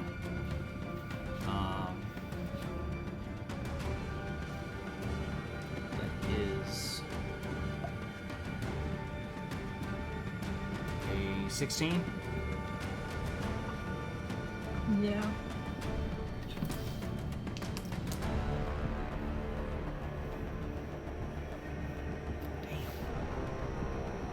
it's 10 points of slashing damage, which is halved to 5 because you're raging.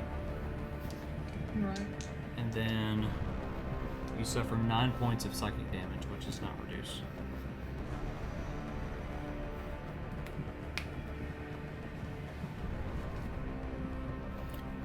As a monkey, you're like as the psychic damage rolls through your brain. Then, as a bonus action, he's going to disappear. And then he's going to reappear right here.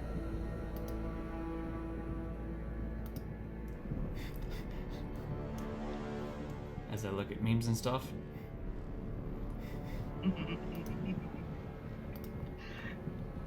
Reed, what you got?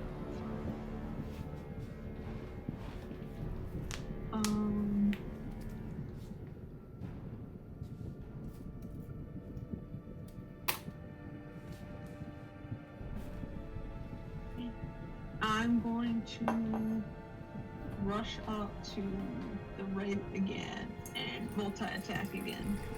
Alright. What are your attacks?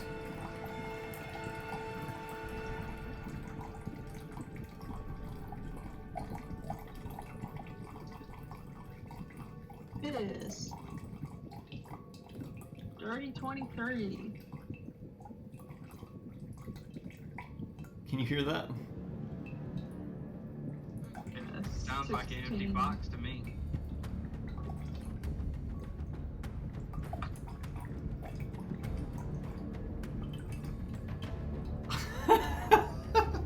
Like I'm Austin Powersing that shit. Okay, an 18 plus what? 5, 23.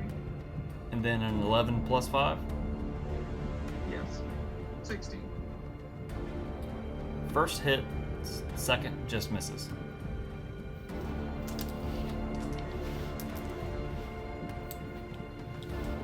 You flash out. Damage. That's the first 1d6 plus 5. So you're also raging, so you remember you add the extra damage dice, right? And another 10. So I worked out this week, because last week when she punched that thing in the butthole, it was too strong. When she's raging, when she's raging and in wild shape, when she does damage, she just adds 1 additional damage dice to it, depending on what the damage is of the creature. So this is a punch or a bite that hits. Punch. So the punch hit, so she adds damage. She adds an additional damage dice to the whatever. So that's So 2d6. 2d6 plus. So that's 3 plus 5. Or not, I thought I rolled another d6. So I didn't roll a second. Okay, so that's I just rolled 1. so a 3 and a 2. That's 5 plus 5. That's 10. Yeah. Yes. How do you want to do this?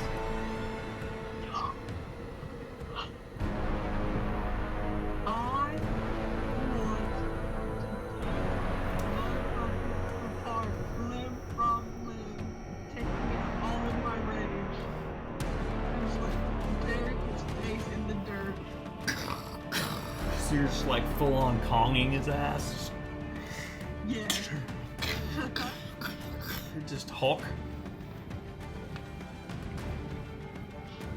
He had 10. You can do it. He had 10. Holy You did 10. shit. It was close. It was close. You grab him with your gigantic monkey hand. You laugh at him the way that he laughed at you, and you tear his head off, and you slam them both in the ground, and you just slamming. The sand wall falls as you do that. It's beside you. Right in front of Dante again. Slamming that shit into the ground, and the sand is flying, and they can't even see you anymore. You've created such a cloud with the sand wall that's fallen, and a few moments pass, and the dust clears. You're still standing there, and you've got his skull in one hand, and you've got a piece of his spine in the other. So you're still just... And another 10 seconds passes, and you shrink.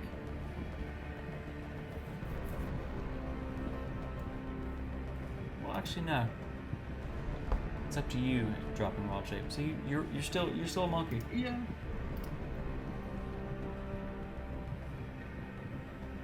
Do I see the dagger that he had? Or the sword that he had?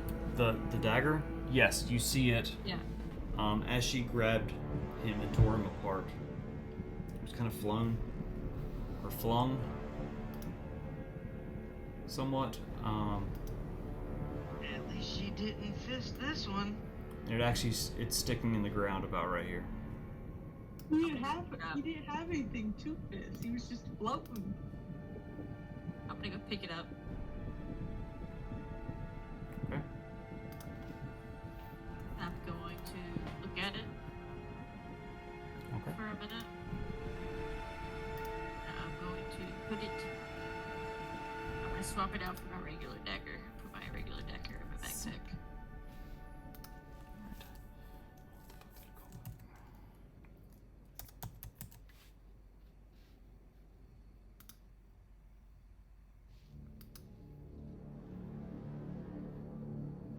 So we don't see our big green friend anywhere.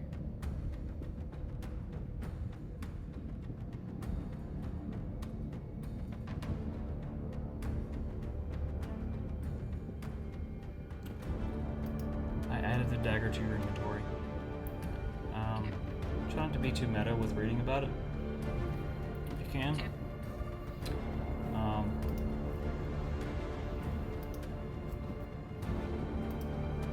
You wait a few moments and you look around, waiting on Garvix to appear. He doesn't. And as you're looking,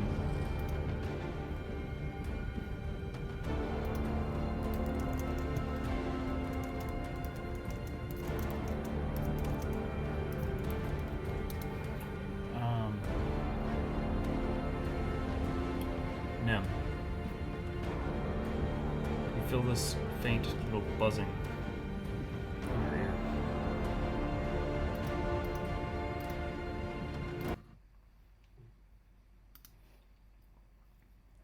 You hear, Nim, I don't know where I am. The world around me is gray. Ground ashen beneath my feet. I'm alive. But I'm surrounded by looming danger. I think I'll be okay, but I fear I may need help.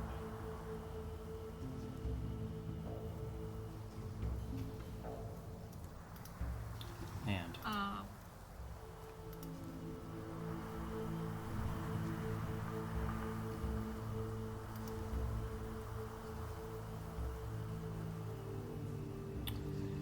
you hear the message in your mind. You know them.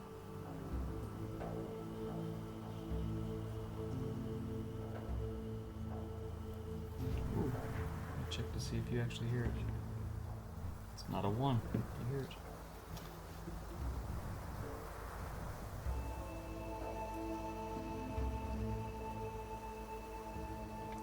You can answer, but you have 25 words.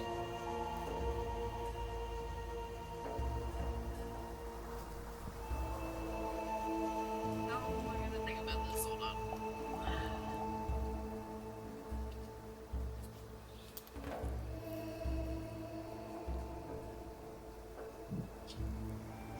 While she's thinking, I know she picked up the dagger.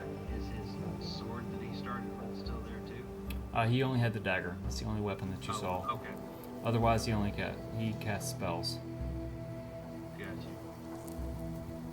When he was torn apart and destroyed by Reed Monkey, There's not a lot left. It's powder and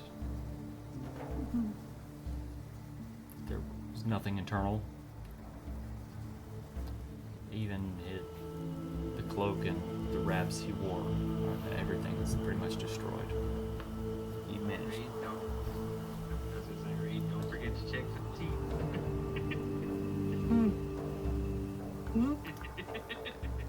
There are no teeth left. He destroyed them.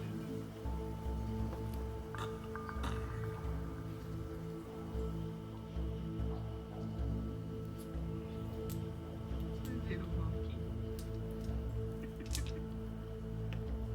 I want to drop monkey form. Okay.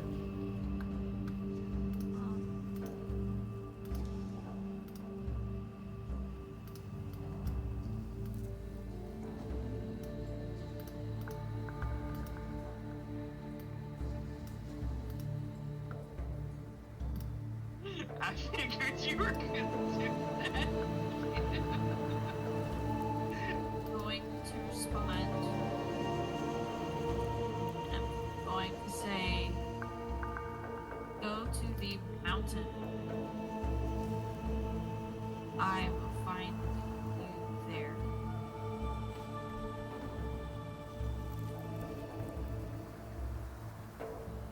It's 9. Yeah.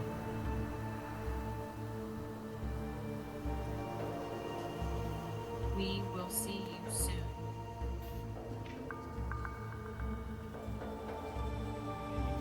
I'm saying it like that because I'm counting.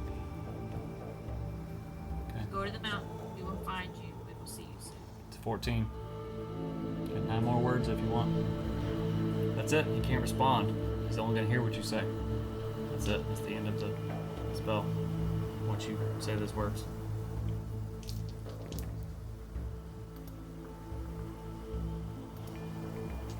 We killed the rage. Okay. Is that it? That's it. That's it.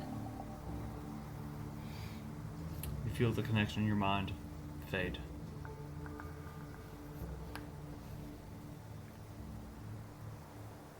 You look. Dagger.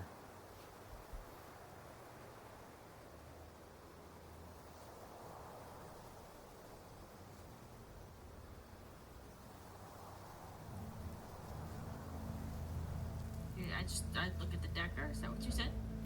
Oh yeah. I kind of petered out there. Sorry. You look at the dagger. Do you want to look at it more closely? Yes, please. Roll a Codex lore check.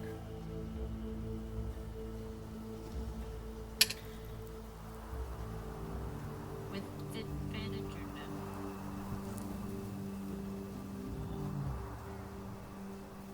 14.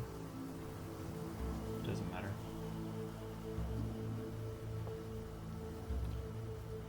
As you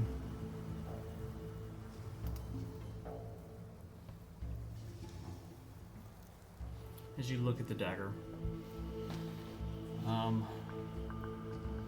something resonates with you.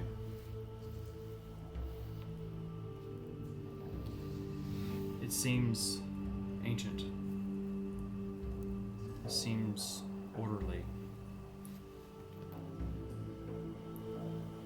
From what you know, it seems of Mechanus. There's a blue gem in it. It's radiating. It's pulsing much like the other blue pulsing gems that you've seen, but it's different. It's not hindering magic. It is magical.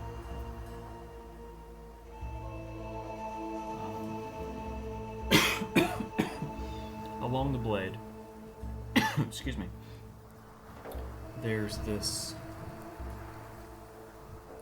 archaic script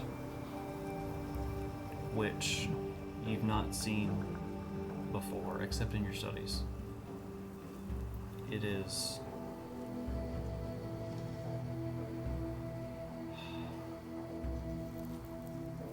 almost mechanical. It's not ones and zeros. It's not It is growing up with and around constructs and learning from your father about Magnus. You recognize this language. It's why I had you roll the Codex lore. It is language from Magnus. And the text reads, as you look down the blade, it says, I am the key and the path to many things, in both life and death. You pause a moment at the word death. It's at the end of the sentence. Yet for some reason it's capitalized. It's a noun.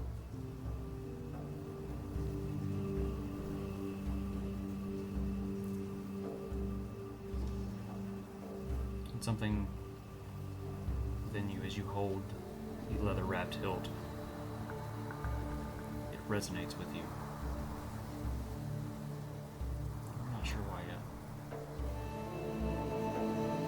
Okay.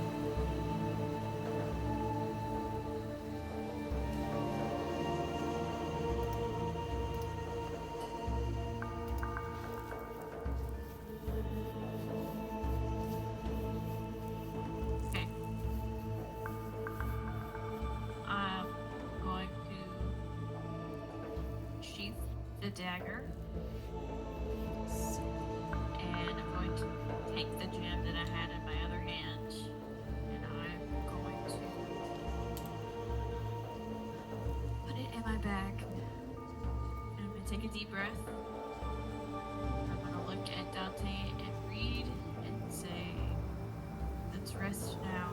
We have a long journey ahead. Agreed. So you take a short rest. Yes.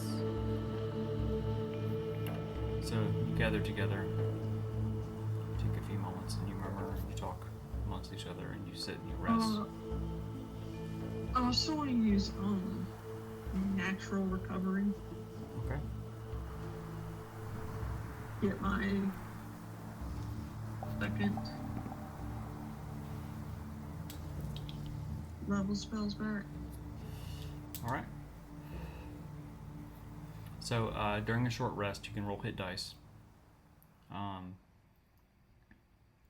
Dante, if you click on the short rest icon,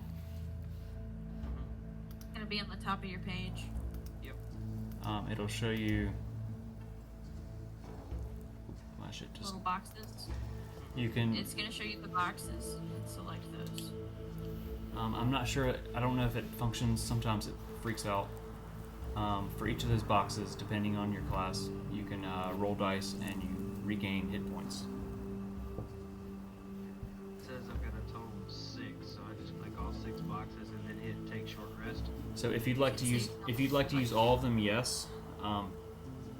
When you take a long rest, you get half of those back per long rest. I'm pretty sure there's weird rules about how recovering your hit dice works. It takes a while to get them back. So over time, to recover your short rest hit dice, it takes a few long rests to get it back, which is basically resting in a place of safety to where you don't have to worry. A short rest is kind of like I'm just going to chill and eat a meat stick and drink a beer and recover. Tell you what, I'll However many you'd like to use to recover, as you guys spend the next 20-30 minutes. The room is quiet and there's nothing fucky going on. Occasionally you hear sand pouring here and there. I'll just because I get a total of 6, so I'll take half of it. So then I just click take short rest and it'll automatically add it. It should, but I'm not sure that it does. You may need to actually roll the dice. Sometimes it'll roll them for you and show up in your roll feed.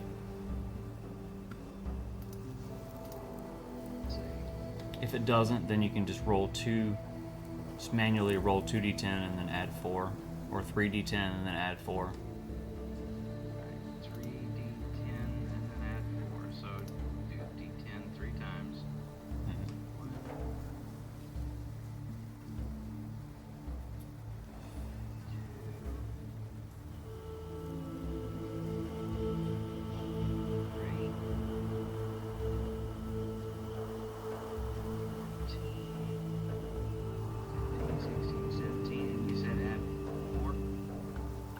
it's 4 per each. Roll. Nope, so it'd be at 6 total.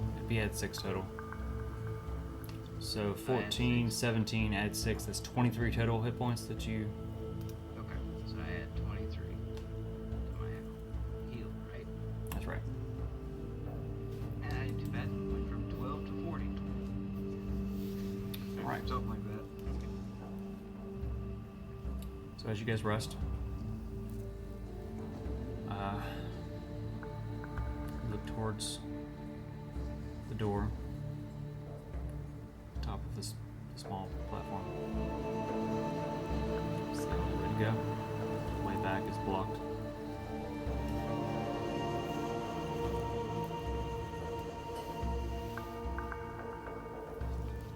What you doing? I'm gonna stand up. And I'm gonna start walking towards the stairs. Alright. Reed, am I carrying you again, or are you walking on your own? Well, now that you mention it, Yeah. And I reach over and pick Reed up and put her on my shoulder. Come on. you just have longer legs than me. Yeah, you just like riding on my shoulders. Don't lie to me. Come on.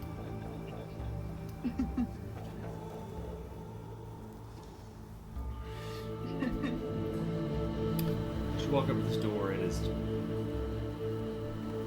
at least 10 feet tall, arched around down to the ground.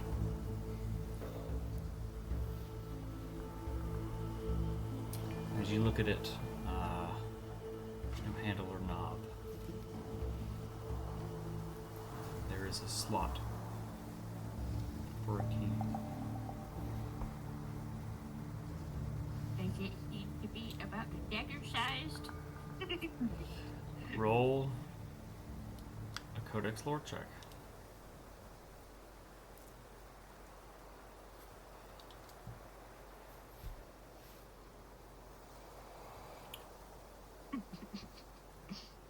Over the short rest, you kind of spent that time not only healing and gathering your thoughts, but holding the dagger and turning. You didn't attune with it necessarily, but you got to know it better, and reading the words, they resonate in your mind. As you walk to the door, the first thing that pops into your head are the words that are written alongside of the dagger is, I am the key to many things in both life and in death. Before I do this, I'm gonna tell Dante and Reed, or well, I guess Dante, you guys might want to come over here, stand behind me. Well, I guess Reed doesn't have a choice, so yeah, sure. Hang on, let me look. Fucking Yoda Reed backpack. Packing. There is no do, only try. I'm gonna reach my elbow back, like for him to grab. I don't know, say you might want to hold on, just in case. I have a question. Mm-hmm. Yeah. Are you sure about this? And Nim's going to, I want to cast Thaumaturgy, turn my eyes purple, and look back at Dante and say, there's only one way. And I'm going to stick the dagger into the slot. This is the And then way. I'm gonna just... No, you messed up! That's what I was gonna say! This is the way? Do you know the way? You do not know the way. This is the way. Nim, I've been with you long enough now, and I've apparently been really long with Reed on my shoulders here. I'll follow you anywhere. I trust you.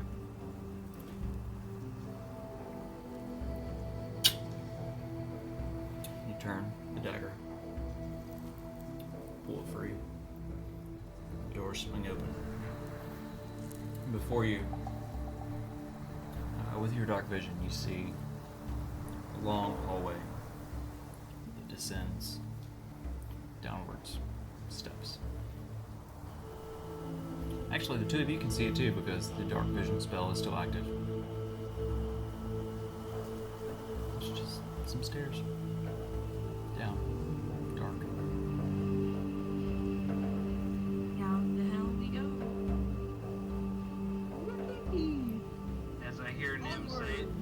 I hear Nim say this, I go, oh great, here I go again.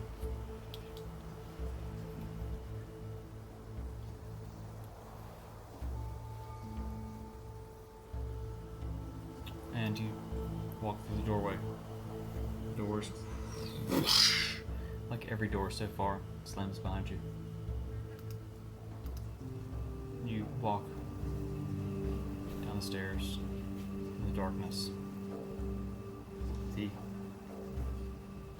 brocade moth soothingly fluttering around one's head. The gem in her dagger glowing at her waist. Until you come to another stone archway. The doors open towards you.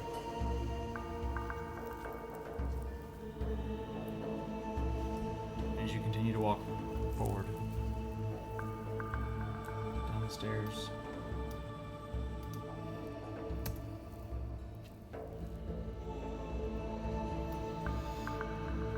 into the room.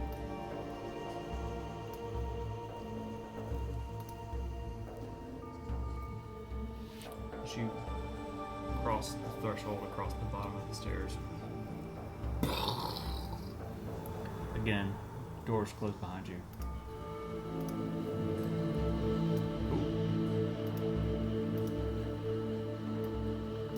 And you're in another round room.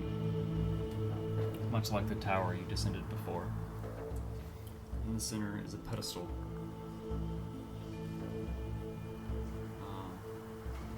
Everyone roll a perception check.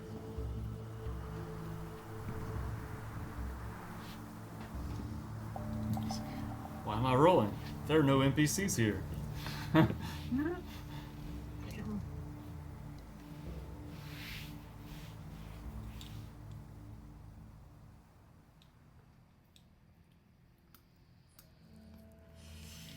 Fucking Dante. Rangers, man. His wisdom is outrageous. You're welcome. Wise is a motherfucker. I may look stupid and act stupid, but I's a smart son of a bitch. You're not smart, you're wise. It's different. I'm not wise. It's I'm different. wise. Okay, I'm a wise son of a bitch. You may not understand what you see, but god damn it if you don't see it all. So as Nim and Reed kind of scan the room, the anxiety of what they've gone through over the past couple weeks even, they're looking for danger. Dante, you're more just looking to see what is there, in a way. Nim and Reed, what you see is, as you scan the room, you see that across the walls in the circular room, there's some sand buildup, which is strange. What you two notice too is that the room is even more humid and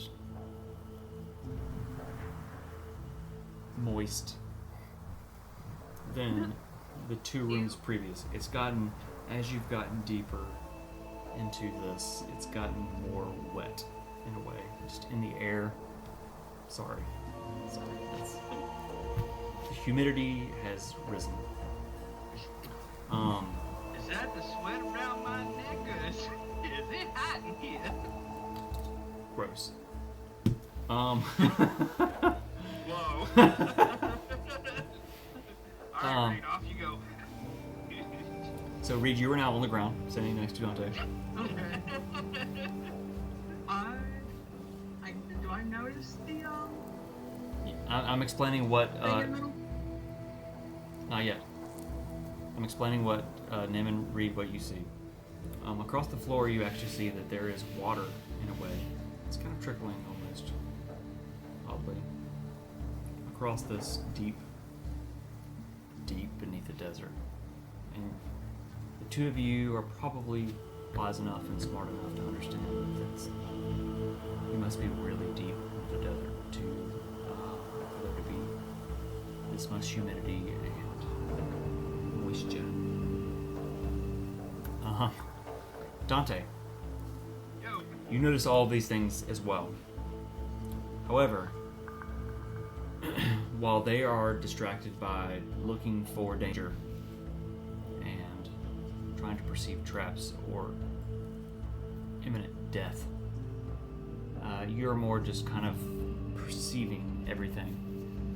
And you notice the moisture and the sand on the walls and the water on the floor, but what's drawing you,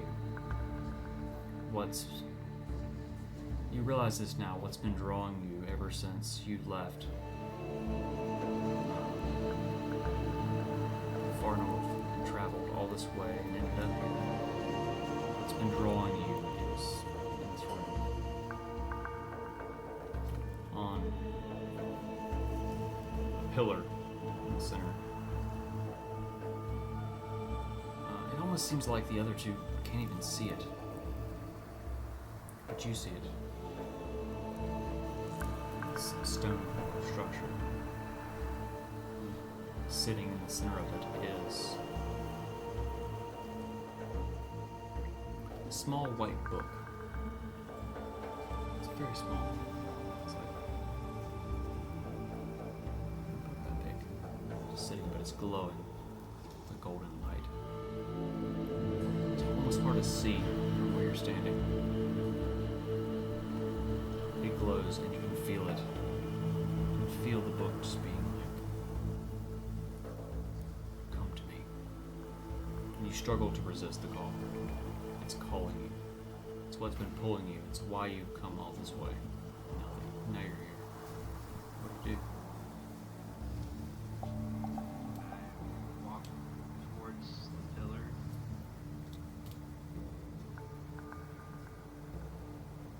I pick up the book. You reach down.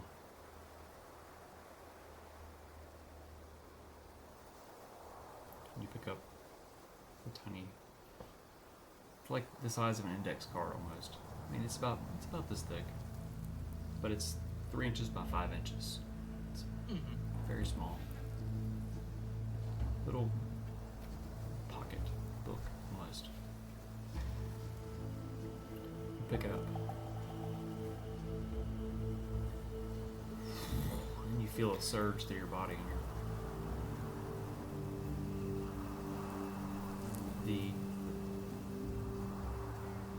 the draw, the pull, the thing that brought you here, it's gone. You have the thing that you've come for.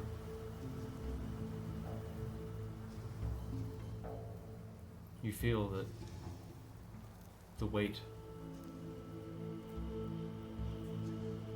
of what you found, you don't understand it. As wise as you are, you don't understand it. As you're standing there trying to understand what you can't understand, the pillar that the book was sitting on drops and slowly begins to turn into the ground. And as it does, water begins rushing into the sides of the room.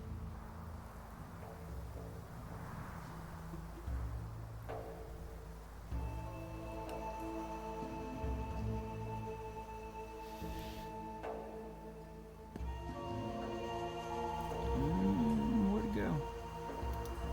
There it is.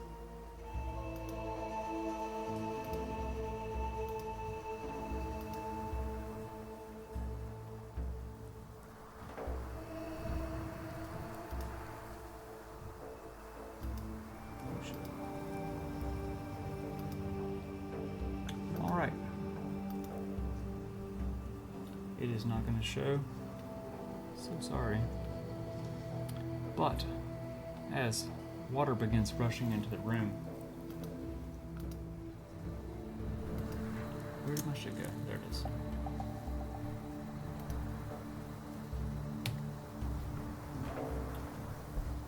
Real world. Starting right this second, you have 5 minutes to figure out what you're doing. As water begins rushing into the room, slowly filling.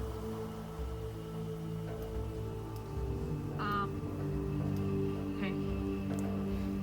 I turn to Reed and I grab her. I reach over her hand. Okay? Grab. And I'm gonna pull her to me.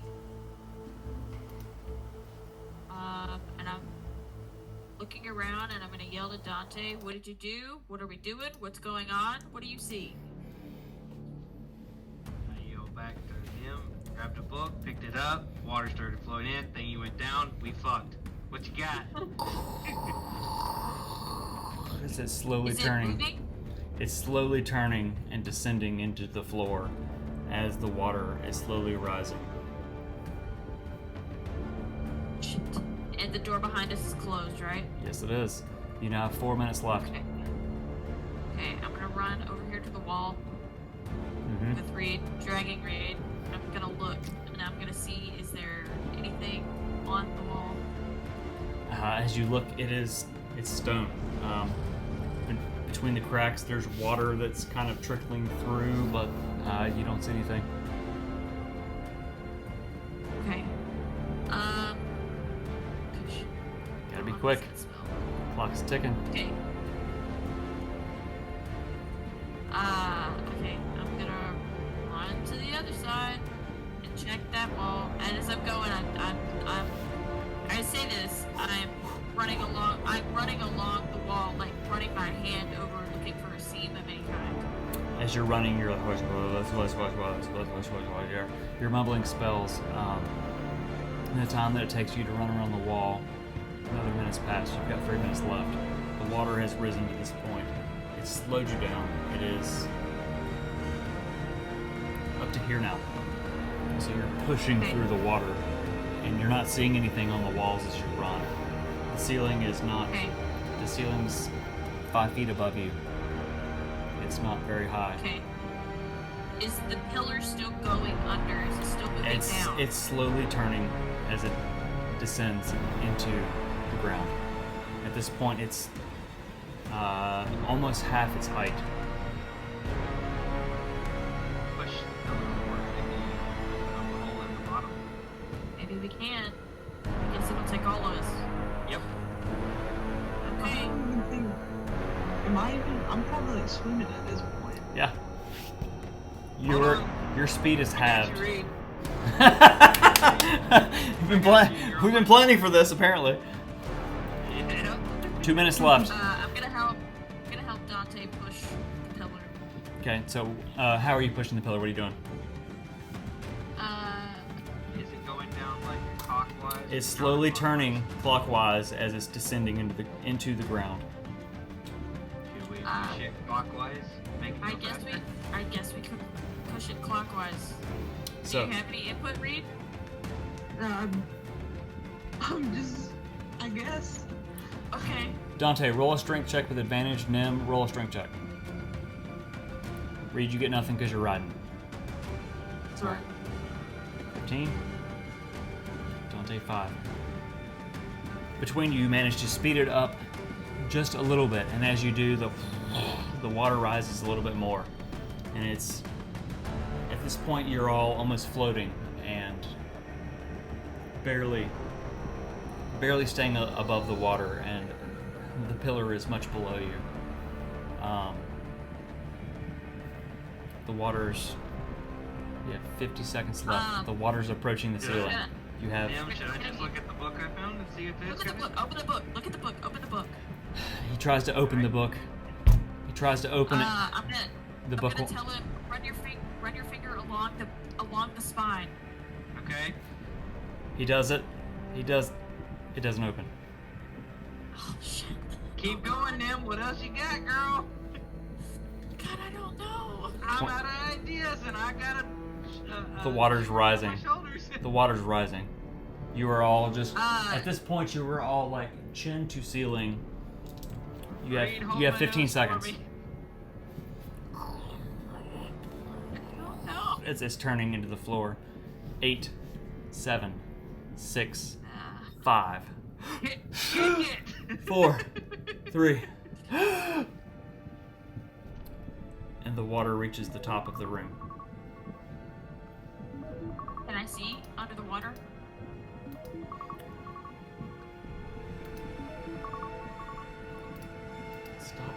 Stop making the noises for the clock. Yes, I know that the time is up. I know. It hits the top. Oh, there it is. It hits the top, and before it hits the top, all of you. So your Constitution modifier.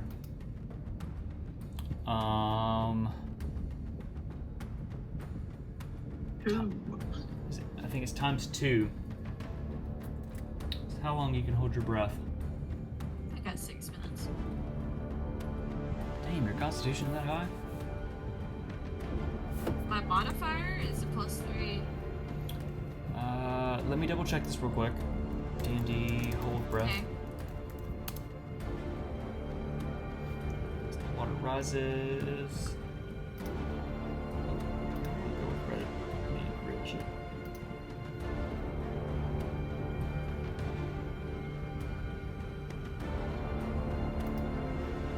As the water reaches the ceiling, and the pillar hits the ground.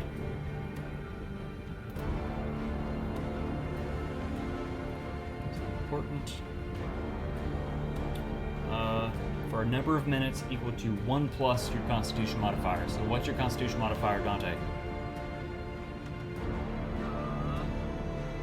Across the top, correct? Yes, your Constitution plus.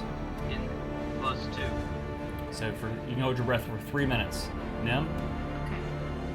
It's 3. So 4 minutes. you can hold your breath for 4 minutes. Read. Two. +1, so for 3 minutes. What is Leo's Constitution modifier? He's also with you. He's a Turkle, so he should be good, right? Oh, My minus one. constitution is a -1. So +1 to 0, but he's a turtle. okay, so okay. He can hold his breath for as long as you can. Okay. Find him in the water. So, like, as the water's rising, all of you are at the top, and you take the last breath you can as you see the water at the top kind of ripple across. And you look down, and the bubbles are kind of moving around your face as you look down. You see the pillar hit the ground, but then you see it continue to spin deeper into the ground. It keeps turning, and it keeps turning, and you're all of you holding your breath. These bubbles. 30 seconds pass. 60 seconds pass. And then you see the pillar disappear completely. You can feel the water begin to pull as the room begins to turn. And all of you try to grasp. You're slapping around the ceiling as the room begins to turn, and you're sucked downwards, and you're spiraling. You're spiraling, and you're holding your breath in. You're holding your breath, and you're all held together as you're spiraling. You're spiraling. Eventually, you all go down through the hole, and you feel yourselves blinded in the darkness. You cannot see, even with your dark vision. You can't see. You're holding each other. You're battered down this tunnel, just banging into the sides.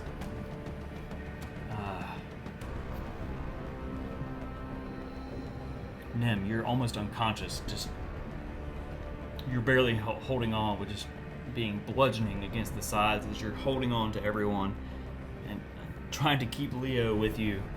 As you pull him and you tuck him into your robes, and you're just battered along this path, and it feels like hours.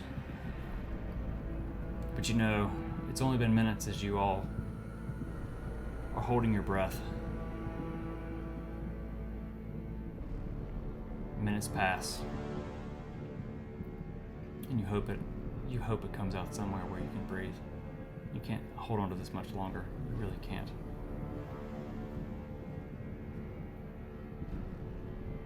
That's where we're gonna end this episode, this session. Oh. Damn.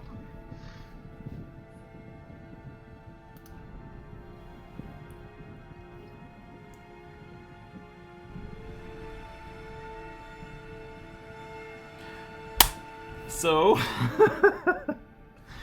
fuck.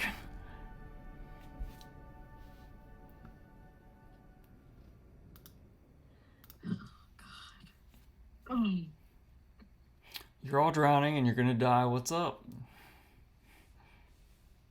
At least I go with holding on to Reed. I'll never let go, Reed. Ugh. It was rough. I feel bad actually. It was rough. Why do you feel bad? Because I have to torment you to make things progress sometimes. I feel like OG players, I gave you a lot of really awesome stuff early on.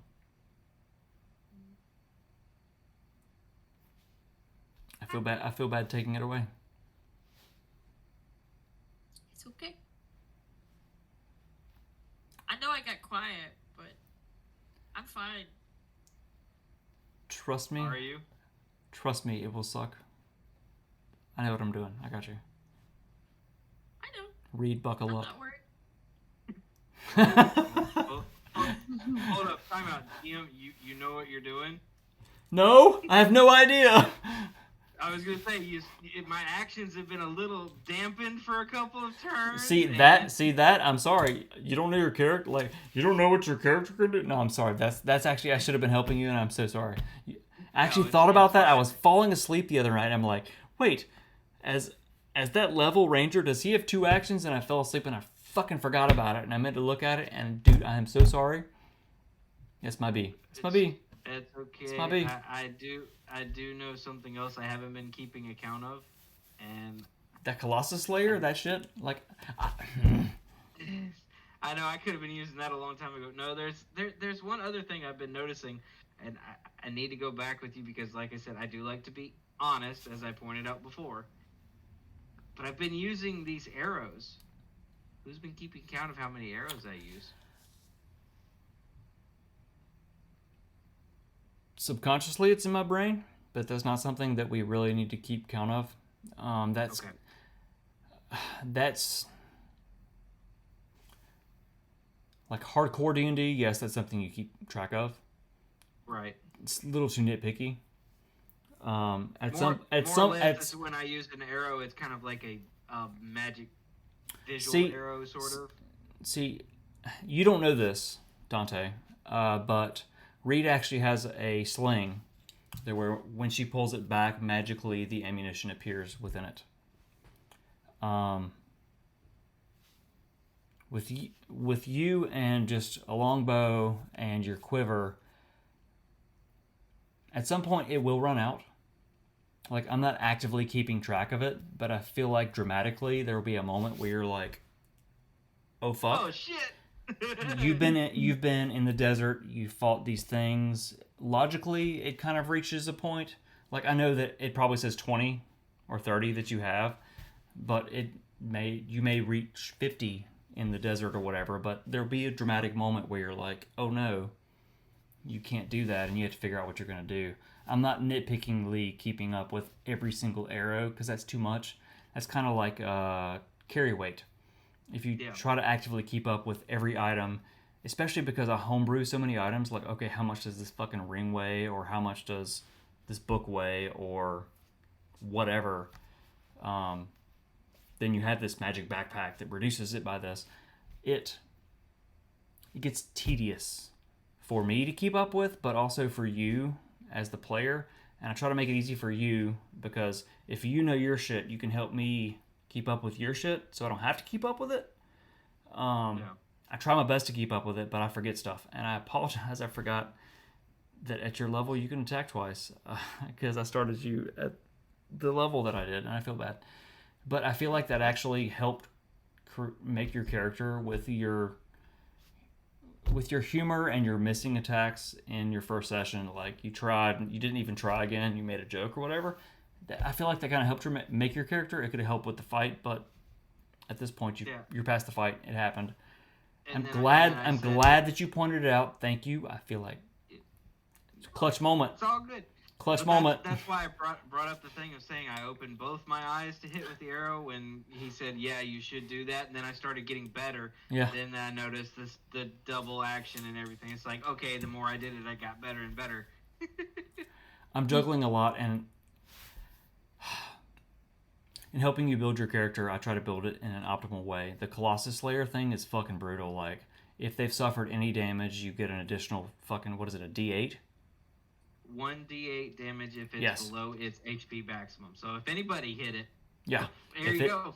if it's max is 80 and it's at 79 and you hit it, you get an extra potential 8. Yep. I tried to build it to where you could just fucking shred shit, and I forgot because I'm juggling a lot. I'm sorry. No. Thank you for finding it and keeping up with it. That's baller. I appreciate that. Yeah. Clutch player move. I had that little time there where I was just reading over everything that I could do as a ranger, and I was like, what is that? Oh. Dante like. So I advise, I try to every week read over your character sheets and try to keep my brain with all the things that all of you can do. It's harder with the longer running players with all of the items that I've given you guys. Like, read fucking A. Your fucking backpack is so full of shit. I never know what you're going to try to do because you're off the wall. But you got a lot of shit you can do. So I try to keep up with it, and I forget stuff sometimes. I'm sorry. And I apologize, Dante. As a new player, I should have kept up with your stuff. But if you guys will read your shit and call me out on it, I will retroactively fix and do whatever I can, like in play. That was a clutch move. I'm so glad you found that because I feel like that actually turned the tides of that combat because it wasn't in my brain. And thank you, sir. I get what you did there. Turn the tides, put the water in the tunnel. You're all drowning. Good luck. So this was okay. So at this point, I'm gonna say to the recording, to the people that aren't watching, to us when we watch this later, good evening, I love you, and good night. And I'm going to wave my hand and say goodbye. And I'm going to stop the recording, and then we can talk. Okay. I love you, good evening, and good night. Is it Friday yet? Okay. So now it's just us.